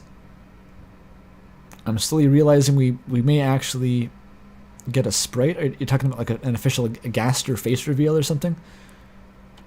Yeah, I do sort of feel like there's been a comeback of the Gaster. Like, early fandom Gaster was a big thing, and then he faded away, and then Deltarune's like, yeah, actually though, actually Gaster. Not to say that Gaster faded away in terms of like how much fans liked him, but in terms of like the lore, there was never all that much Gaster to work with in Undertale. That didn't stop him getting 50 million fan comics where he wears turtlenecks and a trench coat. Glorious Canadian education system, yeah.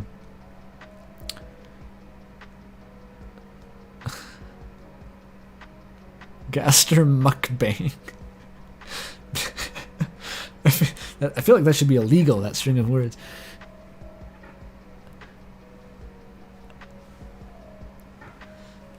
Gaster wouldn't do a mukbang because it would get his turtleneck stained.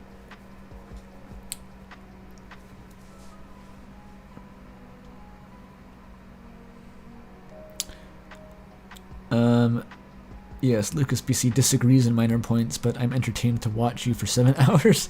Excellent. Now you know the experience of the Joseph Anderson viewer, where it's really good as long as you don't have any vested interest in what the opinions being expressed are. Do you think Kris having Kara vibes is something actually important, or Toby baiting us? I don't see why Toby would just bait us about something that significant. I don't see... People often reference Toby just trolling or just baiting, but like I don't think Toby actually does that. Like, I don't think that's a thing that he would do. There's not really any reason to. Like maybe with like I sort of considered Rousey bait originally because like Rousey was obviously just to make you really confused about like why is Asriel here again, but they may be a diegetic reason for that still. I'm pretty sure that Rousey looks the way he does for a reason. What's my take on Mystery Man sprite representing Gaster? I think Mystery Man is one of the most powerful pieces of like fanon ever engineered by humanity. Like it's difficult to remind yourself sometimes that it isn't confirmed, just because of how widespread that interpretation's been. So I kind of like that idea for Gaster though, like a deleted nothing character who is just he only exists in the mind of the fans to an extent, but that was cool in Undertale, but now that he's becoming a thing again, I think Toby's going to want to fight for control over what the character actually is. So, good luck to him, I say. I definitely think of Mystery Man as being Gaster, just because there's no good alternative. Whenever someone says Toby would do that, there's almost no reason to believe that. Well, same goes for saying Toby wouldn't do that. I mean, I think whether or not there's a reason depends on what the argument is, what you're trying to say Toby would do. I don't think you can generalize that. For every actual misdirection, there's 10 instances of people convincing themselves of things Toby never thought of. Yeah, that's probably true. There are videos claiming Kris can't be Kara due to Undertale timeline. Yeah, that's the reason why Deltarune can't be part of the Undertale timeline, not the reason why Kris can't be Kara.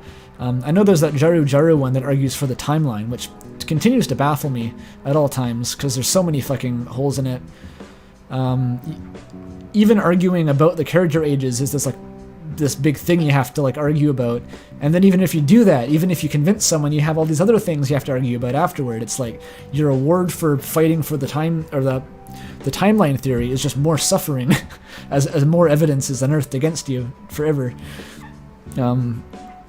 I think it's way better just to cut your losses and say it's an AU, like move on.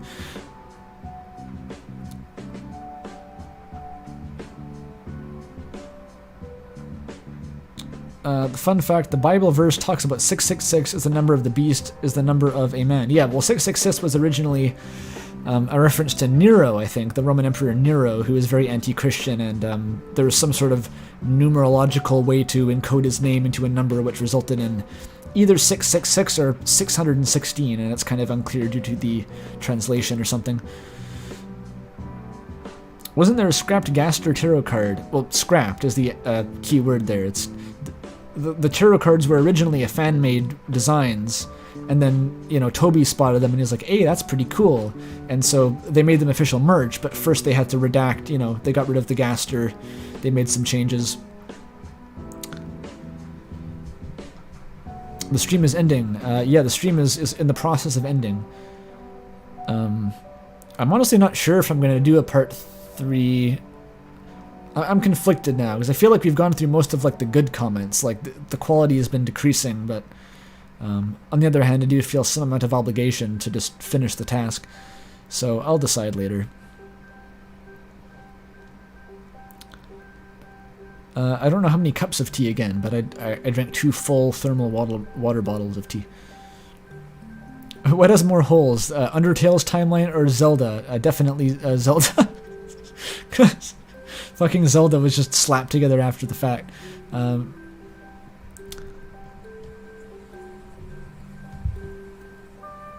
Alright. Is either an AU or a Gaster simulation trying to put a timeline is weird. The timeline is incredibly weird because to even have a chance of arguing for it, you have to retcon essentially everything in the Undertale timeline, like potentially up to the Monster-Human War, which is like, why do you still want it to be a timeline? Like everything is different anyway. I do not understand the motivation behind arguing for that at all. So the video about why it's a timeline hinges too much on the fact that having characters be the same would be a huge coincidence. It's an AU fic. That's the point. It's the same characters shuffled around. It's not a coincidence. It's the contrivance. It's the central contrivance of the whole concept. I said a lot of we discussed this already. Yeah, I did. That's because we've done a previous stream. That's a good point, actually. If I did another stream, I think it would just be even more of, like, the same points getting trotted out. So, yeah, maybe not.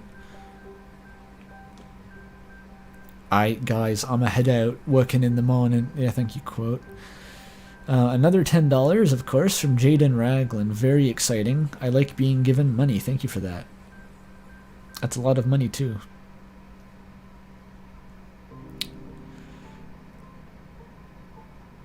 I hope you have a good night. Time to spend 24 hours researching the bunker and the occult. To talk about how Kris lost their soul. Yeah, that sounds unpleasant, to be perfectly honest. Do you know one of the co-creators of the Wingdings font is named Kris? That's deepest lore. I like that.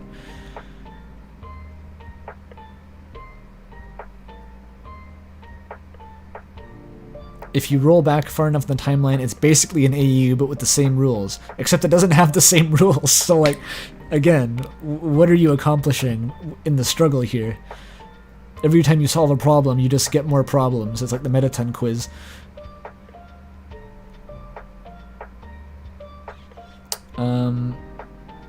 If I had a wallet, I'd donate $1 with the message WD Gaster. I mean, I read the comment describing you doing that, so I guess you got a bargain. I don't actually know anything about the Zelda timeline. I just know that it probably can't make sense just from the fact of how it came to exist. The games were never planned to have a timeline, so obviously any timeline you impose on it is going to be bullshit. Yes, you have given $50, Jaden, which is quite a lot. I'm surprised. Pretty sure Gaster for some reason wants us to change the ending of Deltarune. Maybe. That's more of a fanon thing for now, I think. Everyone's going to sleep. Everyone's going to sleep and sing egg. 69 viewers, indeed. They had to make a new ending for one of the games in the Zelda timeline in order to account for more games. I don't even begin to know what that's supposed to mean, and I'm scared to find out. I like Zelda a lot. I'm not invested in liking Zelda, and I do not give a shit whatsoever about the lore of the timeline. So that's my stance.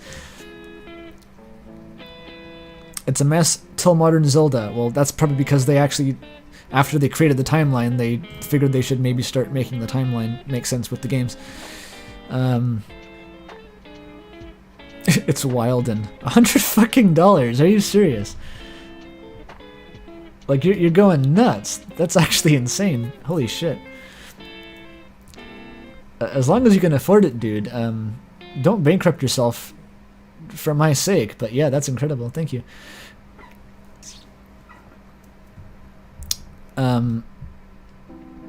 Yeah, seriously, don't do like the fucking like furry commission lifestyle and just spend all your rent money on like fursuits and stuff. but we're in the metaphor where I am the fursuit. Can't afford a fursuit. Oh no, you can't afford it. Okay, all good. Do chat donations count toward the Peepus video?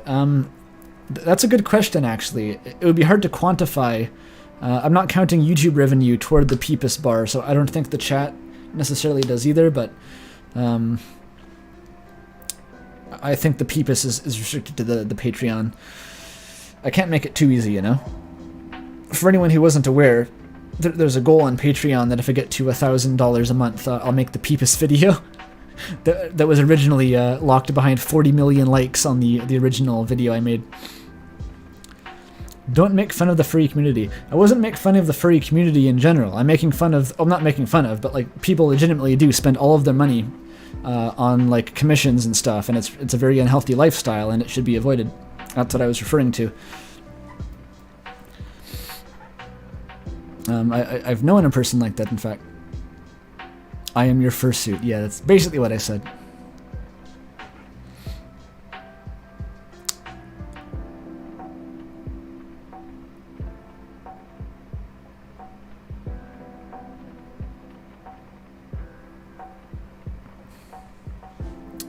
Do make fun of the furry community, it says. We make fun of the furry community a little bit. Just a little bit. We do a little trolling.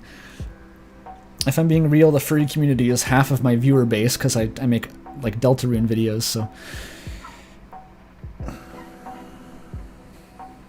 The stream is ending, yeah. I'm just procrastinating ending the stream.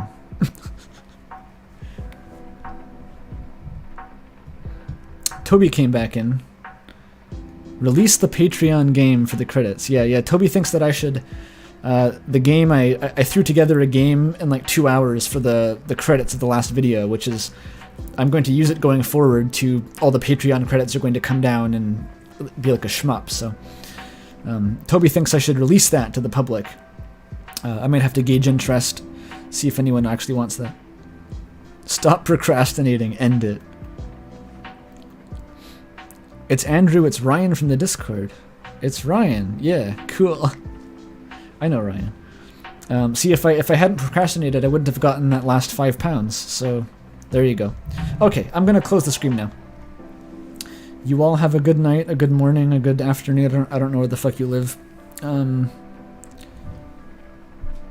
Yeah, nice stream. I'll see y'all later.